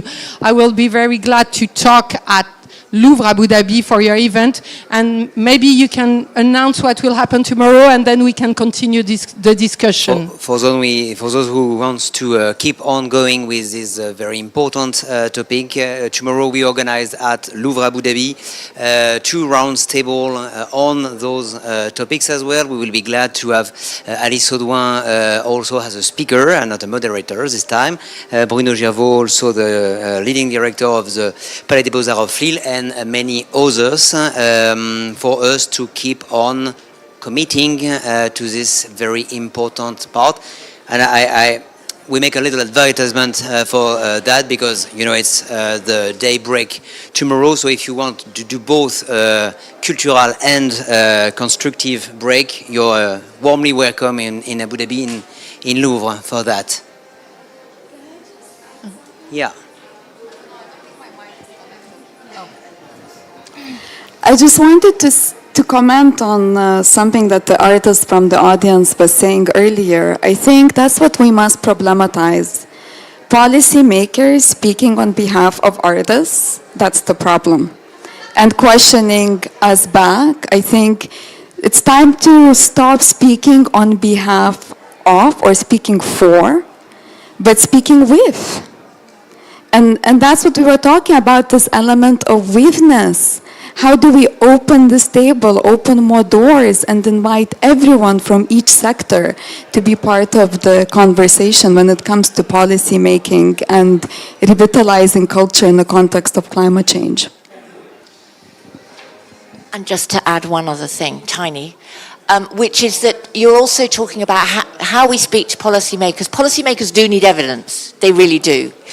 And there is plenty that we can do. Julie's Bicycle has been working since 2012 with our National Arts Funding Body, where they made it a condition of receiving any grants at all for people to measure their environmental impacts and to have an active policy that related to climate action.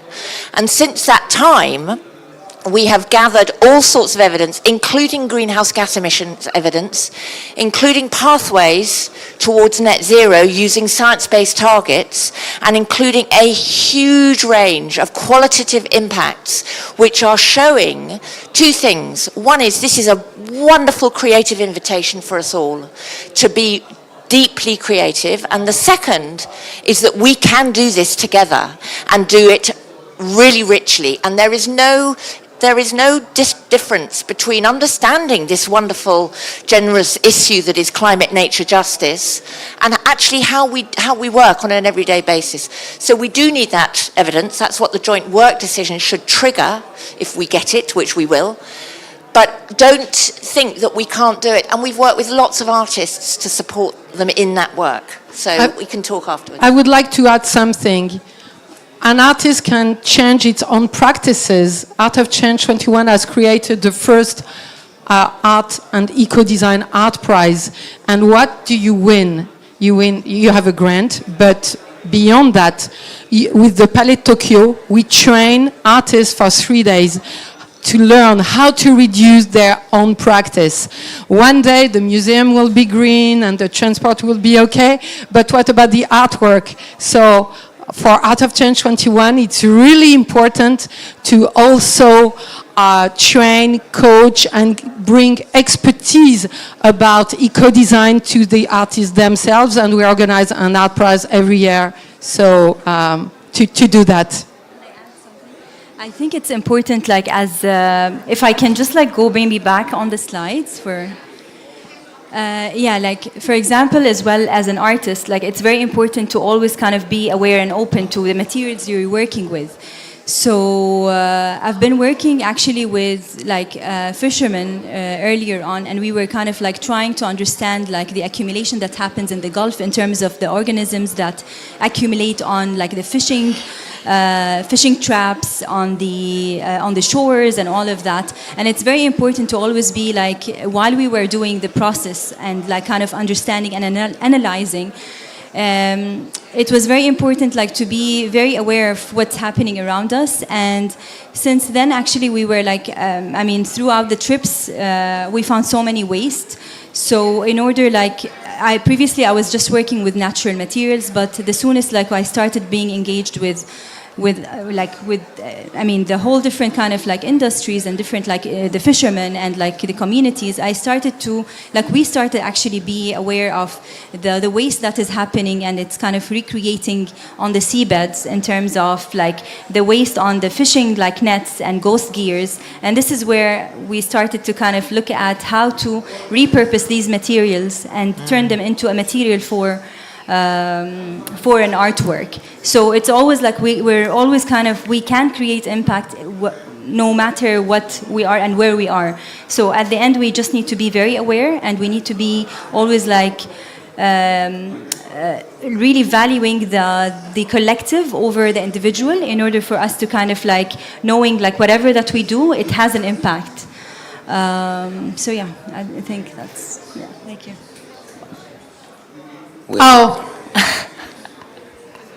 At what time should we finish? How many minutes are left? No. We're supposed to finish. Is it possible to talk together just? Yeah. But I think it's important that you announce the next step, which is tomorrow. Tomorrow at the Louvre, I've already done it, so we have settled you appointment for tomorrow at the Louvre Abu Dhabi to keep on going with those topics. And I think it's very important to thank you, all of you, for this discussion, for all of your commitment. And I think it was very important for both of us, France Museum and Art of Change, to have tried to gather all those efforts here in the French pavilion to give a voice, to say that it's very important, and that the cultural sectors, the artist, has a lot to do in order to tackle the environmental issue at the COP. Thank you very much, all of you. We were very glad to have you today. And okay. And let's meet tomorrow at Louvre Abu Dhabi. For the one who can come, it would be great.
si jamais il y a trop de bruit, ils peuvent mettre...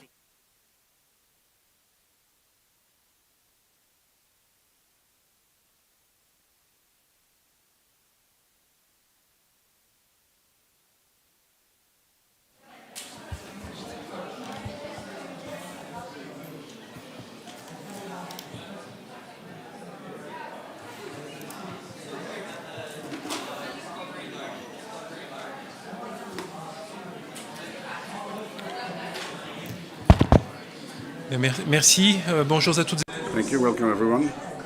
I'm Franck Lecoq, CNRS on the CIRED Center for Research and Development on the Climate. The problem is what international processes and what cooperation could exist to improve cooperation. It's not me. I can see that if there's anything you can't hear, you can put your headsets just to hear French, for example. You'll hear it better. Okay, this event will be structured in 3 segments. The first one will describe the landscape and remind the balance of the global stock and interrogation about the future forms of international cooperation that can support this effort. The next 2 segments will be on how to do, with 2 zooms. The first one on the way in which we elaborate national strategies for 2030, 2050, and the way we build them, or they are built, which is not that obvious. So we're trying to show the lessons drawn from these experiences. And the third part is because once we have a strategy, then you have to implement it. So the third part will tell about the implementation of this policy with the lessons drawn by the High Council for Climate, French institution. Each of the parts will be moderated by different persons. For the first one, me for the second, and Jean-François for the third one. We will try, if we keep our timings, we'll try to take some questions. Thank you very much, Henri. The floor is yours. Thank you very much, Franck. I'm very happy to animate this first part of discussion dedicated to the perspectives from the international cooperation. And innovation is indispensable to ensure the transition. We have here Mathilde Borlorence from the French Agency for Development, RETROUVEZ, from the Ministry of Foreign Affairs based in Dakar, and Sébastien Treillet, who's in the director at the IDRI. I will give you the floor, Mathilde, to tell us how the AFD's position, AFD, let's call it this way, how could you contribute for the emergence of these JETPs? How you were able to contribute to allow the emergence of these financial partnerships, innovative partnerships. Thank you very much. Sébastien will get back to the global stock take, but I will start from here. The AFD as the agency of development aligned with the Paris Agreement. We accompany countries in their engagements related to the Paris Agreements. Each country is supposed to present certain documents like the NDCs and the trajectory's long-term strategy, and of course then comes the implementation. So we decided to align with the Paris Agreement, because we're already very much into climate and green financing. We need to confirm that everything we do, nothing will go against the objectives of the Paris Agreement.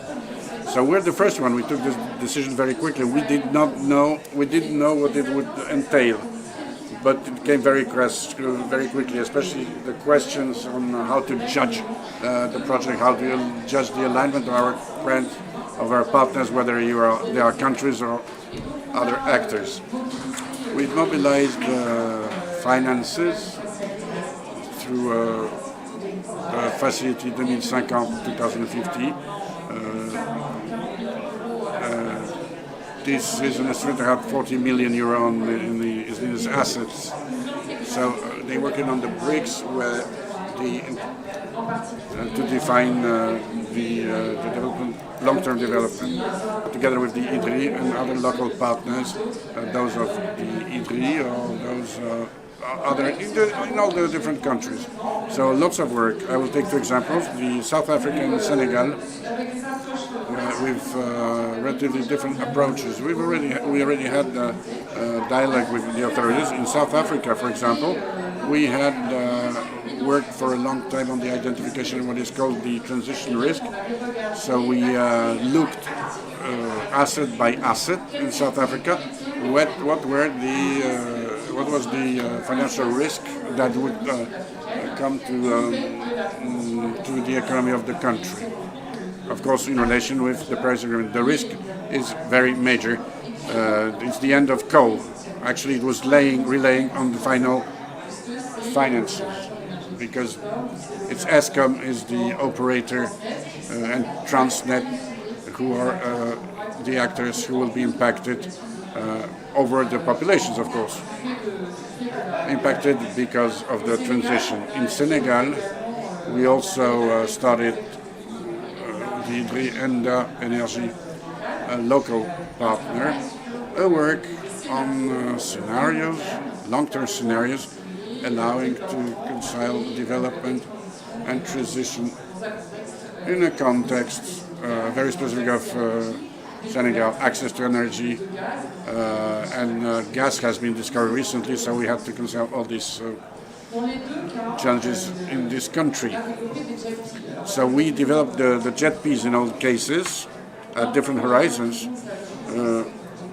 Nowadays, everyone knows what JETP is. It's a partnership for a fair transition, a coalition of partner countries who will support a country's trajectory. So in South Africa, for example, that became bonding to help the change of the national politics, where the President of Massaouda wanted to take a decision around an ambitious NDC just before Glasgow. Several partners of the G7, of which there is France, these countries engaged, took the engagement to finance this trajectory that would be aligned with the Paris Agreement. In Senegal, I'm sure that Guillaume will get back to this articulation more in detail, but what's interesting is how the work on the mobilization was able to feed the high-level negotiations, political negotiations that led to the decision of a JETP. We've learned a lot. We're also looking at what had been done, what had existed in France. So we learned a lot around these exercises through the questions related to consultations. How do we do to work with all the actors?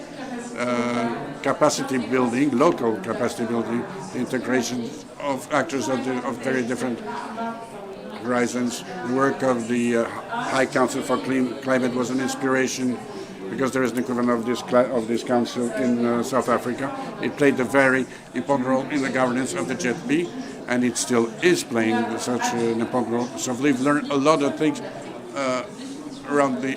we've learned a lot from this work about the governance and about the trajectory. That this governance is as important as the modelization work that is there in these works. So there's still a lot of challenges.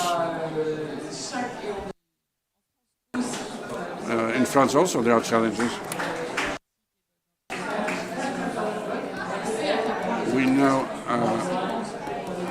margins are consistent for the economy. And in different countries there are easy moments. And South Africa will slow down at a certain moment, but at this COP we've seen South Africa, Indonesia, Vietnam to present by themselves investment plans that would underlying the different ZPs that shows that the political impulse is very important, that will allow us to help these countries in their implementation. Thank you very much, Mathilde, for this overview. I will give the floor now to Benoit for him to tell us about his experience in Senegal in a detailed way, and what benefits we can expect from this endeavor with a reality-anchored vision.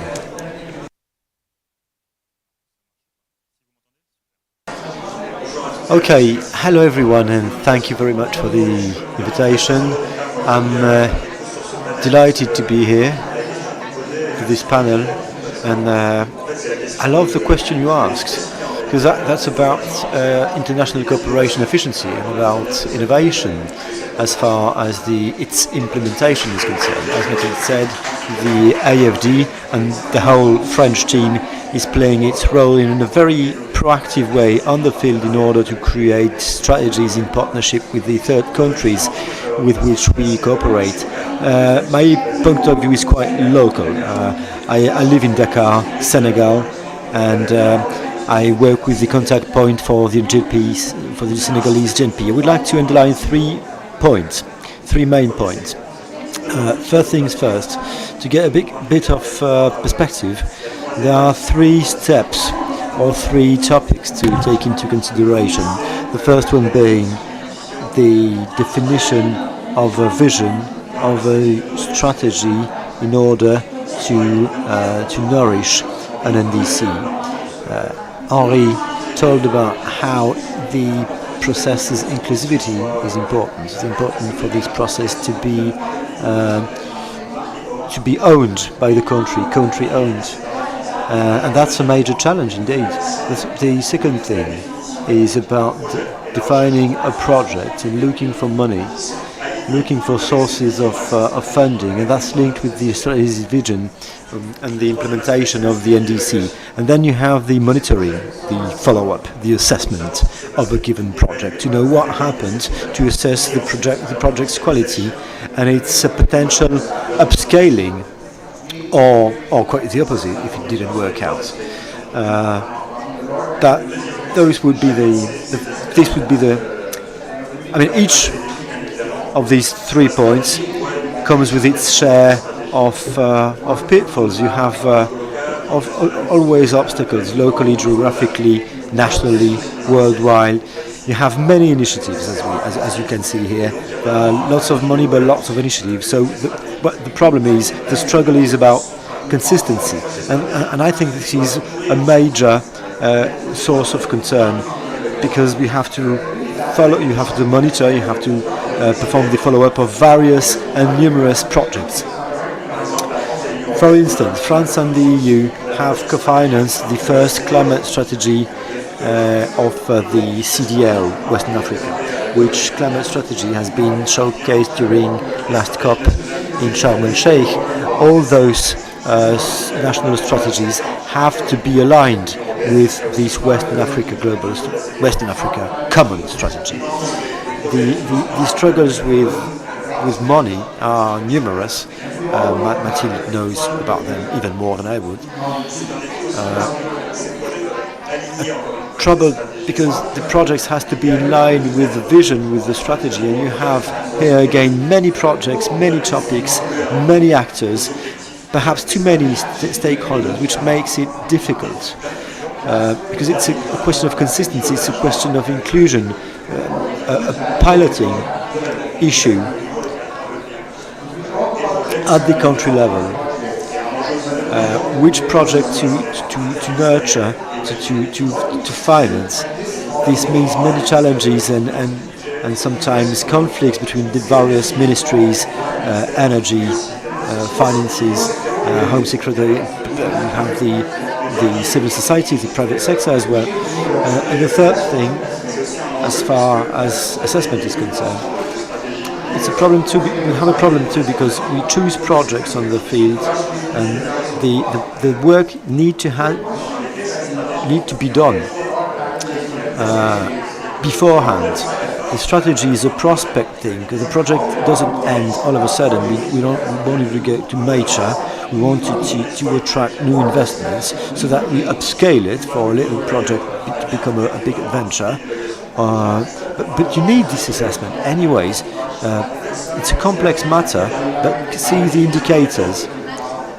There are indicators as for assessment and follow-up. Now let's take the Senegalese jet P. It's been a success to date, as we speak. It's quite worth mentioning. I think told it too, but it took time. Negotiations took time. So there is always a time matter. We all talk about climate emergency, but about inclusion as well, about the level of complexity. So you have this emergency issue. We have to answer, we have to act quickly, but everything has to be country-owned, and every actor, every stakeholder has to be committed. This jet P was born thanks to negotiation. We had co-leads for Senegal, France and Germany, co-lead on behalf of the G7. So we've been negotiating with our partners from Senegal upon a political statement that was adopted in June in Paris, which political agreement is for everybody's eyes. It's public common knowledge. You can follow the negotiations. This has been an interesting process, because this has created a co-construction partnership for a long time. It's allowed. I feel invited to read the statement, by the way, but it's allowed us to formulate ambitious objectives and some of the needed indicators, plus a process where implying as many people and many stakeholders as it takes. That's to give you a bit of context for the Jet B, and many thanks to the IDRI, to the deep decarbonization pathways, because in the framework of this project with the EDP, together with Senegal, the IDRI, our representative from the IDRI, shall talk about it a little bit more, but that gave us the possibility to work upon inclusion and on committing all these stakeholders and pushing Senegal through its long-term strategies. Within the political agreement, I was talking about 3 points. First, strategy. The agenda is crystal clear. You have this prospect. You know when global vision should be showcased. It's now. It's this COP. Then you have the LTS, long-term strategy, and then you have an amended NDC 2025. Long discussions, but efficient, fruitful. So we know where we're heading, don't we? So, and then you have the IPG, the International Partners Group, which has committed itself to fund Senegal's vision by 2.5 million euros by 5 years. And then the agreement was signed in June in Paris. We are now achieving the implementation of a workforce that is to be as inclusive as it takes in order to create a governance body, to create KPIs. I dropped one example, trying to keep it short, but within the political you have 40 in the political agreement, you have 40% renewables in the energy mix in Senegal by 2030. So that's a clear, bold political statement. Or 2050. But I would like to hail this common work. This has been a collective work, a collective achievement, a real teamwork.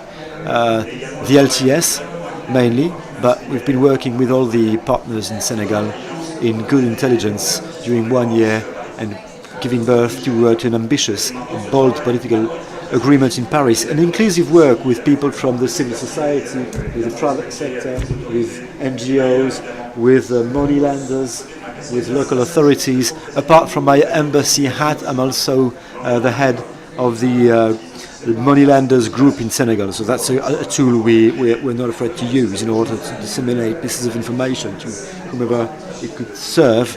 Of course, and I would be happy to have your insights from the IDRI about the long-term strategies and long-term issues. Thank you. Thank you very much for this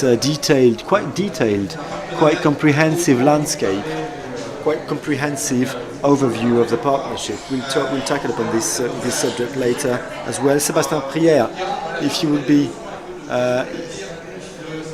you would tell a couple of words about these innovative experiences that are starting to emerge, and perhaps a synthesis about the prospects that we should bear in mind beyond the JETPs, the Just Energy Transition partnerships, but the fundamental need to keep on improving international cooperation. Sébastien, thank you very much, Henri.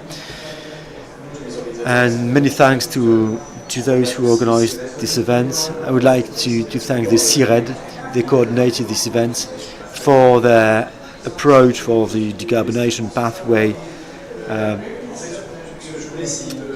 Thank you and congratulations. I would like to take a back seat a bit, make a step back, and talk about the SDGs. There is a diagnosis, I mean, quite harsh about the SDGs, showing that the transition didn't get started, but also that we lack access to the global south lacks access to money, and then that we have a lack of institutional possibilities for negotiation. It's even getting worse in many countries. I've been having a chat with someone from South Africa. The woman was saying that, told me that negotiations are getting more and more difficult there. We have more or less the same feeling in Europe, by the way, in France at least. But what has been mentioned, the brick laid by the AFD and the money lenders group, that's something we see in the deep decarbonisation pathways. One of the key messages we clearly need, in order to be able to negotiate within the countries and to attract money, we'll need expertise capacities, national ones, inside the ministries, but that would be independent from the ministries. And that's not about shortcutting ministries or having a go at them, but we really need both. And we need to support this independent expertise capabilities so that you get counter expertise, counter scenarios, alternative modelings. It's extremely important. You need several voices.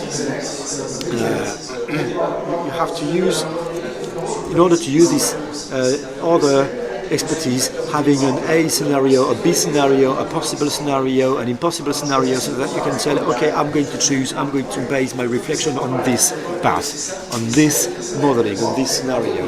And that's what appears, that's what underlies those many works we've been observing. ENDA has been organizing precisely that in Senegal with various scenarios, various modelings. I would like to emphasize this institutional capacity to negotiate. I've been talking about the World Report on Renewables. They need independent expertise and multi-stakeholder conversations that would be nourished by this way of working. And now, you know what, personal view, but in order to attract private investors, they are public donors, but for private ones, what you need is a transparent, fierce, let it be fierce, let it be brutal, like in Africa, but a transparent, clear, honest, frank conversation, a really public debate, deeply public. So we are here at the COP, summing things up about where we are, what we've done, where we're heading. Many things of what has been made were quite technical. There were experts from Africa who were extremely committed.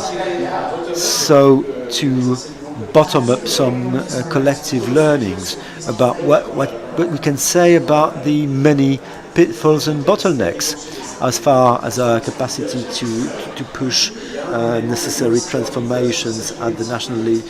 There are tools for collective learning, collective public policies learning. There are things to learn as for fiscal policy, as for innovative social tools.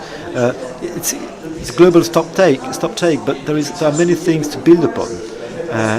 And the preparation of these global synthesis was made by both experts and diplomats, and it's extremely precious to have those cooperating. I hope the statement and the decision will be just as bold as the content of this technical report that was published in October, and the synthesis report. Feel invited to drop an eye and to read it because it's extremely instructive. One last thing, beyond the fact that thanks to the national works of expertise that we supported, we can learn collectively from the public policies. There is another key element, which is what are the cooperation elements that we need apart from the Paris Agreement to help countries choosing transition and transformation. I've talked about money, but some countries just say, I can't do it alone, I won't make the first step alone, without some crystal clear agreements and definition taxonomies about what means green steel, we have to know what we're talking about. Investors, those who invest in green steel in South Africa, say, don't hide that it's quite complicated to invest in green steel instead of brown steel without warranties of the market. So how to put in place commercial agreements from that point of view. Commerce and global stock takes. It's a touchy subject. It's like oil and water, and we won't make it as it is. But negotiability between countries could be built thanks to a bottom-up perspective and a bottom-up approach. I think that would be all from me. Thank you very much. To close this loop, I will allow Mathilde to close to show us the perspective of the AFD on this cooperation, international cooperation. I just wanted to say that beyond these jet Bs, I hope I didn't break anything, that are very intense.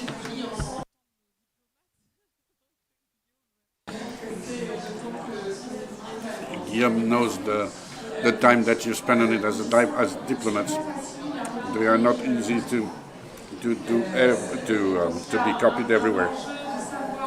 So there is a challenge to how to draw from these initiatives the necessary things to replicate the work elsewhere.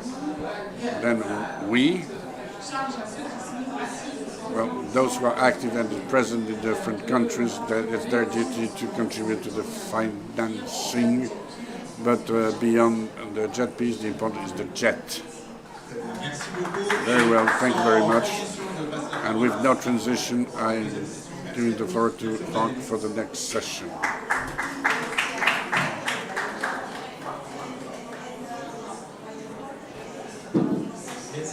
Thank you. I will switch to the question of implementation and the building of these strategies. We have indicated the importance of the coherent consistency, and I would like to thank Martine Borlon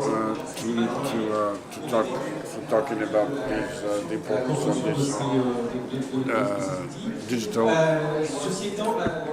This being said, being models, even when we're using models, it's not that easy. So here to talk about it, we have two specialists, Christophe Cassin from CIRET, who is a researcher in a laboratory who works on the articulation between science and decision, Emilia Lavalavert, who came here from Rio de Janeiro, climate specialist who worked a lot to help the government in building of this strategy. Christophe, first of all, could you tell us a few words on the way? I mean, what lessons can be drawn from the French experience?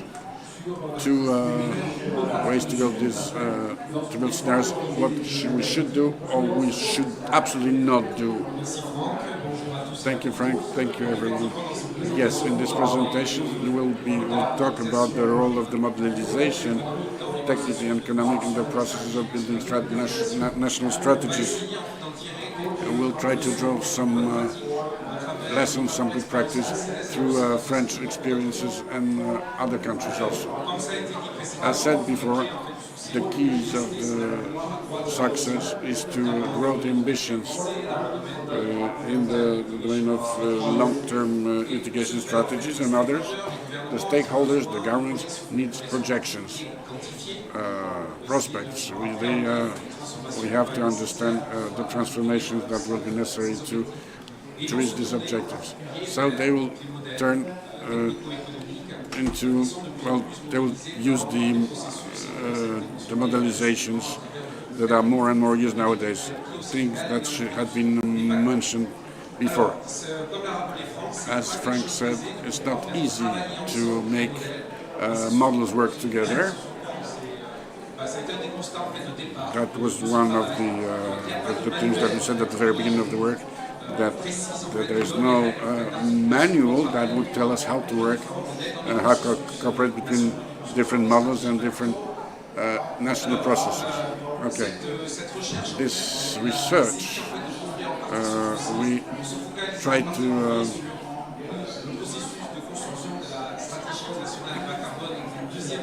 make the things work by based on French national low carbon strategy adopted in 2009. And in this framework, there are two principal scenarios that have been assessed, particularly with models. Don't know how to get to the net zero. Well, we focused also on a certain number of foreign experiences.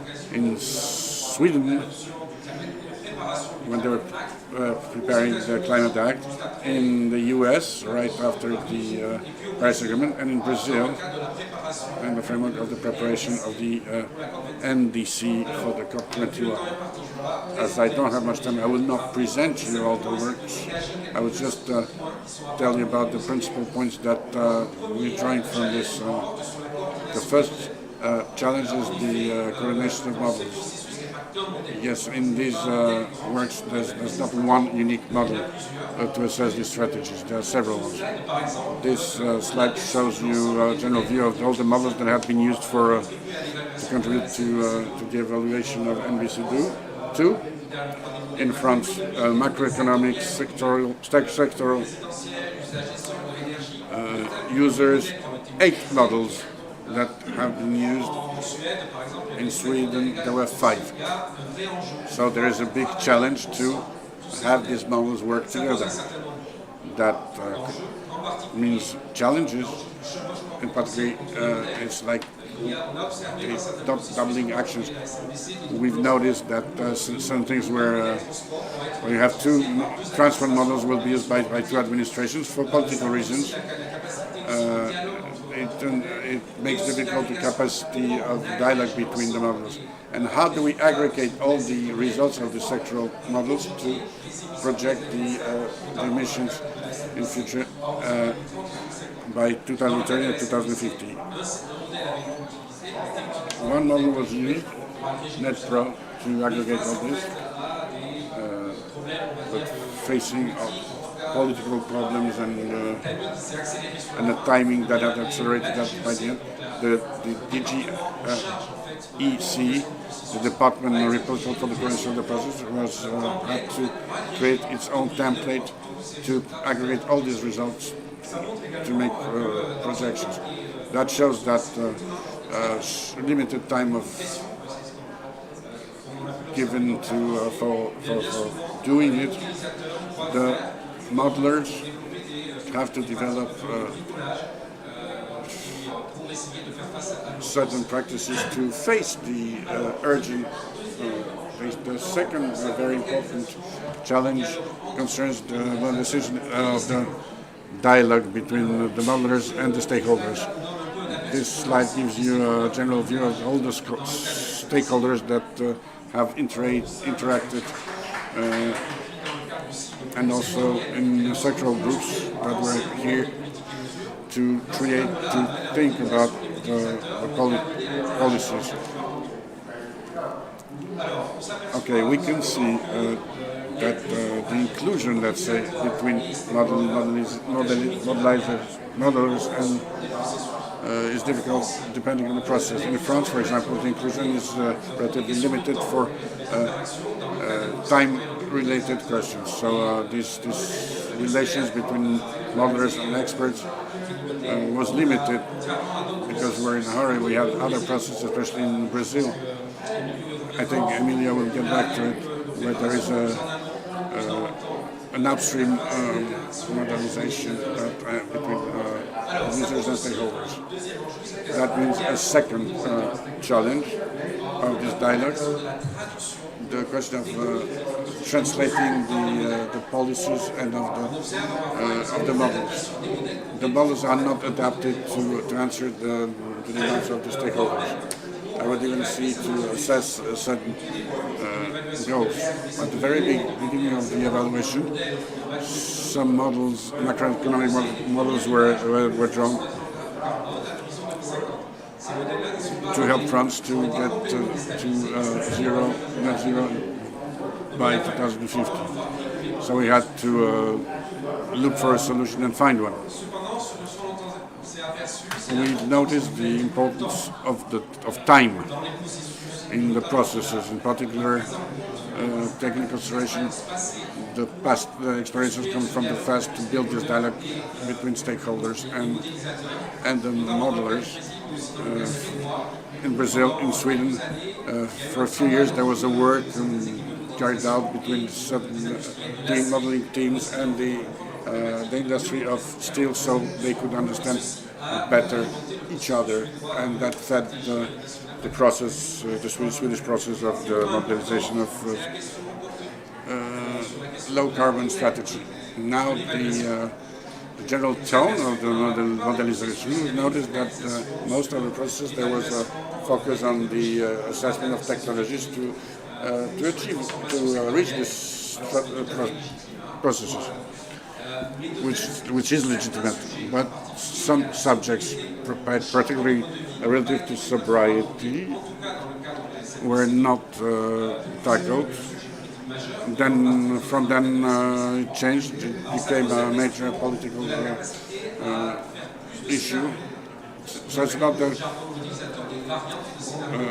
it's about creating variants of the scenarios to take into account this diversity. Let's not forget that in NCBC2 we had only two principal scenarios. The other important point that our methodological limit that we've noticed, and as a laboratory we were very surprised, is the unimportant place in this process given to economy, the capacity to change the needs of public-private investments to finance these transformations that are huge and deep of the economy and the society by 2050. Even if Brazil does better than others. Okay, the last focus, the last thing is the sustainability. These processes are processes that may be fragile in different countries. In the case of France, there is a will to conduct these things. Since CNBC1, in the Brazilian case, there were changes. In the States also, there was one shot and no assessment later. Even in the French case, there is a continuity of the assessment. There is a challenge of a transmission of the assessment process to another. Human resources, that's how to give because there is a big turnover in the teams, like at DGAC, for example, in small team responsible for the assessment of the coordination of the assessment of the SNBC. There is only one person that was present with the CNBC too. And then transfer of practices. As I told you, it's like homework. We need to know how we did to urgently create a dialogue between the models. There is a will inside the administration, but at this point should be reinforced. So I conclude here on the main lessons and recommendations that we can draw from this study. On one side, when we talk about models of assessment, it's important to remember that these models do not only create figures, but only relations between institutions and modelers. And the manner in which these relations are put in place may have an influence on the success of the processes. In terms of recommendation, there are three principles. Others too, but three principles. The first one concerns the necessity to create more scenarios to try to cover all the complexity of transformation. The other point is the challenge of the support to the emergence and of societies and non-owners and other people in order to improve the mutual learning we talked about earlier. And finally, there is the real challenge of international cooperation. We can see we need to reinforce the capacity building, especially in other countries, but also in the south, to share experience within processes that are made ad hoc, that are new but are essential for the transition, low carbon. Okay, thank you very much. We've published a few things. If you're interested, there are several articles, at least between modelers and low carbon strategies. Well, thank you, Christophe. I would like to give the floor to Emilio. The Brazilian case has been described many times. Could you tell us a bit more about your experience in Brazil as far as modeling's use is concerned? Well, hello. First, I would like to say how honoured I am to be invited here at the French pavilion. I didn't make it. I wanted to translate my slides into French, didn't make it. Not enough time, sorry.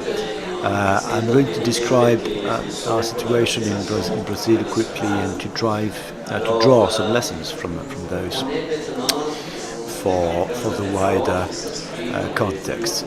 There's an effort that is being made to contribute to new NDCs, which NDCs are to be submitted by the Brazilian government.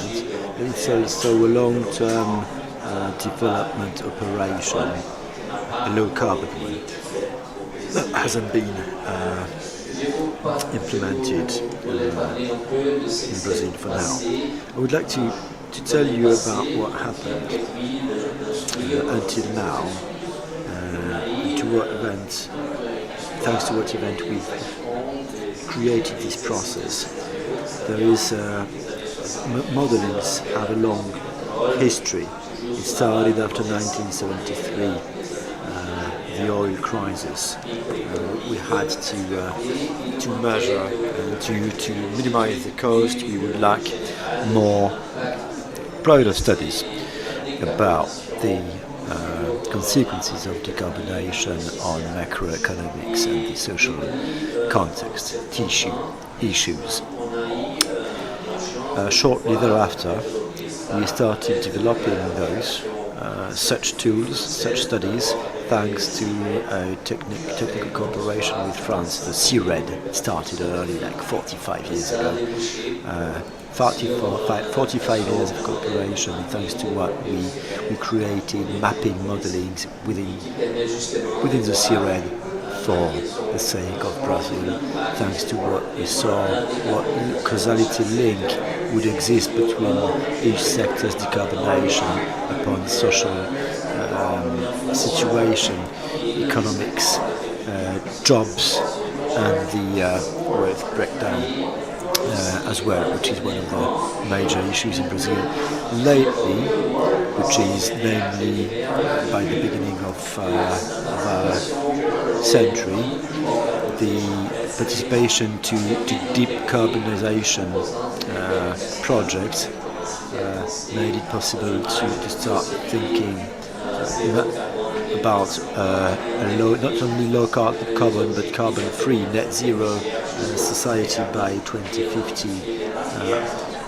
expressing scenarios, commitments, and identifying what the hampers are and how to overcome the obstacles. There are many scenarios or modelings. They are quite tangible, but you have to update them. You have to keep them updated regularly for them not to become obsolete, which they become quite often. We've cooperated with the ADEME, of course, with the World Bank. It's important to mention that those are not merely scientific exercises. It has been performed with various actors gathered by and within the Brazilian Forum for Climate Change, which has been created by President Cardoso in the year 2000. The Ministry of Environment has asked formally the Forum to elaborate scenarios to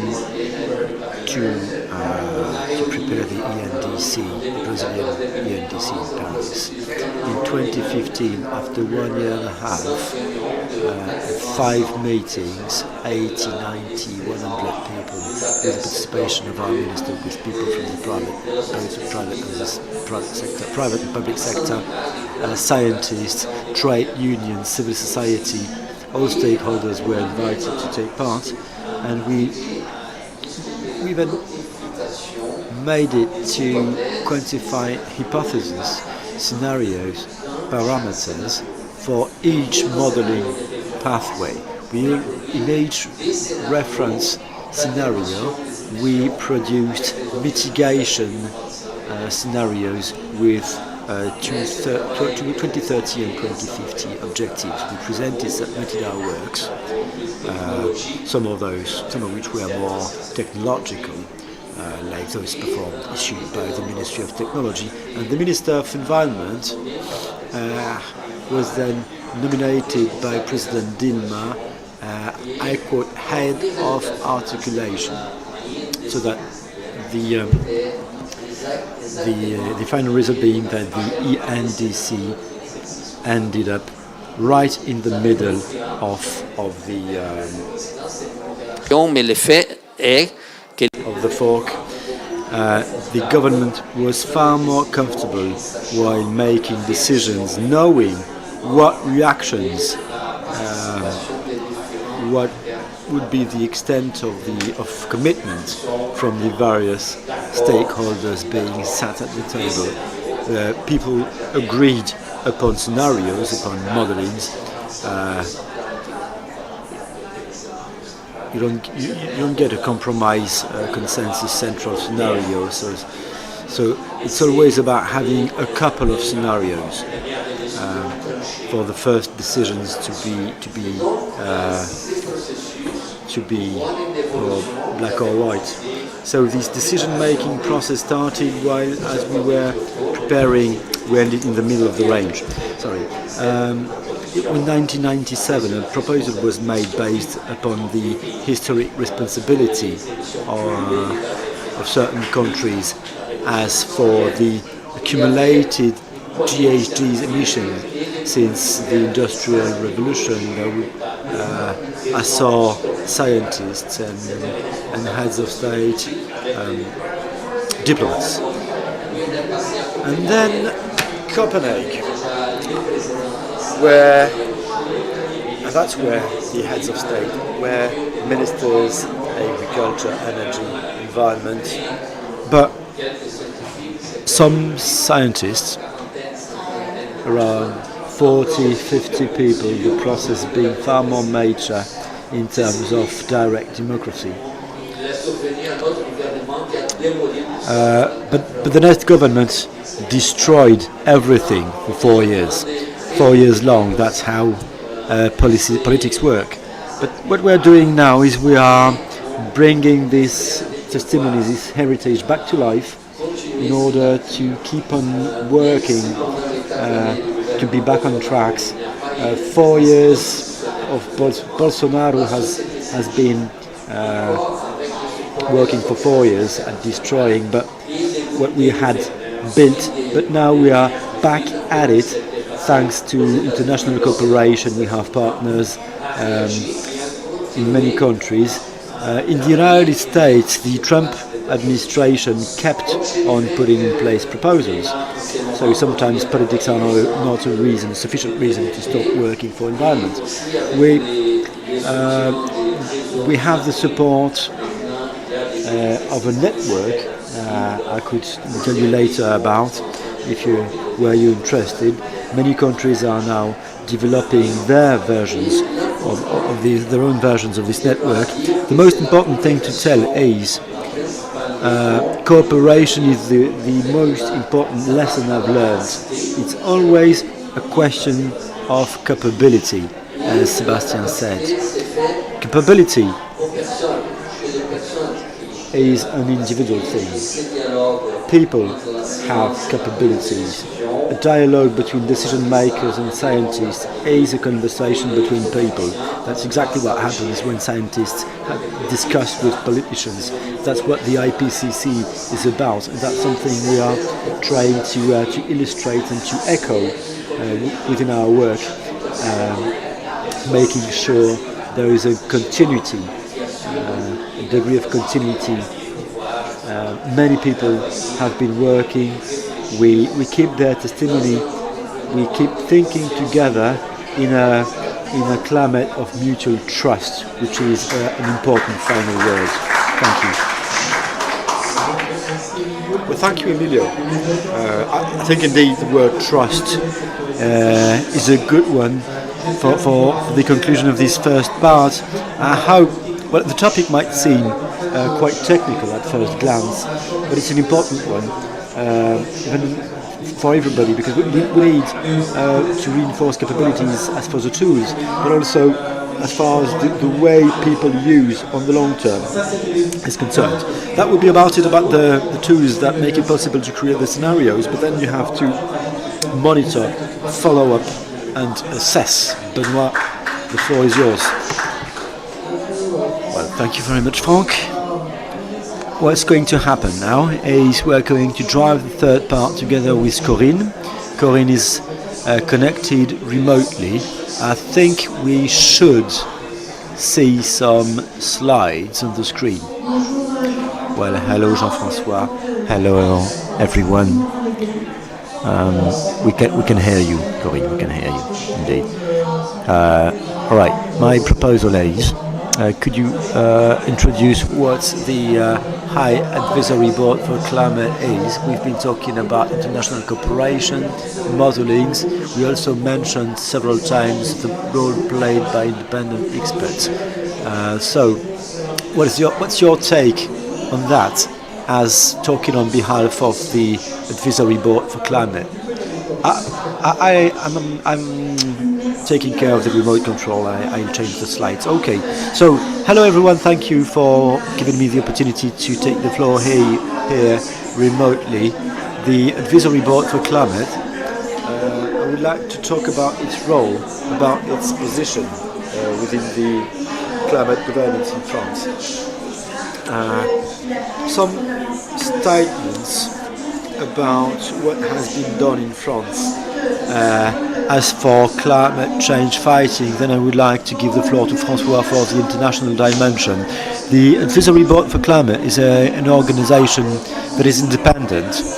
Its main mission is to assess public policies, public action in the field of climate change fighting. It's been written into the Energy Climate Law, the one that was written in 2019. We publish opinions, independent and objective opinions. Sebastian mentioned this morning how important it is to have an expertise capability that is independent, and that's precisely what the bolts and nuts are. As for the Advisory Board for Climate, we also take part in the debate in an objective manner, but what's specific to us is that the government is accountable towards the Parliament, which means we send recommendations to the government, who is supposed to explain, to be accountable towards the Parliament as far as these recommendations are concerned. So the Parliament checks whether the government is actually doing the job we are calling for. And what we are aiming at doing is improving climate action as it is led by the French government. We come up with proposals. It's an important part. Those proposals have to be multidisciplinary, plus the members has to be chosen for their expertise and not for their representation. The members are chosen and nominated for their knowledge about climate, energy transition, agronomics, like Jean-François Susana, or social sciences, by the way. And this multidisciplinary approach is truly, and the fact that we are independent from the government allows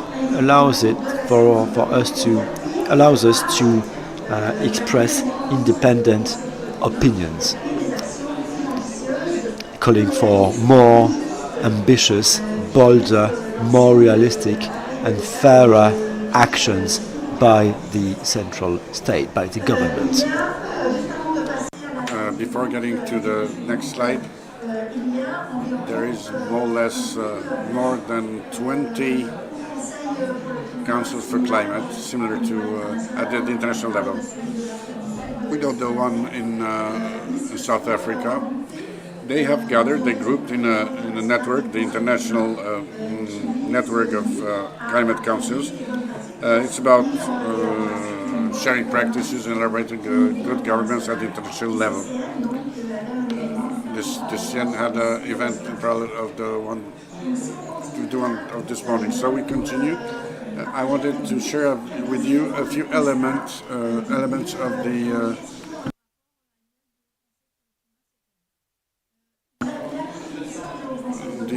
ambitions of the High Council is about mitigation, but also adaptation to in terms of adaptation. This year, we've looked how France was responding to the events, meteorological events and climatic extreme events that fall within a trajectory coherent with the climate that is changing. So we've noticed this year is that the impacts of in France are above prevention and management capacities.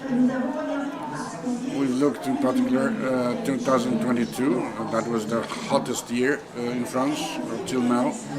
I've noticed that all the tools of management and prevention were not able to prevent the consequences of the events. There are several examples here on the right side. Important tension, problems with drinking water, natural disasters, like cracks in buildings, which is due to droughts that were very expensive for the insurance companies, burn hectares, deaths, and the agricultural efficiency diminished by 30% even. For today, we should not be surprised by these events.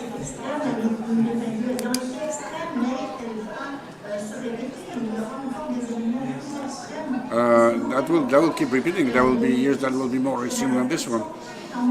So today, the adaptation is a reactive one.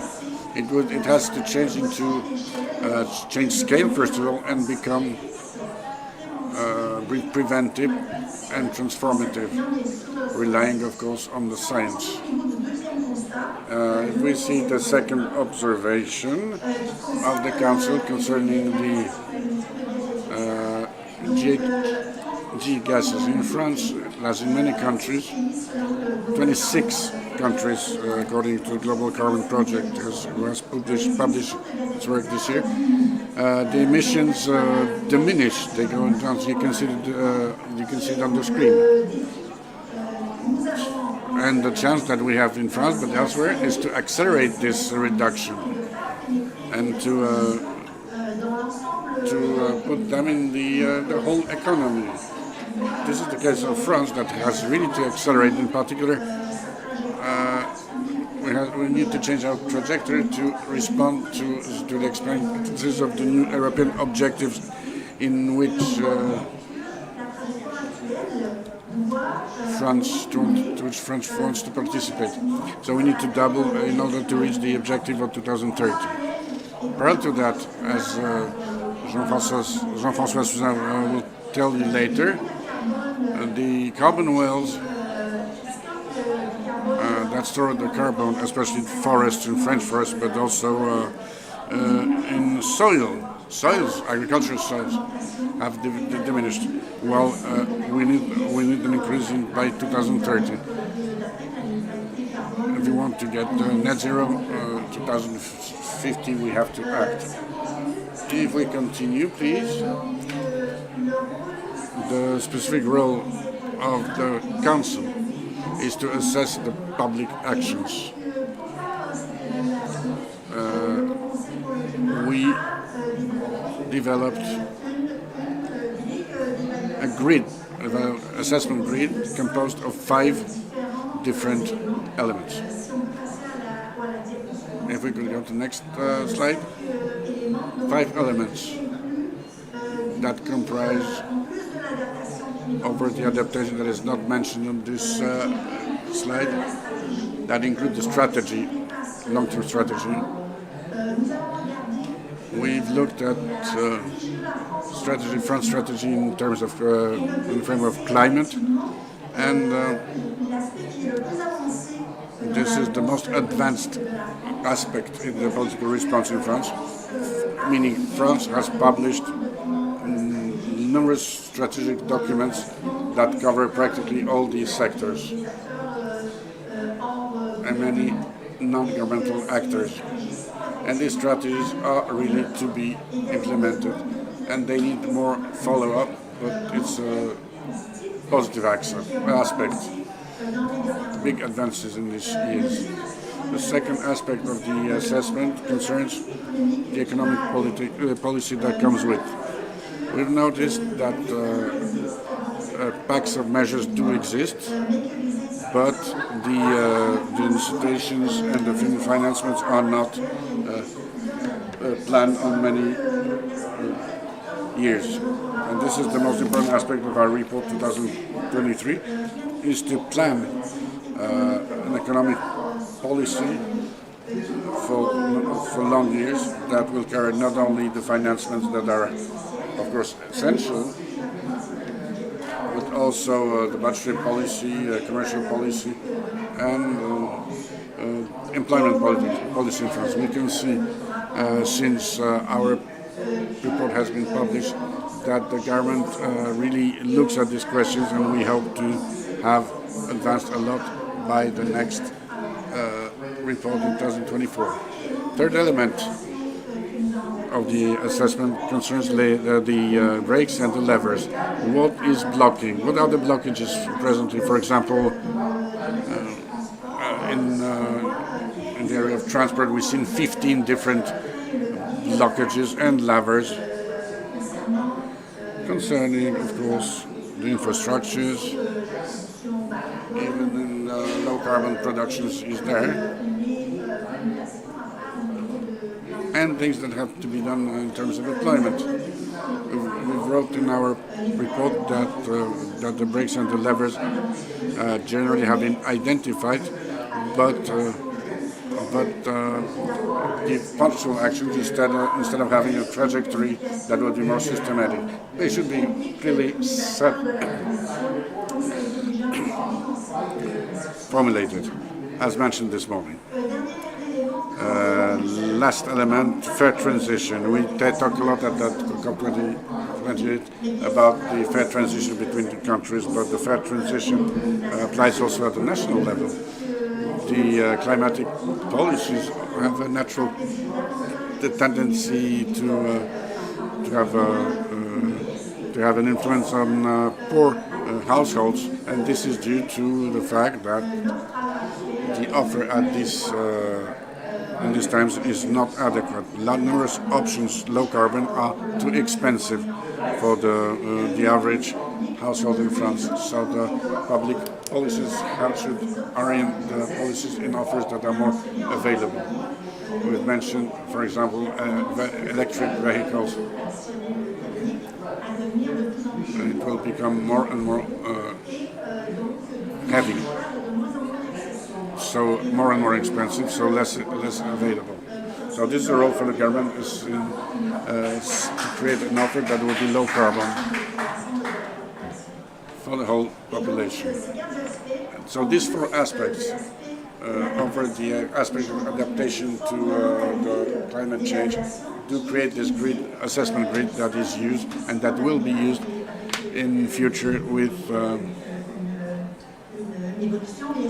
an evolution, of course, in future for the reports of the council.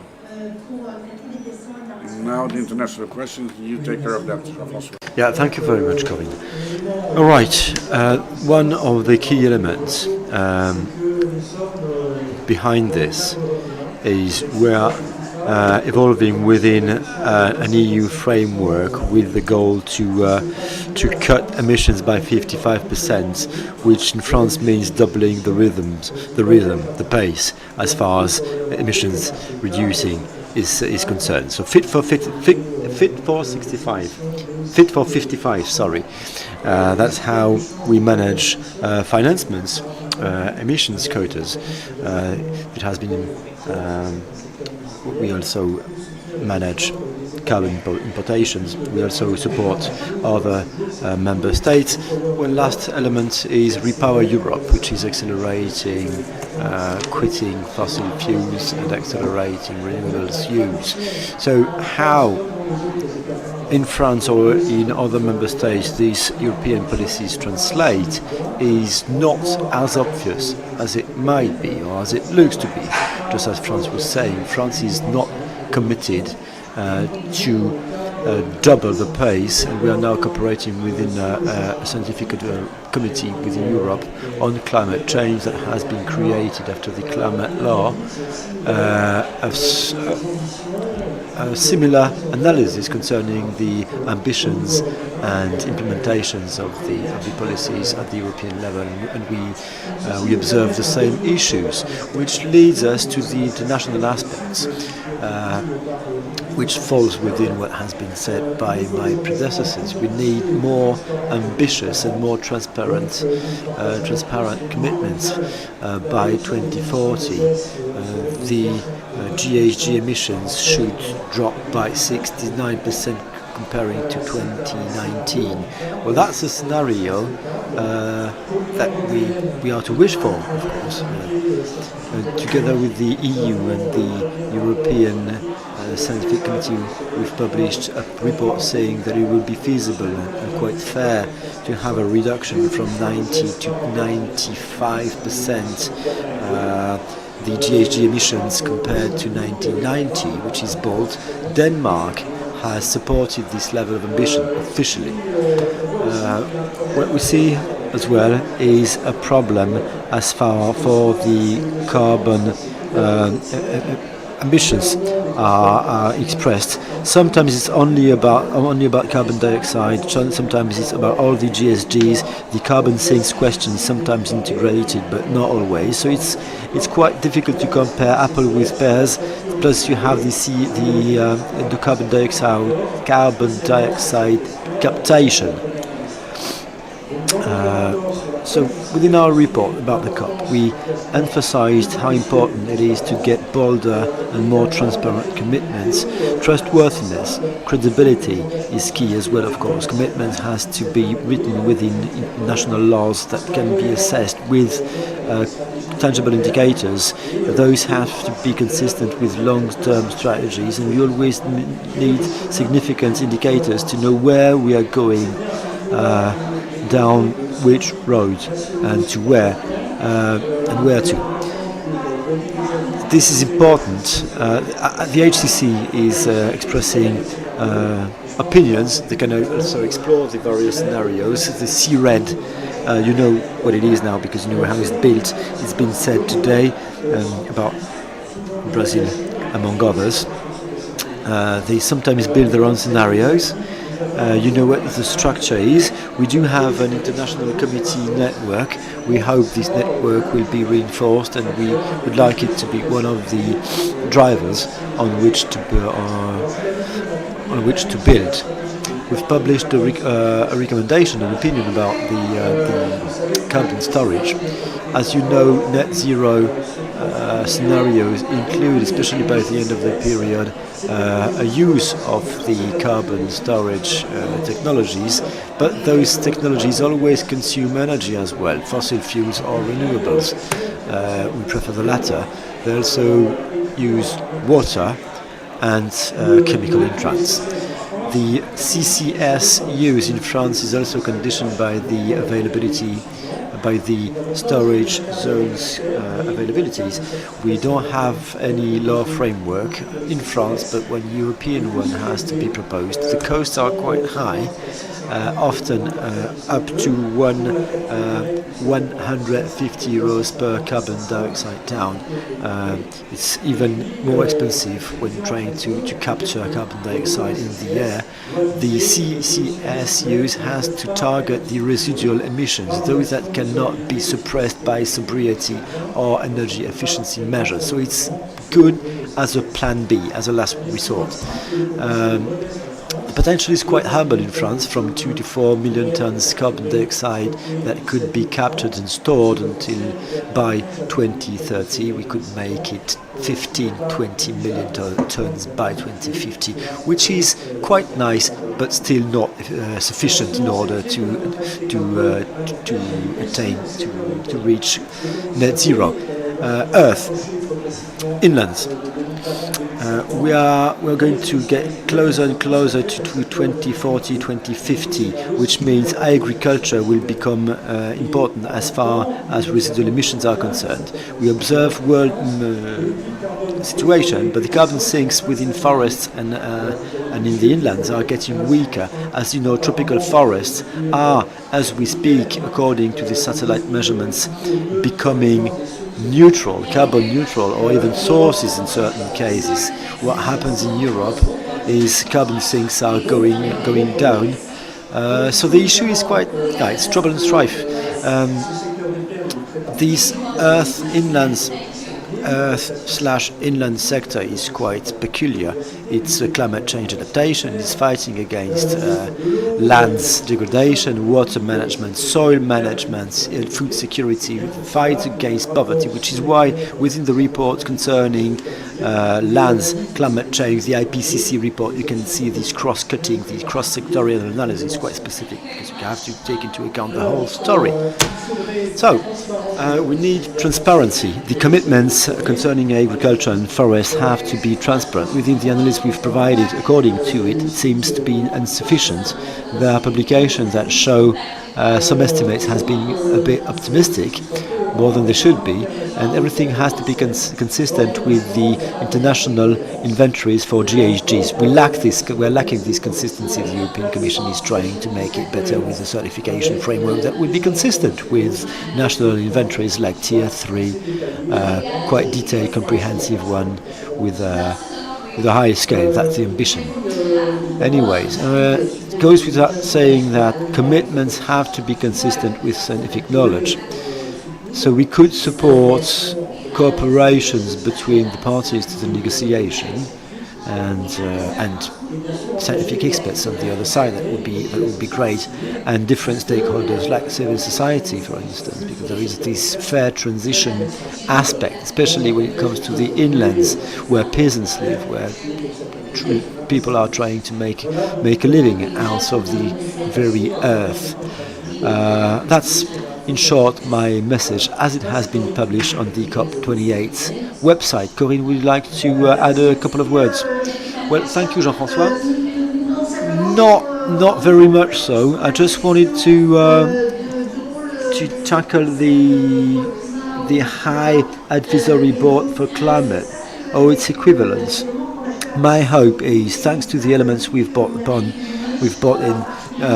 today, because there have been the last report and two others, we've demonstrated how useful it is to have an independent glaze upon the government's behavior, the steps they make, the decisions they make, in order to show also the various methodologies that are put in place.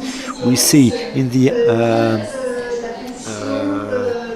ICCS that the position and the analysis, as it has been made by the High Advisory Board for Climate, makes it possible to see how useful this technology is, but at the same time, how what are its limits, if to take into account the government's strategy when it comes to the High Advisory Board for the inclusion within the national strategy, national low carbon strategy. So our advisory board for climate has been existing for the last 5 years. We've published 5 annual reports, 5 yearly reports.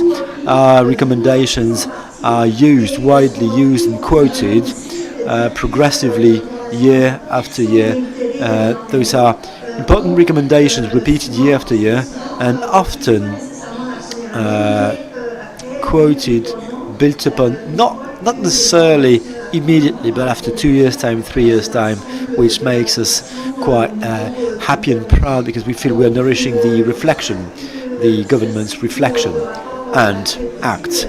I hope the report will prove useful. I think it has done so, and I have been happy to take part in this conversation. Well, all right. For the three parts, this is what's going to happen now. Let's see it together, if you would, on stage.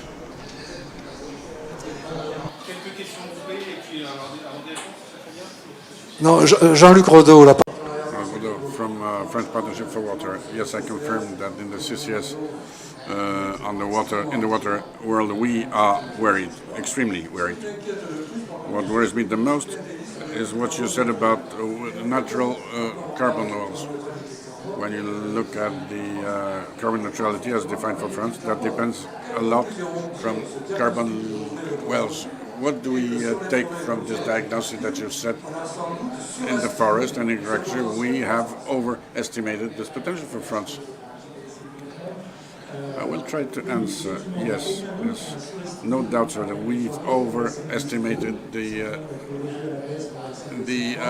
role of the carbon wells. Same thing in France, but same thing in the whole EU. They were not very realistic about these things.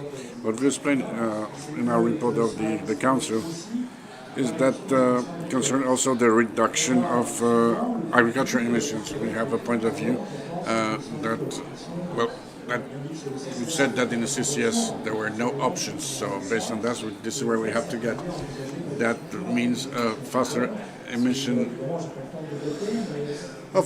of carbon. So there are options, but today there is no financial or legal framework that would accelerate these things and the resistance of the agricultural world.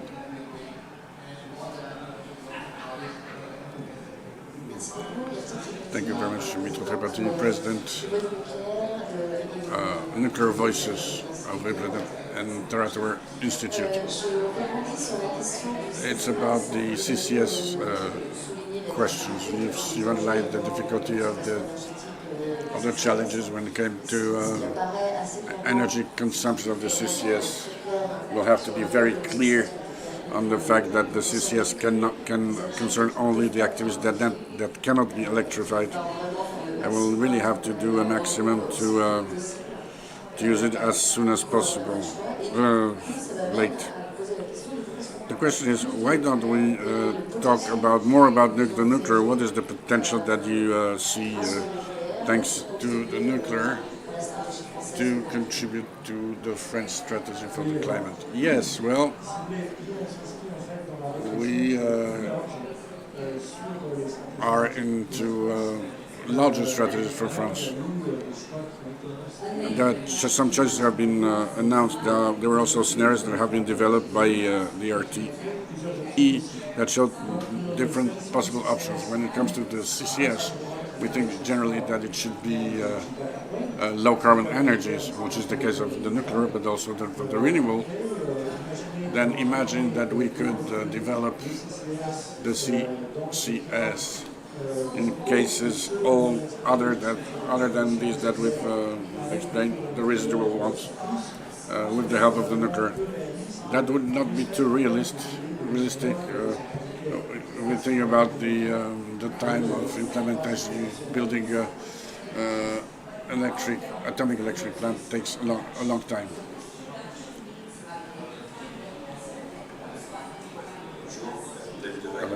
David Levi of the Izuli Foundation. We promote citizens' initiatives. I'm sorry I'm late, but the question was where were the methods to increase the ambitions. And I would like to know how much you take into consideration the acceptability of the proposed trajectories. Do you think how to reinforce this acceptability through citizen conventions at the local, national levels in order to anchor trajectories and to be able not to go back and to make the acceptability advance in the society through different strategies? Thank you. Of course, this is something that we could tackle at the Citizens' Convention on the Climate. We've contributed on one. Some of the members have contributed to the efforts of trainings for citizens that were engaged in the convention. So we've analyzed the recommendations, and we understood in what direction it could go. We can say that this experience was important and that it could really entail interesting consequences not only in France but in other countries. This is what I can tell you at this stage. We listen to the parties, but in a organized way, not bilateral, but during the moments of presentation and the discussion on our reports.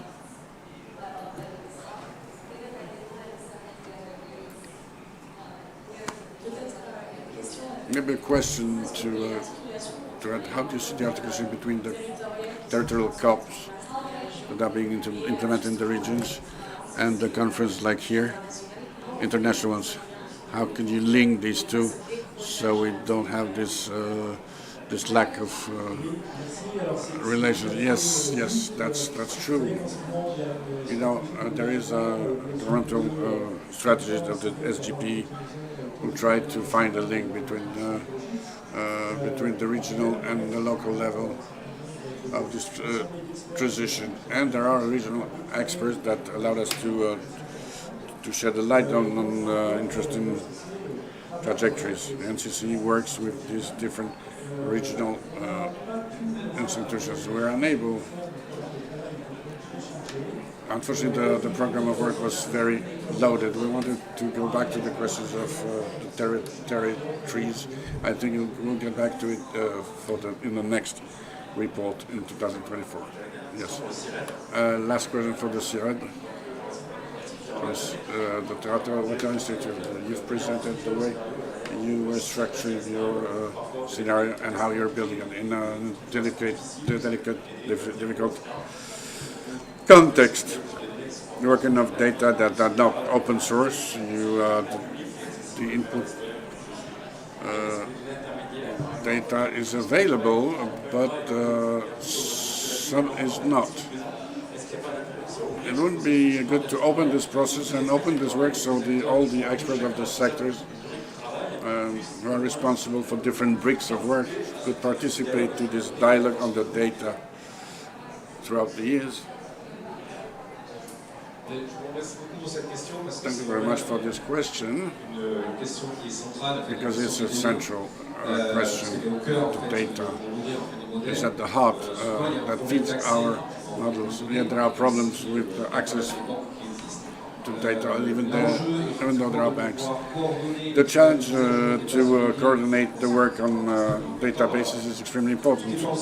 Everything depends on the statistic work with which we work.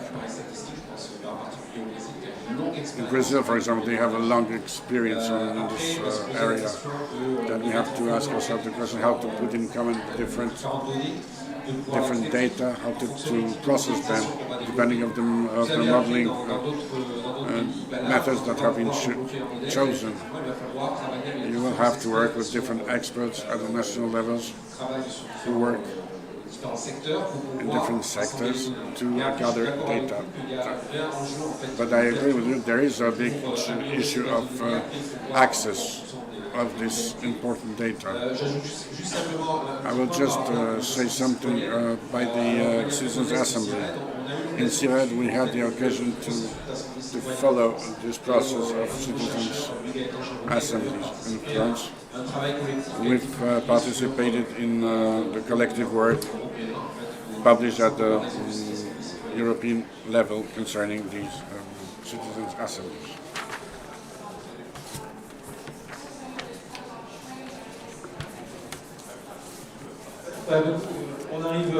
Okay, well, that's the end of the questions and the end of the time that was given to us. Thank you very much. I would like to thank the panelists for those different informations. Thank you to you for following these presentations, even though the atmosphere was very loud this afternoon. Thank you.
Can you hear me? Yes. I will be the timekeeper, and in order for everyone to have enough time to speak, I would like to begin now by an introduction to our discussion today. Thank you for coming. It is quite a very noisy environment, but we will make it. So, ladies and gentlemen, esteemed guests and valued delegates, a warm welcome to each and every one of you here at COP28 to discuss the decarbonization of the transport sector at this French pavilion. Can we begin? Okay. So, as we delve into the discussion today, let's take a moment to recognize the profound impact that transportation has on climate. The emission of the global transport sector, especially in the road sector, the maritime sector, the aviation sector, represent around the fourth of the global emission. So let's say it that way. If we do not decarbonize the transport sector, we won't be able to reach the net zero targets of the Paris Agreement. So within this tapestry of transportation, there are a myriad of modes, whether it is maritime, whether it is aviation, trains, buses, road, that we need to address. And today we have an amazing panel to discuss that. This amazing panel is divided in two roundtables. The first roundtable is organized by the the New Energies Coalition, yes, and gather industry leaders from the aviation and the maritime sector. So, without further ado, I will move to our panel discussion today with the five esteemed guests we have today. Vincent Petit, which is the Senior Vice President for Energy Transition at Schneider Electric.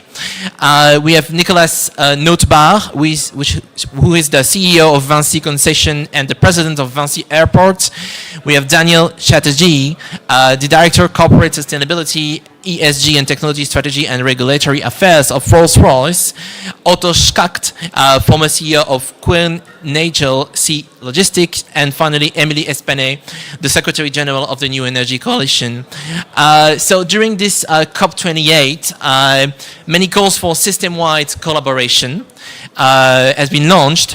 And launched in 2020, your coalition, Emily, is now gathering 19 members, forming more than 18 working groups in the whole value chain of transport, and particularly maritime and aviation. So I have a question for you. The first question of this roundtable: why have you decided to launch a coalition for the transportation sector on new energies, and what are you trying to achieve? Thank you, Joseph. Nice to meet all of you in this French pavilion in English, an English session. I'm more than happy to be with you today. So the New Energies Coalition has been launched 3 years ago in 2020 in a COVID and pre-Ukraine context. And we are now more than 18 partners, working on 18 projects. And this coalition has been launched in the Assises de la Mer in December 20, in fact, because of the needed acceleration of renewable fuel production and the needed awareness, I will say, raise to unlock the barrier we have in order to deploy the solution, but also the regulatory needed to accelerate the energy transition of all transport. And we are working really on a wide system because, in fact, we are gathering for the first time aviation, maritime, but also road transport. So we are working on projects to decarbonize all type of transport. That could be, I will say, the last mile electrification project, or it could be the port electrification that we will discuss later. We are working on SAF acceleration, eSAF, but also bio. And I'm more than happy today to welcome three of our partners, because Rolls-Royce, Kuehne + Nagel, and Schneider Electric are working with us alongside. They are a member of the coalition since almost the beginning. And I hope Vinci will join us soon. And of course, because together we are going stronger and faster, we say. But more than happy with the new IMO set. You know, we have new regulation on shipping that have been developed quite recently this summer. We need now to accelerate and to be at the level because to reach -20 or striving to -30 by 2030, it's a real challenge for maritime. And for aviation, if I just take the European regulation, it's also a big, big challenge to become. So we need to accelerate fuel. We need to tackle the regulatory, I will say, needs, because as you know, ETS will not be sufficient at this level to pay the surplus of the cost of transition. And we need to accelerate the cooperation between us to deploy technology. I will develop more what we do after. Thank you for this very bright introduction. I will now ask the first question to Vincent Petit for Schneider Electric. So I just would like to recall one data here. By 2050, passenger demand is expected to increase by 79% under the current ambition scenario, according to the OECD. And freight demand will roughly double. So this will require a lot of energy, a lot.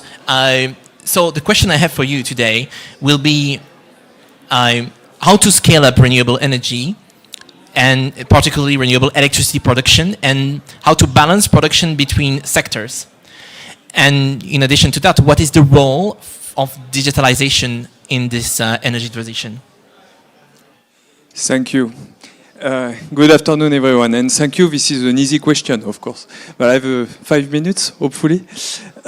So maybe just to put your numbers in context, right? I think it's pretty clear that the energy demand for and the green demand, right, or the green energy demand for transport is going to go up quite dramatically. But I think we need to put it in context with two things. First of all, and maybe my colleagues are going to discuss about this, I think there is a potential for demand management, energy efficiency that could tame to a certain extent those volumes, which we should not, let's say, forget. But I'm probably not going to expand on that unless there are any questions. But definitely there will be a strong growth, but we need also to put that growth in the context of the overall growth in energy demand and in electricity. Just to give a very high-level figure, the demand for electricity today is around 25,000 terawatt-hour per year. The projections vary across scenario, but we're talking about a growth of about 3 times by 2050. So the demand of transport, the share of transport, and particularly maritime and aviation in terms of electricity and the electricity used to produce fuel, is less than 10% of that total by 2050, right? So the problem of developing the necessary energy for transport, right, clean energy for transport, is part of a bigger problem of developing the clean energy system as a whole. So that's one point I'd like to make, just to put things in context. Then looking at the clean energy needs that we have for transport, I think there are two things we could discuss. There are the fuels, right, the electricity or clean fuels, basically, that's one aspect. And then there is also another aspect, which is maybe the electrification of some of the infrastructures. So the airport, but I will let my Nicolas maybe expand on that, because he's probably more competent than I am. The ports as well. I actually, when I was preparing for that panel, I actually discovered a striking figure, and I'd like to share it with you. I discovered that when you have a ship, a cruiser ship, which is sitting, you know, idle in a port, during 10 hours, so overnight, it generates as many emissions as one car that would do 16 times the tour of the Earth, right? You 640,000 kilometers. Okay, to give you the figure. So what, 10 hours with a cruiser ship. So there are massive topics also about the electrification of the infrastructure that support maritime and aviation, right? Which we should not forget. Now, coming to the fuels, so this is essentially a petrochemical related application. And here, obviously, we're going to need massive amounts of clean energy. And I think, let's face it, I mean, it's going to be gigawatt scale development. We have today not everywhere in the world, but at least in Europe, we have, and to a certain extent in the US, some issues that the clean infrastructure, the clean electricity infrastructure is not going fast enough. If I was to make a long story short, there are several issues like social acceptance and so on, but one big issue is the permitting, the time it takes, the administrative burden. It takes today, in average, in Europe, 10 to 12 years to deploy a new wind farm. It takes 4, 5, 6 years to deploy a solar farm. And actually, when you look at the administrative component of those years, you could probably, the potential, you could probably reduce those time scale by a factor of 2 to 3. Okay? So the 12 years would become 4 to 5. The 4 years or 4, 5 years for solar would become 1 to 2. So we can go actually much faster. But again, it's a problem that concerns not only the mobility sector, it concerns the entire economy, right? And in fact, it's, I think, a very, very important issue because what we really need is to build the energy abundance, right, of tomorrow to fuel our economy. And that concerns mobility and everything else. One last point on digital, I've been too long already. One last point on digital. I think one of the challenges that we face with this, so provided we deploy this massive infrastructure, there are a number of challenges, like how do you accommodate, those new big users of energy inside the power grid? It's one aspect. The second aspect is that electricity, what's going to be the cost of production of those fuels, because the mobility sector needs affordable fuels, right? And I think here there is a very nice synergy between the production of those fuel and actually the power system and the balancing of the power system. Renewable are intermittent resources, but there are ways that are now explored by the industry to build flexible production mechanisms that actually facilitate the deployment of intermittent renewable energies, facilitate the production of fuels at a low cost of electricity. So you produce when the wind is here or the sun is here, and when the cost of energy is relatively cheap and abundant. There's a lot going on here in terms of innovation, and that's a lot about digital controls and integration of large-scale electricity users within the grid. I don't expand further, but it's a very important and interesting area of innovation. Thank you very much. It was very insightful.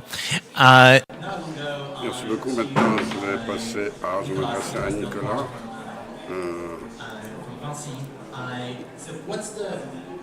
Nous parle de chez Vinci. J'ai entendu hier. Est-ce que vous pourriez nous expliquer qu'est-ce que c'est le rôle d'un opérateur d'aéroport dans cette transition? C'est lié à la mobilité. C'est des concessions d'infrastructures de mobilité. Premièrement, un problème de notre espèce humaine, c'est que nous sommes mobiles. Je ne vais pas dire que c'est plus important que de manger, mais presque. Il y a 1 million de gens.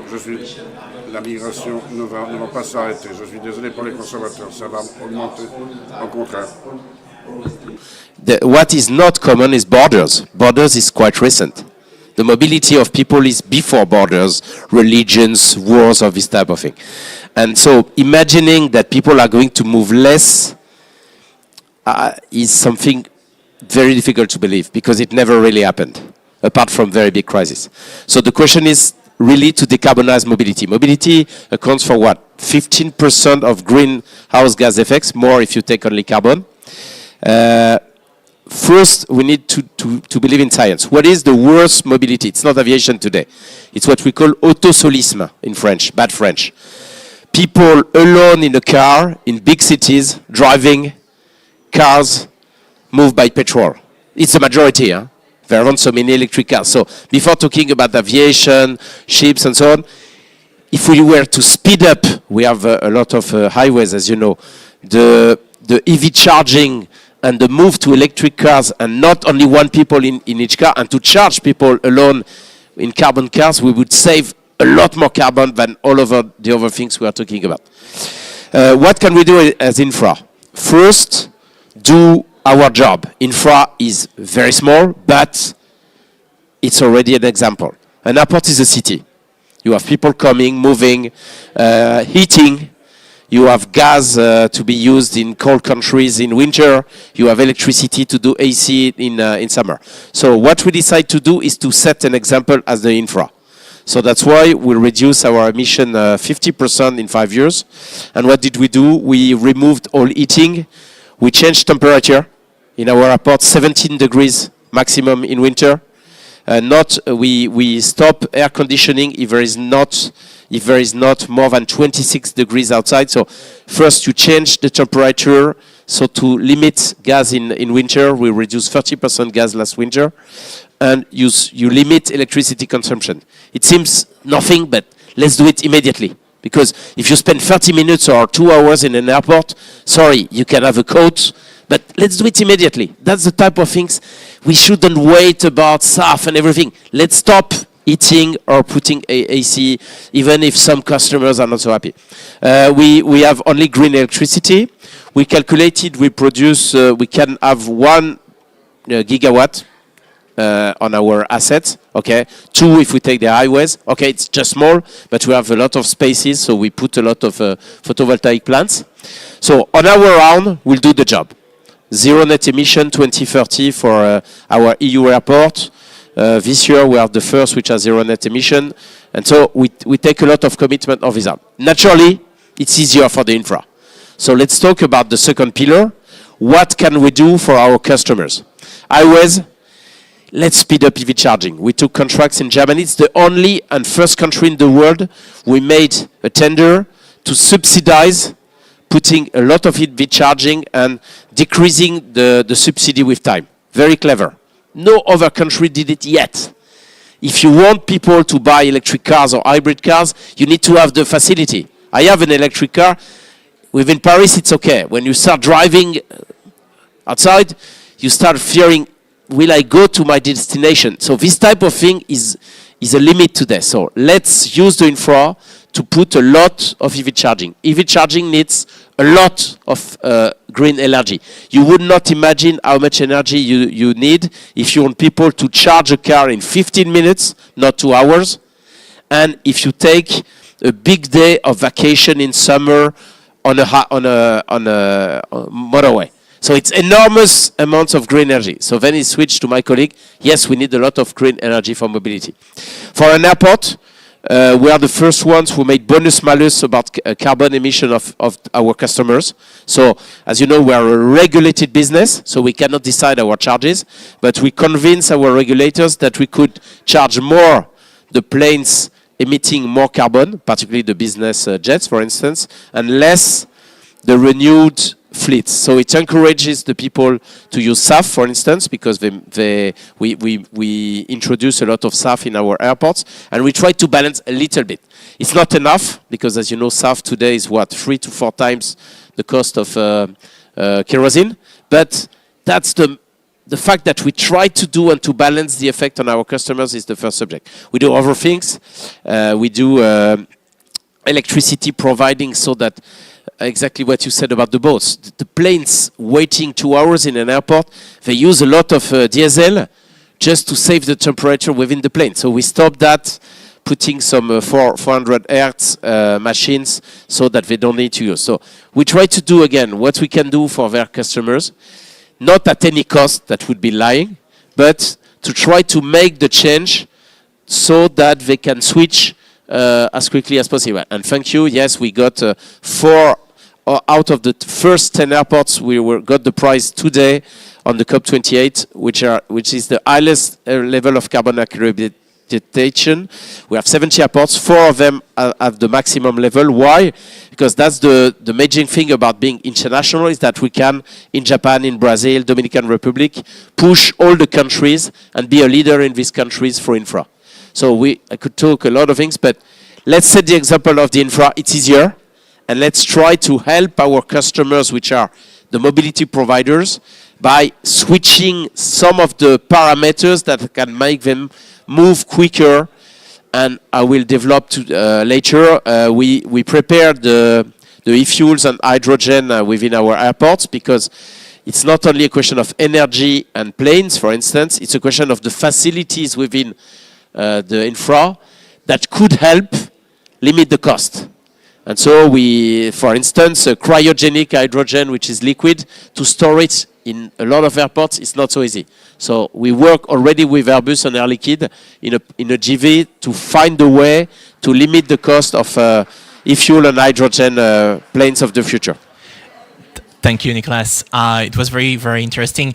No, I mean, like, speaking about the aviation sector, which has very bad press among many climate activists, I would like to actually go to Rolls-Royce and ask, so how are you managing the decarbonization of the sector? Because you are a key actor as engine manufacturer. So how are you using, are you scaling up the eSAF, the sustainable aviation fuel, and how this can lead us to a net zero world? Yeah, thank you. Maybe start with a good and easy question. I think aviation is one of the sectors where actually energy density matters. So if you would take an airplane and would try to run it on batteries, it will fly six minutes, but it cannot start because there's not enough energy. And I think that's the key, like we hear from shipping, those sectors, they are hard to decarbonize because they require to fulfill their purpose so much energy. And now the good news is, if you come to aviation, there's still potential to increase efficiency. So the new UltraFan we are doing, the newest generation of technology for new engine will be better, 10% in efficiency, just the best engine today. And from many engines which are on the wing today, even 25%. So there's a way just with conventional technology where you can have improvement, and efficiency means less fuel, less CO2. And the other thing, and that's I think come to marine, is that's maybe the challenge, that what we will see is the energy transition. And that's the challenge, that the whole energy system needs to change. We have started with renewable energy, and what we need to change to really achieve net zero flying is a different energy carrier, a climate neutral energy carrier. And that's what at the end the role of SAF or hydrogen is, but I think from our perspective we need to be realistic on the perspective of hydrogen. We're talking maybe on 20 years before this become a significant role, and then probably also for the smaller distance. If you look on aviation as a total, then we really need sustainable aviation fuels because of the energy density. And there's again the good news. So today an aviation turbine can run on 50% SAF, and we have now, maybe you've seen it in the press, have done the first transatlantic flight with 100% SAF. So maybe my engineers don't like me, but I think that problem is solved, it can be solved. But now you can imagine, even of all engines which will run on 50% SAF, there's not enough fuel for that. And I think then we need now to come, and that's when the whole ecosystem needs to come together on the aviation side, and that's also the great thing on that coalition, also different energy sectors. So where should all this fuel come from? And then you can start with the renewable energy, and just to give you a perspective. So, I mean, there are numbers out that by a factor of 15, the demand of electricity will increase. So just to fuel everything in 2050, we would take like 15% of that energy to produce those fuels. And in that calculation, I'm assuming that 30% of the sustainable fuel is taken from biofuels. And that's maybe the part of the story. We need to start with biofuels, biosaf, and clearly we have a topic how much renewable feedstock we can use. There's a certain limit. And then we would need the e-fuels. So a clear message is neither biofuel can solve the issue, nor e-fuels. And I think that's the challenge, that you get the ecosystem together. And again, I would close with the good news. I think you have seen European Union quotas for SAF. We've seen it in US, we've seen UK, and there was this AAA conference where we're all on UN level, they made a 10% pledge for 2030. And I think that gives now the right signal for players that there is a certain market. There's not a fuel available right now to meet that demand, but I think that's one of the benefits I see in aviation, that with that there is now a kind of clarity how much fuel when to be needed, so to kick off the ecosystems from producers up to the off-takers at the end. Well, thank you. So as you can see, we have many challenges in the aviation sector in order to reach net zero, but we also have a lot of challenge in the maritime sector. So I'm actually looking at you now, Otto, and I mean, the maritime sector is often a little bit forgotten by people. They don't really understand how we can actually decarbonize it. So my question to you will be, how can final end user contribute to encouraging governments and transport actors to offer more sustainable service in your sector? Thank you for having me here. I think we have to first educate the end consumer, and not only the end consumer, we have to educate a lot of companies. The good news is that 80% of global trade moves with a vessel. So a lot of people underestimate this. It's the slow. I always say it's the slowest mode of transport, and it's, although carbon fuels are being used, it's the greenest mode of transport already today, which is a good news, which is also bad news, and I come to this in a second. So the Energies for the Coalition and all the initiatives by shipping lines, they are all making the right moves. They have invested into new technology. Most of the vessels which today are being ordered are dual fuel vessels, so they can run in future on they can run on the old carbon fuels, but they can also run in future on green methanol, green ammonia, biomethane. So the investments are being done. The big question from the shipping line side and from the customers is, will there be enough green fuels available? Because there will be many other industries needing also a lot of renewable energy to produce these green fuels. So for the end consumer, the problem is, and I experienced this myself a lot, the CO2 emission per container moved around the world. So all finished goods which move in containers is relatively little. So actually the good news would be if you move today a container from Hong Kong to Le Havre, and it costs you, let's say $1,000 or $1,500. So if you would add on the green fuel, it would be perhaps $1,000 more, which percentage-wise sounds a lot, but for the product in the container, it's very, very little. So if you have 7,000 pair of sneakers from a big brand in the container, you talk perhaps 5 or 10 cents per sneaker. The consumer will not feel this transition. So that's the good news. So how do we translate this? What we found, that a lot of companies told us it's all nice, but we, under our scope 3 emissions, we concentrate on the production process. Because in the production process, whatever product we produce, we can save far more CO2 emissions than in the transport chain. So that's where there is a conflict. Again, the good news is biofuel is only an interim solution. I think similar like in air freight, also that's only an interim solution, and we are actually selling quite a bit SAF, but it's percentage-wise very, very little. But most shippers in the world are not ready to pay this extra yet because they put their focus internally on other matters.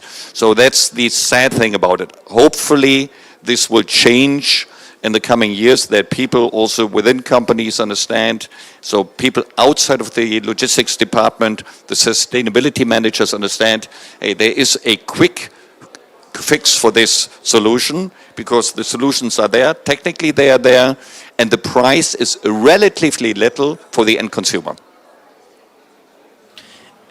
Maybe before moving to a general question, I would like to circle back to what you said. Is there a role for policy in enticing customers to actually ask for a sustainable shipping option? Is there a role for policy? Yes, there is for sure a role for politics. The EU now established the emission trading scheme, and the emission trading scheme, so it's the per ton, CO2 per ton is far too low the amount. So we should at least, when I talk container shipping, preferably right now, there should be a charge out there at least of $500 a ton per CO2. and not like today 70, 80, because it's too little. And we have now seen the ETS will be implemented on January 1. And a lot of shippers told us, now we ship green because we pay now $10, $20, $30 more per container, and they are under the assumption that everything is being shipped green. Nothing is being shipped green, and the amount is so little, it does not yet cover the investment for green fuels. So we can only urge governments, IMO, hopefully in the coming years, that especially for sea transportation, there is a far higher CO2 tax with no impact for the consumer. It's one of the very few industries where the consumer will not be hit because it's so little for the end product. In aviation, it's different, because if you fly with today with a carbon fuel, sustainable fuel as a passenger, your ticket goes up quite a bit. So there the consumer will be hit far more than in sea transportation. So, and indeed, you mentioned the ETS2 in the EU, which has a price ceiling of 45 euros, so it will never reach the price you mentioned. So, my question to all of you now will be: so, how do we kickstart the market for e-fuel and for e-SAF? How do we ensure that we have sufficient energy to create to manufacture these fuel, and how do we transport the fuel where it is needed? I don't know. Wayne, go for it. Maybe we can start. So what we observe, and I think that's where maritime and aviation has a good role. So that there are large companies we can act as large off-takers. So we see in maritime that a lot of the large shipping companies, they, for example, get into methanol and they make large off-trade contracts. And the same we see in aviation with airlines. And I mean, on the whole scale, it's not that large. Do we say, no, that's 10%, what is needed? But if you look into the ecosystem, so that enables first plants to be built. And I think that's also where our sectors can play a role, because they are the large off-takers. So for if you have a passenger car, you cannot do nothing on your own, so that's more difficult. So I think that's one thing which is required. I think you will conclude. So, yeah, I just wanted to second. It's not working. No, it's not working. So I just wanted to second what was said by Daniel, because I think the off-taker topic is in all those transitions, and that's not only for mobility, the major issue. There are some interesting initiatives that have been launched, like the First Mover Coalition as an example. I think this is a very good example of what needs to be done. If I may just add one thing on the electrical infrastructure and so on, because that's, I think, the reason why I was invited to this panel.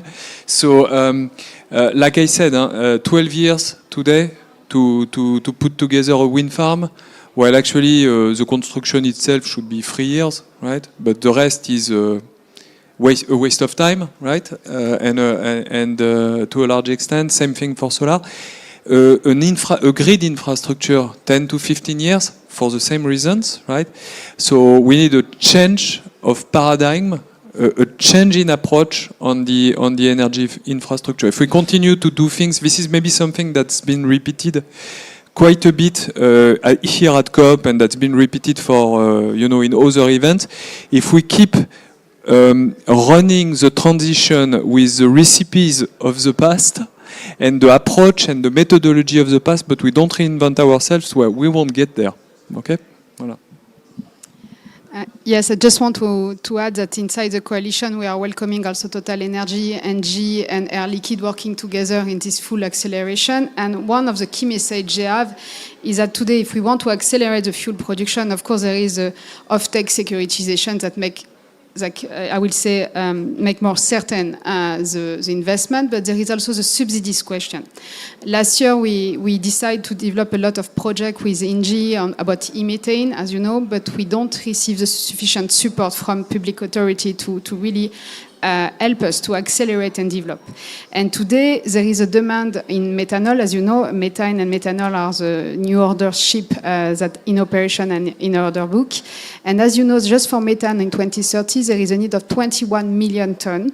And today, almost all the project of methanol is at pre-FEED, is before financial investment decision, 80%. So it's a large COP, so we need time to develop all the necessary plant to produce the fuel. We need to align more finance at public and private finance to accelerate the investment on fuel production. But we need also more cooperation. So we quote a lot of hurdle and barrier about this acceleration of decarbonization for transport. But if I take the port, for example, the port is representing 8% of the energy consumed by a container in an Asia to Europe route. So 8% seems low, but it's huge. And if you are connecting the vessel, you are increasing the need in terms of electricity. So we need more fuel, we need more electricity, and we need more cooperation. Thank you. Maybe Nicola here. I would enlarge the question to how do we finance decarbonization? Sorry, that was your question. Okay. So first, just to give me the Americans subsidize, the French have decided to tax the infra. Surprising, but we are not going to invest more in a country where tax than one who subsidize. I'm not sure it will last, but it's a major mistake by this government, particularly this one. Concession model is a fantastic tool to decarbonize because we have time. We have the capacity to rise probably the best leverage in the world because you have time and you live out of mobility, which is not so difficult to guess. And so we can raise a lot of debt to do anything. That's the magic thing about concession if you have decades in front of us.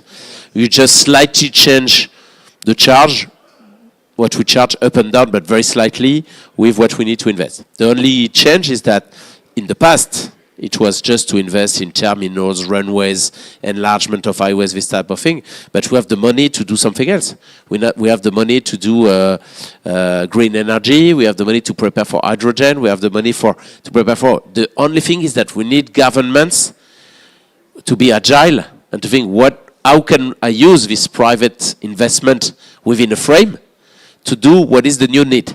And that's why they should not think only about how do I subsidize the person buying an electric car, or how do we subsidize this and this? How do I tax to make the balance, which is the French way? I think it's wrong.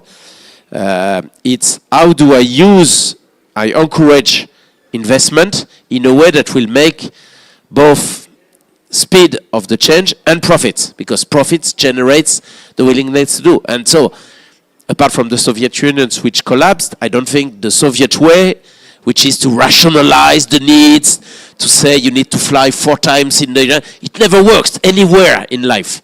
The only way it works is to make carbon a price, what we did, the ETS and so on, and to encourage the most flexible way that private money can speed up in what we need, which is produce green energy, produce the ways to have more e-fuels, more SAF, more hydrogen, and to speed up the move in a frame. And what I can say, the infrastructure concession model allows everything. We get very low debt, very high leverage, very easily, without any problem anywhere in the world.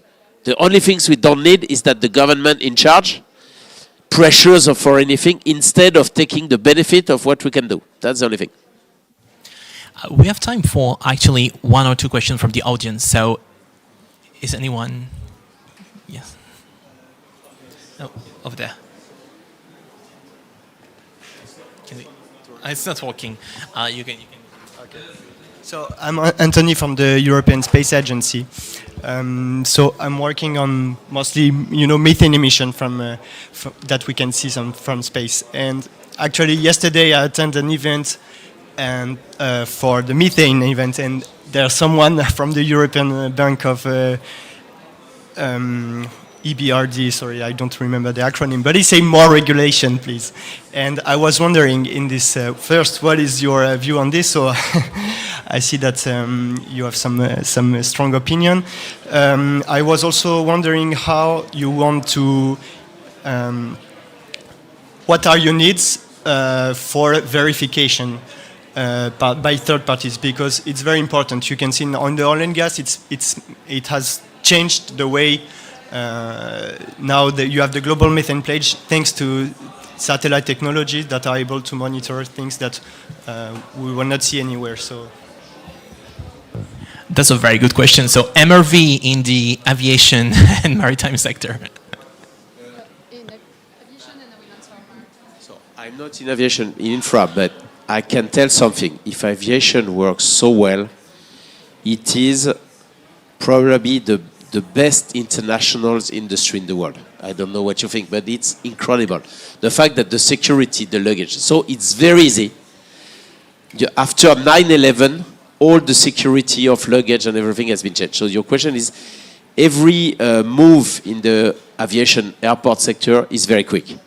So you just need overall cooperation, which exists. You have a few plane providers, a few engine providers, and the governments talk to each other quite well for security. So it's a very regulated sector, and so for the use of fuels and this type of thing, it's very easy, and it will be quicker than the personal car, because the personal car is a very decentralized decision, which is very difficult to control. So that's why aviation and infra will move. My question was not to say there is no need for regulation. I just say, for instance, a concession, I can live with less traffic than what was found before. I'm not against this. Because, but what I say, agility, is that I'm coming from Kansai, we open new shops so that luxury goods are sold. And so, if in the future you have less volume of flights because it's good for the planet, but people spend more in an airport, I'm okay. So, the model is not to push the volume up. That's a way to regulate. And so, the more you enlarge the capacity of the people to do business another way, the more you can have something which is different. And then you shouldn't have a regulator which is single purpose, is for instance to decrease the charges paid by passenger or road users, while the interest of the planet would be that we have less volume and more charges, for instance.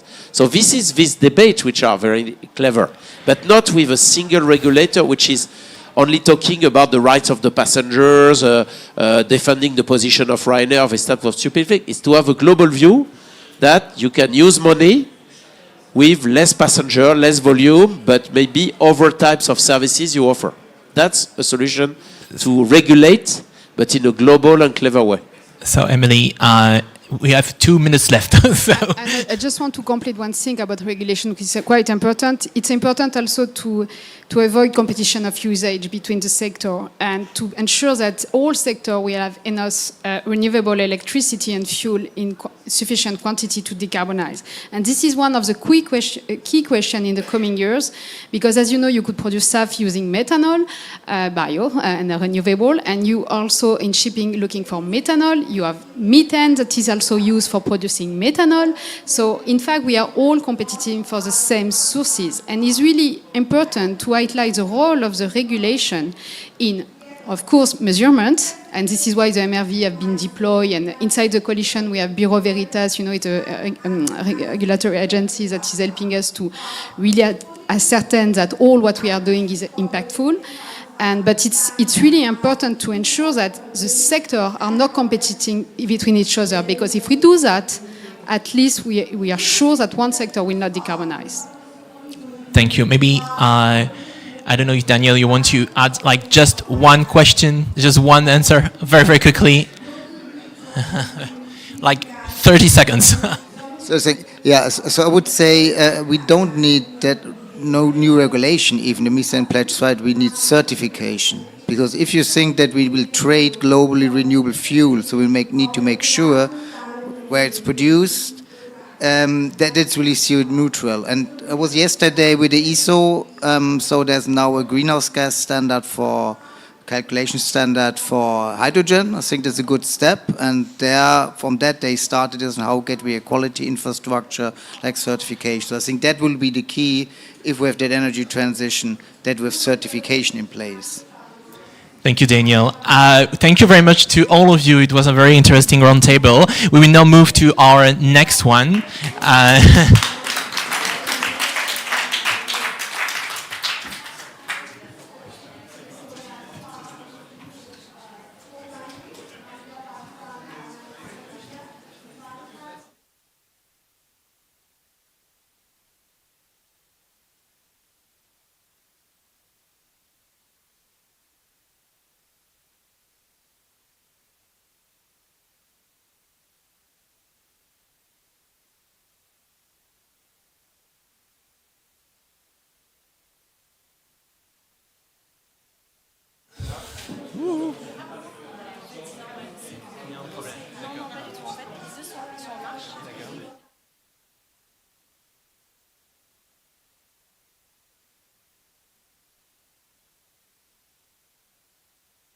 là, ici, on est entre deux, donc c'est normal qu'ils aient enlevé le son.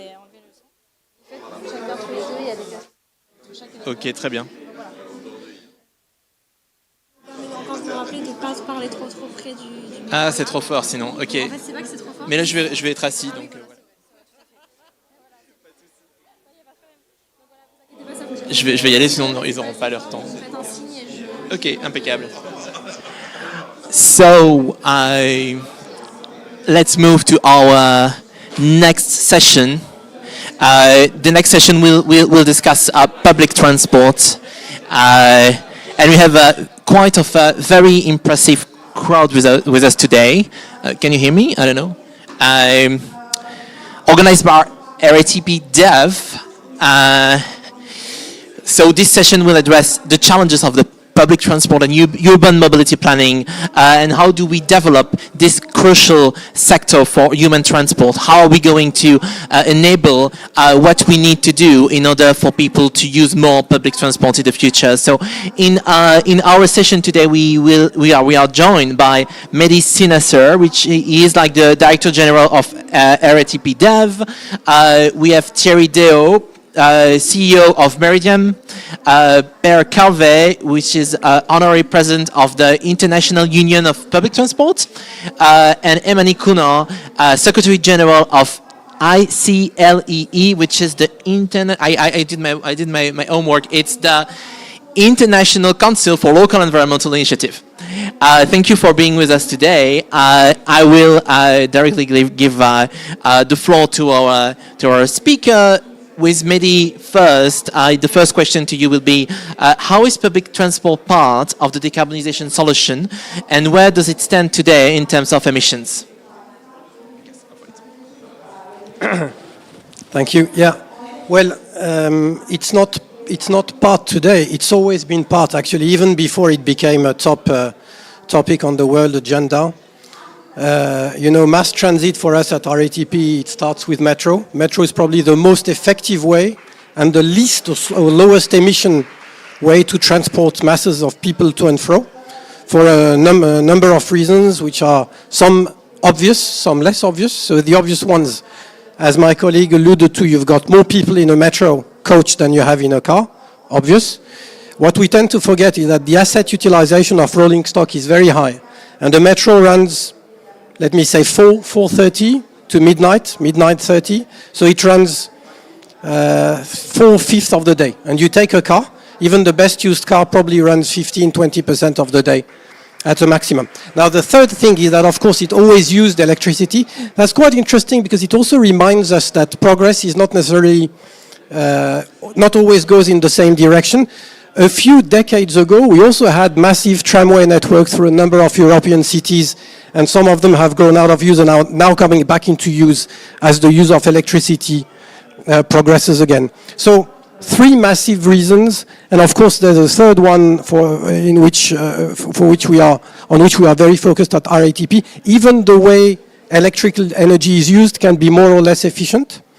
And if you have a metro, and if you have what we call in the jargon GOA4, which is driverless metro, which means both the movement, the speed, the start and stop of the metro is regulated automatically in using algorithm, you can actually tailor speed, acceleration, incoming trains, outgoing trains, in order to recapture the maximum brake energy and even limit electricity usage. So public transport is part of the answer. Of course, metro is not everything. Metro is, as we like the image, it's the big arteries or the large veins that flows in the body, and then you need all of the smaller arteries, buses, or even smaller, let me say, soft mobility ones to reach all limbs.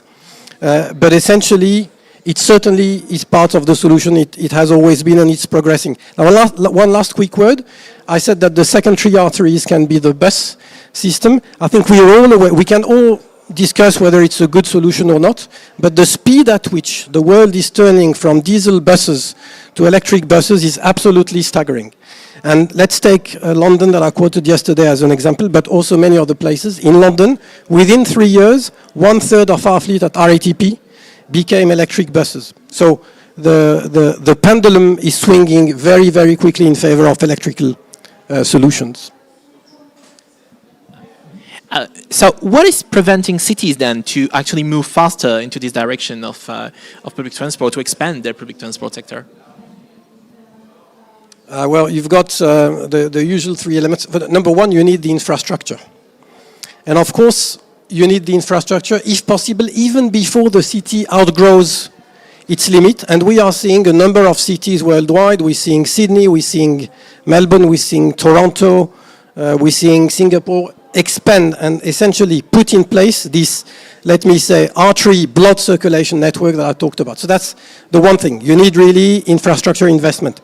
Then you need people to fulfill a very basic need, which is to be able to plan and forecast their trip time.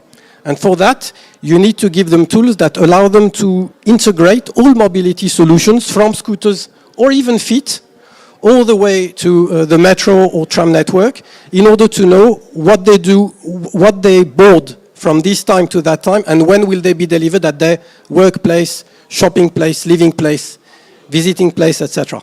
The third thing that you need that is very important is service. There's one constant in transportation, is that demand is not really fixed. The more you increase the service, the more people are switching from other means to mass transit. The first element of this service is, of course, frequency.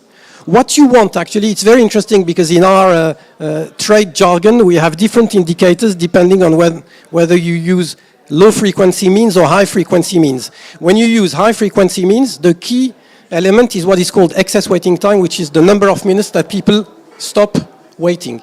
If you want people to switch, the waiting time must be limited. And again, if you move to a metro that's coming on platform every 85 seconds or 4 seconds, as we achieve, then suddenly you have that delivered. And then very quickly, the other elements of services are, of course, cleanliness, of course, safety, an absolute must, especially in cities where people are not used to public transport. If you take Johannesburg, for example, one of the reasons why people have moved to the Gautrain is it offers a completely safe solution in one of the spaces in the city in which the risk of being mugged is close to zero, if not zero. You need predictability, you need services on boards, communications, etc. So essentially that's the thing. You need the infrastructure in place. You need a full network of interlocked transportation means so that you can plan your trip from A to Z. And finally, you need good service. And when that is put together, you have what comes last, which is the culture change, which is people, as we shared yesterday, give up the image of freedom associated to the car to fully understand that the shared means of transport affords them as much predictability, probably more predictability, as much regularity, and at the end of the day, give you the equivalent freedom, but saving the planet instead of burdening it with extra CO2 emissions.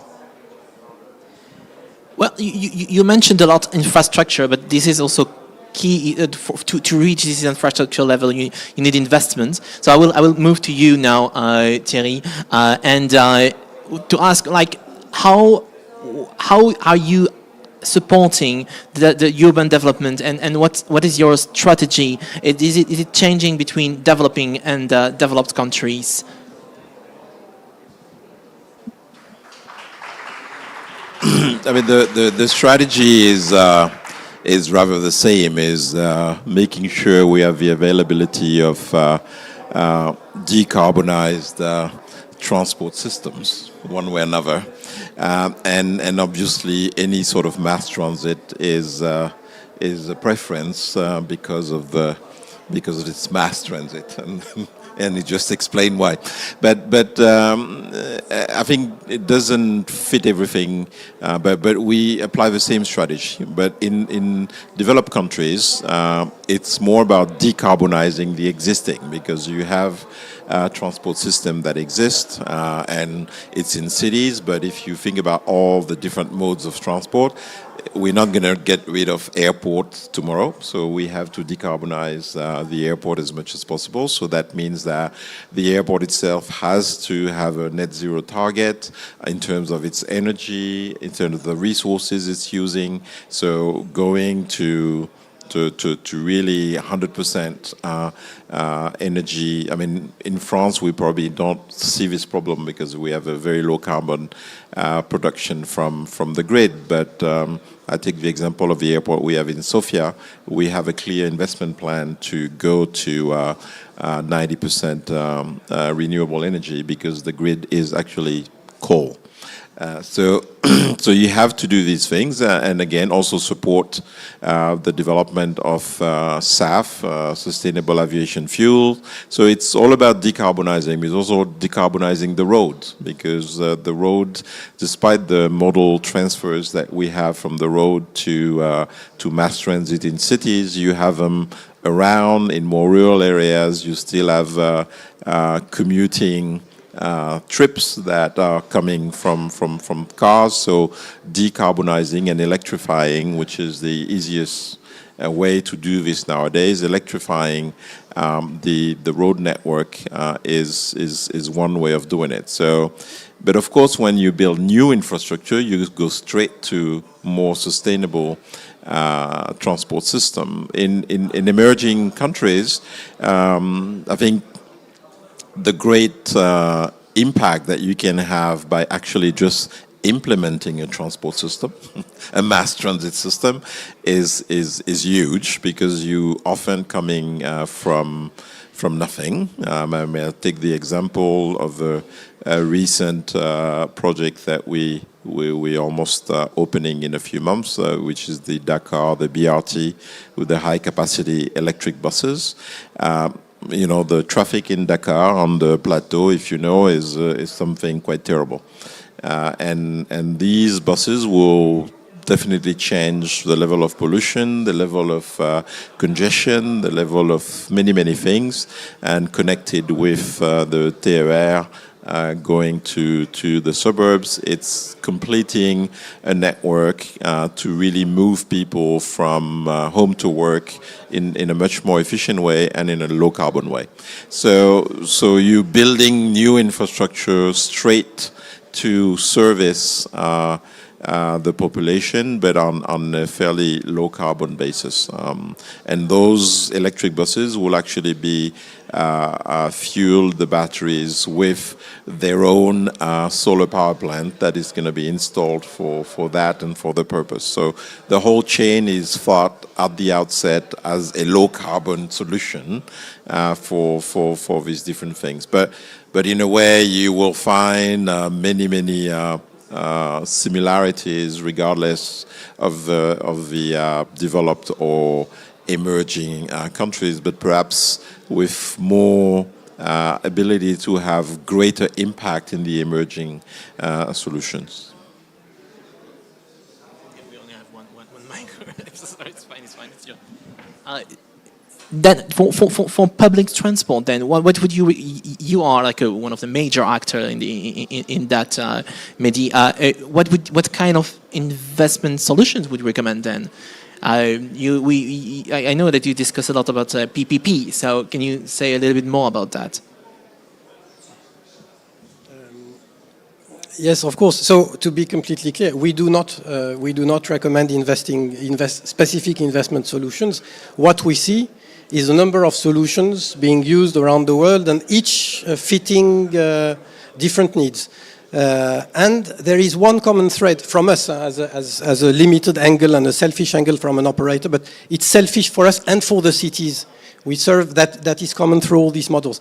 So PPP is one for sure.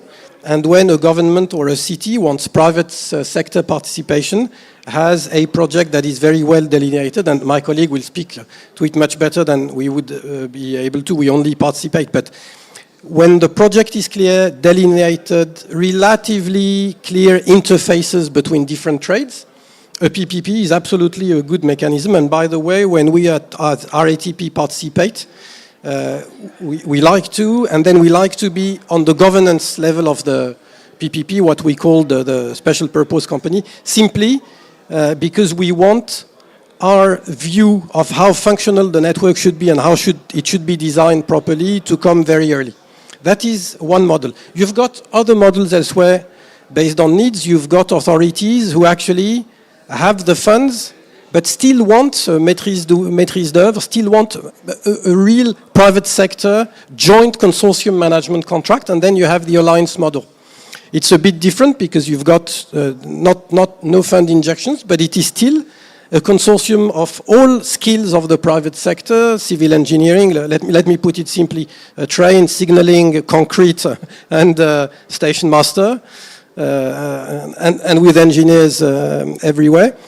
But when a snag or a complexity is faced, then it is faced jointly by the authority who's going to own the network finally, and all the members of the consortium. You've got other models. We are actually very fortunate to work with Meridiam on a couple at this stage, which are called project development agreements, where the authority even wants the private consortium to participate in the design of the project from the onset, and then will enter into a direct agreement with whichever consortium is chosen. That also works well. And finally, you've got authorities who actually put out tenders for operations and maintenance simply, and really we are in a way agnostic. But there's one common thread in all of this, in the way we at RATP like to work, but in the way that makes sense for the authorities, which is to make sure the operator and maintainer has the opportunity to review the designs of the civil engineering structure, of the stabling facility, of the rolling stock, to ensure a few things. To ensure, A, it's cost effective for the 15 years, not only capex effective for the date of delivery. To ensure it's going to be easy to maintain and last for a very long time. And then second, on the other side, or third, but to ensure that it can easily absorb capacity increases. If there's one thing that is true in public transport network all over the world, is that when they are successful and the service is good, they end up being filled faster than expectations, and you need to be able to flex that. So whether it's a PPP and it's because we are at the equity level, or it's an alliance and we are part of it, or if it's a single O&M tender, but then we want to be an early operator, what we want to make sure is that the point of view of the person who's going to look after the system for 10, 15, 20 years is taken into account, and that our engineers who specialize in running things, but bring the running things view to the designing things portion of the work, designing rolling stock, etc. So that's a key thing, bringing the eye of the operator early, because with the asset owner, by the way, whether this asset owner is public or private, it is the only other interest that is fully aligned to the system costing as little as possible, enduring as long as possible, and being to expand without too much overcosts in the same way as the owner, again, be they private or public. Then I will move again to you, Thierry, as an investor. So at the end of the day, what attracts private investor to invest in public transport? I mean, first of all, as an investor like ourselves, we are also seeking impact as much as financial returns. So public transport is one of the most impactful socially, economically, and environmentally that you can find in terms of some of the large infrastructure.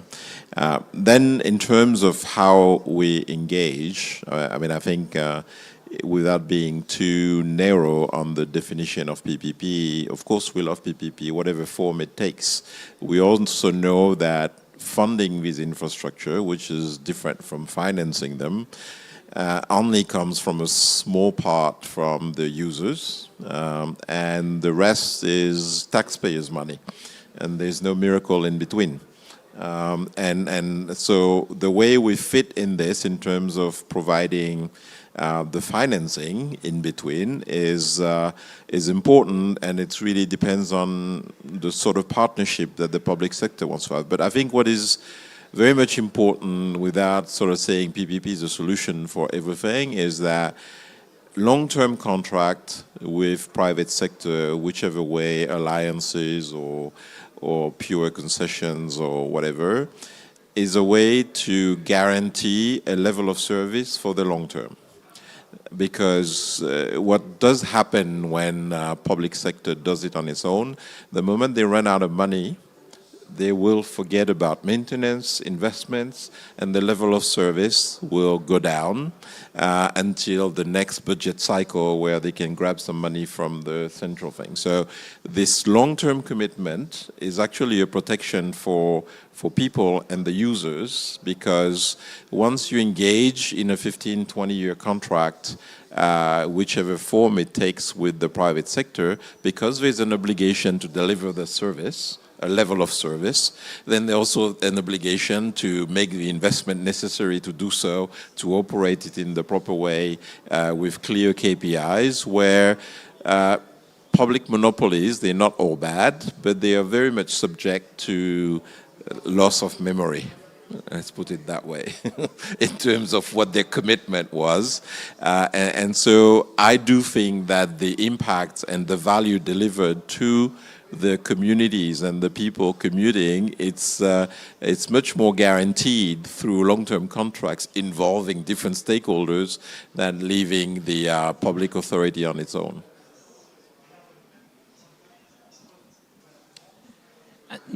No, let's move to you, Per. I mean, so you are representing actually a union of public transport companies. So your members are cities, operators, all of kind of public transport. So you have like metro, you have buses, etc.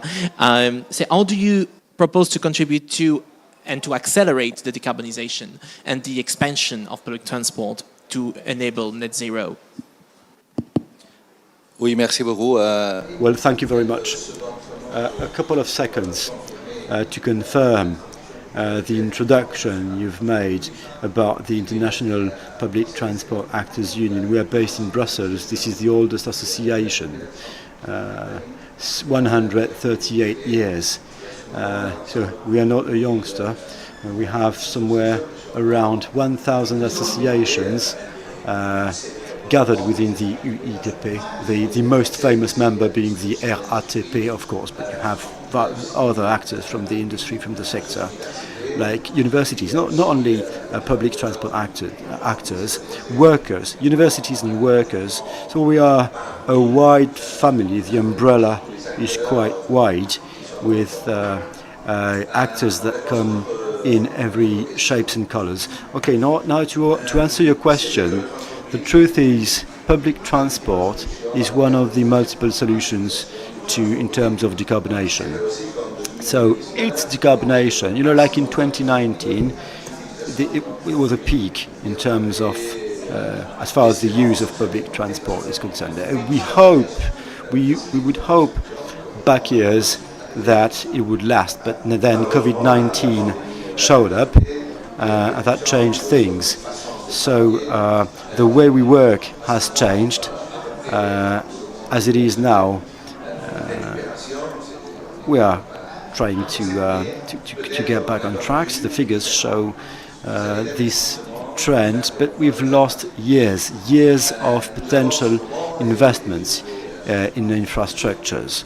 As it is now, I guess you can confirm in Paris, in Barcelona, in London, the infrastructures are full. We can't attract people into the public transport if the infrastructures are saturated. You know, unfortunately, we've spent 10 years saturated. You have Paris, intramuros, you have Greater Paris as well, which is another story. We have the long-distance city trains. And we've been talking for a long time about micro-mobility, which is something I'm rather fond of, to say the least. This is priceless. The biggest municipalities in the world kept talking about micro-mobility, but less about big investments. Because the reactions of the populations are often fierce as far as big investments are concerned. We can't tell people they have to use public transport without investing. If you want people to buy it, you have to invest in it. Organizations, but not NGOs, but local authorities, governments, central governments can solve the problems. At their level, the offer has to meet the demand. It sounds simple as that. What we need also is a broad, integrated vision of the public transport topic. It's always nice to put lights for bikes. I am fond of bike paths, of course. I have nothing against bike users and scooters, but we have to look at the chain. There is a spinal cord, which is the underground, the trains, buses, trams. This is the most important, and we need an urban planning that takes into account this vision, this broad vision, thanks to which people are going to, at least we hope so, that people will leave the car next to their houses and walk to the closest metro station. The truth is, here in Dubai, there is a big road. How many lanes do you get there? Like 2 times 8, 16? Do you really imagine decarbonation in such a city? And what can we offer these people? Because without offer, the demand is voiceless. People will keep on using their cars if they have no other option. Let's face it. There are, of course, different levels of discussion. The plenaries are more about what big countries, big governments can do. But at our level, we can do lots of things in order to accelerate the transition. Up to 10 lanes in Dubai. And they've built it not so long ago. So, the Union of Public Transport, we've heard about Investor Challenge, we've heard about developers. Now I would like to ask you, Emani, you represent residents and cities. Can you tell me a little bit more about what your members, what's their view about this public transport development for net zero? Thank you. Thanks for giving this opportunity. I represent an organization called ICLEI. This is a city association all over the world. And we are one of the oldest, not like 160 or 140 you are saying, but we are a 35-year-old city association. We have more than 2,500 city governments as our members, and we are working in almost all over more than 100 odd countries. We support the city governments on various activities, various solutions on that. I represent Asia Pacific region. I live in city of Delhi and work very closely with more than 200 odd city governments in Asia Pacific regions, nearly 14-15 countries where we work. We support the city governments on climate action planning. We support city governments on the transportation issues, on the non-motorized transport, and also not up to that extent on the metros, but we also look into the financing, how I think I was listening to our fellow panelists. But what is, and I have not got answer from on the developing countries. You talked about more on the emerging economies and developed countries. But in the developing countries, if I have to put it, the issue is there is actually a lot of rapid urbanization is happening. Like more than 50% of the people are moving to the city government, to the cities, and we need to see that. I know that you are talking about 16 or 20 lanes of these things, but how do we cater these people? Because there are 50-60% of population coming to the cities, and we need to cater to them on that. That's one issue on that. And another thing is inadequate public transportation. I can say that in the city of Delhi, we need more than 12 to 15,000 buses we need. But I can say we have around 3,500 or 4,000 buses. And even out of them also, I don't know how many of them are running on road, because our colleagues talked about maintenance and other things. It is not that easy for the governments to look into that on that. Another major issue, I know that which is on the decarbonization we are talking about, is air pollution is that because of the diesel vehicles and end of pipe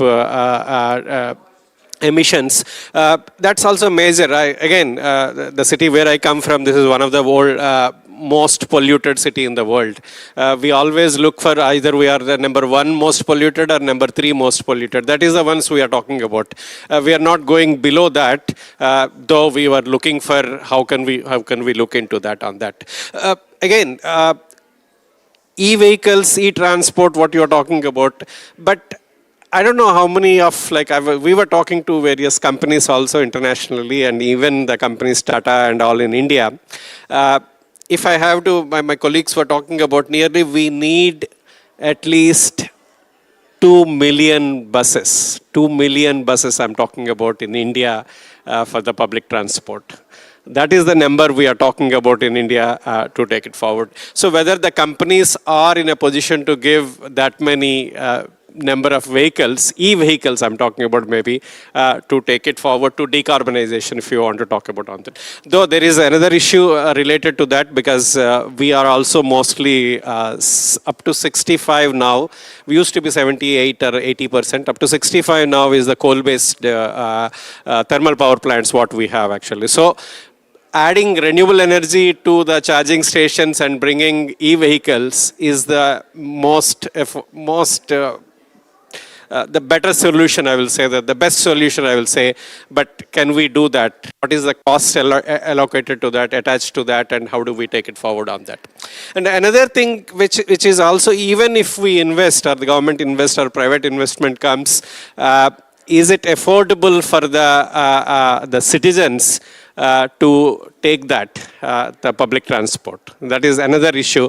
I know that I got a free metro card to come from hotel to here into this venue, but how many of the people, I know a lot of people coming through the metro, but are they afford to travel into the metro also? That is another major issue is coming on that. So we help the city governments on designing various ways.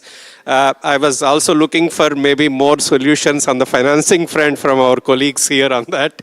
What are the best way to help the city governments to fund or to finance these projects, these public transport projects, so that decarbonization can happen on that. Transport is the second most contributor for the carbon emissions. If you do the carbon emission inventories, we do those things. But how can we help the city governments? How can we get the best financing models to help the city governments as well as the national governments to deploy these e-vehicles? And how can we, and another issue which we do a lot of things even in other Asian countries is also the routing of the buses, public transport buses. So what is the affordable way? How can we bring the below poverty line people also to the buses, so that the routing of the bus public transport is also a major planning exercise we do along with the city governments, along with the engineers when we do with them on that. So these are the various challenges our city governments are facing, and I was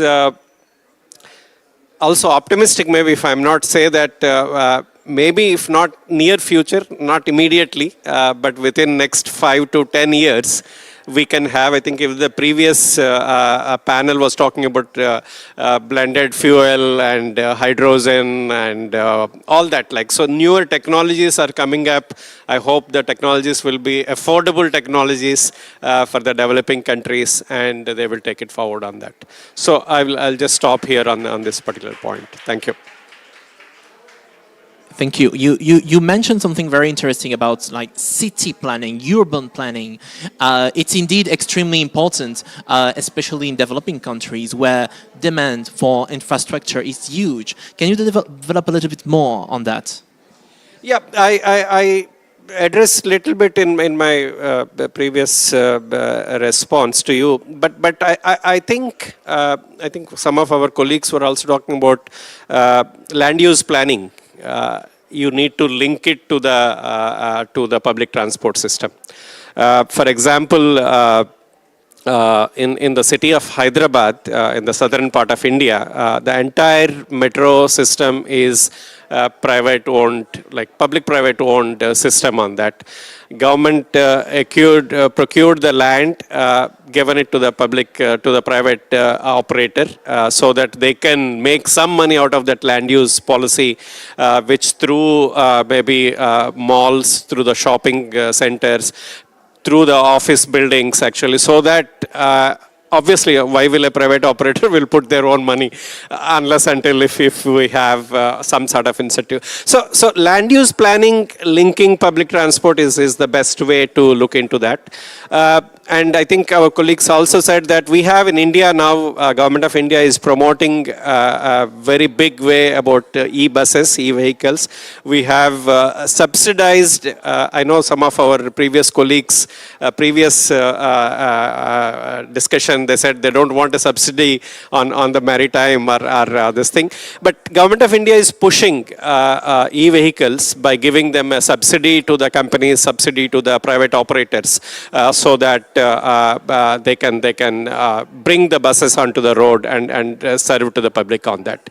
And my last answer I can put it is also on the long term. I think some of our colleagues have said here, it's a long term system they have to give it to. It's not just 5 years or 10 years, maybe a 15, 20-year contractual obligation with the private operators from the government side, so that whatever investment they make at the beginning can come back to them. Obviously, everybody will look for some profit out of that, whatever the system, you bring that one on that. So some of these things which are coming up, I think maybe I was talking to even financial institutions, what is the best way to fund these public transport systems.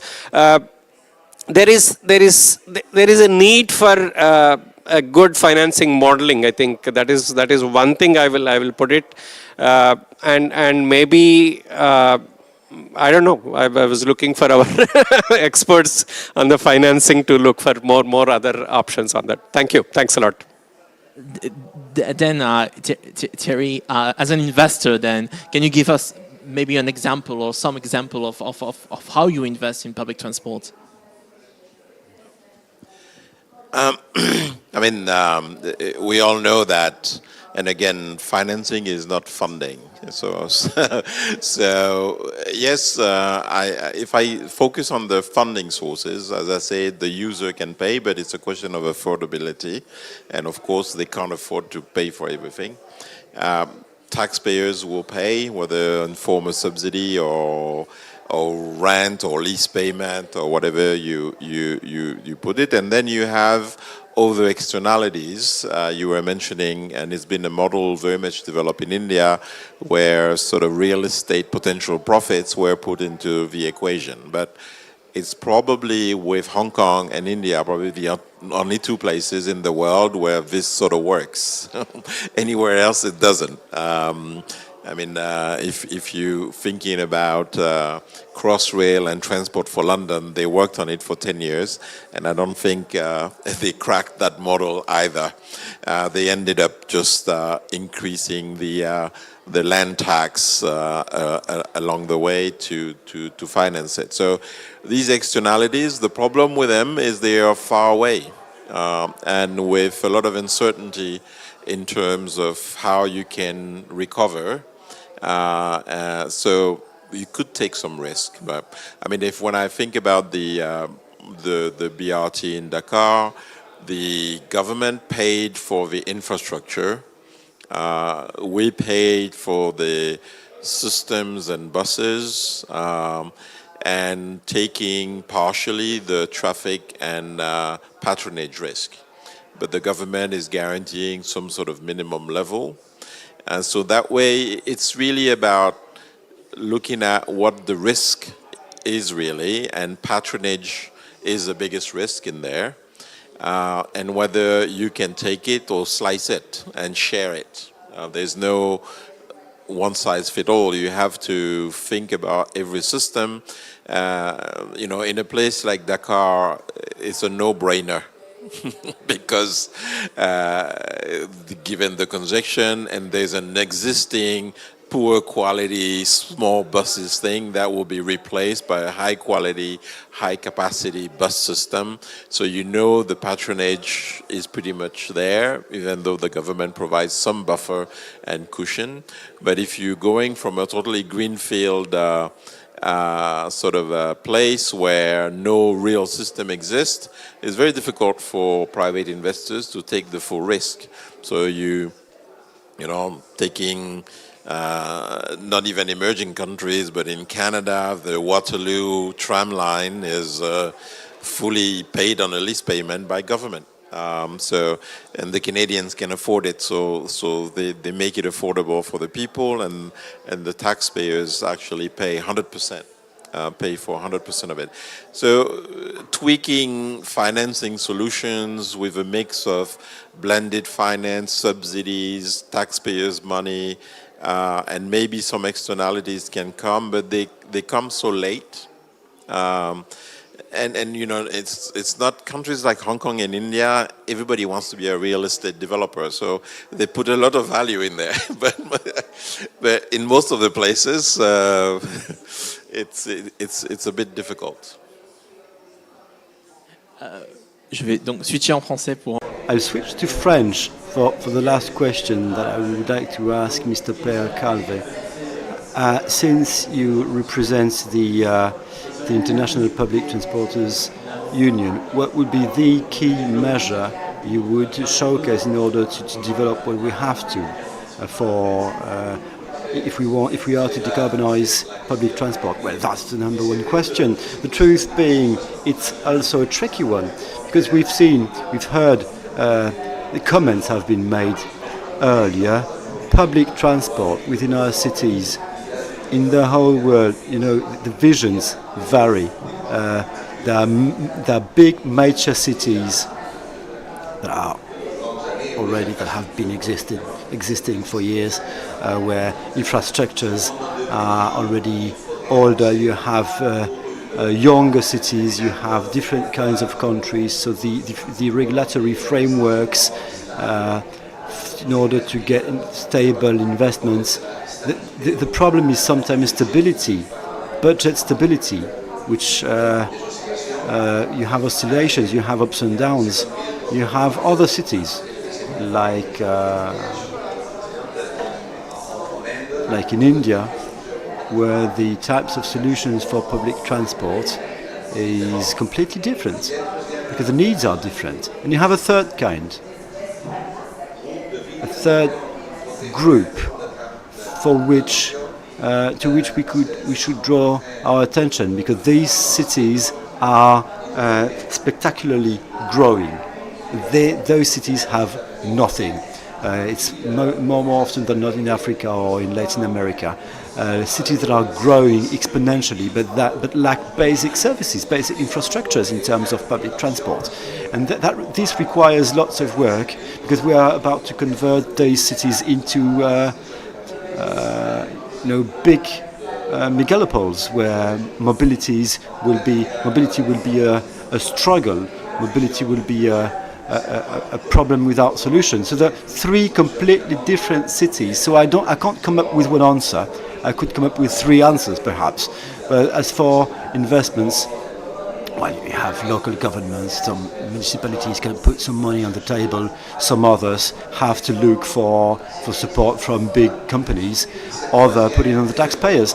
But you have the third solution, the third group. Let's be cautious here, because we don't want to get some kinds of megalopolis with no infrastructures whatsoever and no possibility for good quality public transport. And we may have time for an extremely short question for the audience. If someone has one. Oh, yes, maybe one. I have one because it's the link between the, I would say, people mobility and goods mobility, how to connect better and how to work together to really accelerate the decarbonization. Maybe that could be the final question.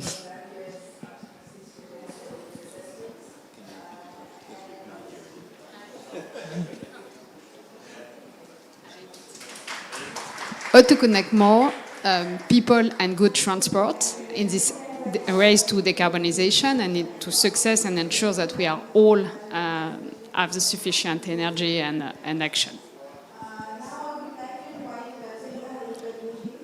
Difficult question. Someone? What that leads that maybe we have more research to do in order to answer your question. Well, I guess do you want to answer? Okay, yeah. I'm not sure I understood the question, whether it was an encouragement or a question. I took it as an encouragement rather than a question, but I think your question was whether we need to sort of coordinate between goods and people, the mobility of goods and people, and whether, I mean, I don't necessarily see these as conflicting goals, and I think they're complementary. And of course, mass transit is the fastest way of decarbonizing transport, because if we ended up having 99% of modal transfer to public transport, I think the world would be a better place, assuming it's not fuel on coal and things like that. But when it comes to goods, these are different sort of approaches and a little bit more complicated when it comes to long-haul logistics, which obviously rail is a preferred option, but also with decarbonizing trucks as well and electrifying heavy vehicles, or with hydrogen or electrification, and that's on the way. But they're sort of the same solutions. I think the tricky bit is sort of the last mile logistics in a way, and so really decarbonizing logistic hubs and the means of transport of goods around those is one, I think, which is very difficult to crack today. But with sort of heavy vehicle that are lighter than the heavy vehicle, we're sort of getting into electrification at the moment, but this may not be the only solution. So there is one project which probably will take another 10 years that we've been working on for 5 years, which is called Cargo Souterrain in Switzerland. So it's really building a network of tunnels that will be automated sort of rail system to have pods moving around the goods around the cities first, and then the rest of the country. But you know, you got to be Swiss to afford these kind of things.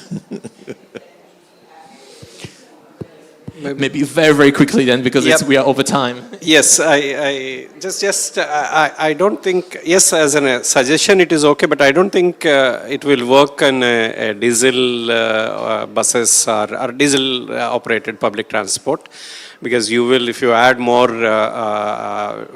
luggage or more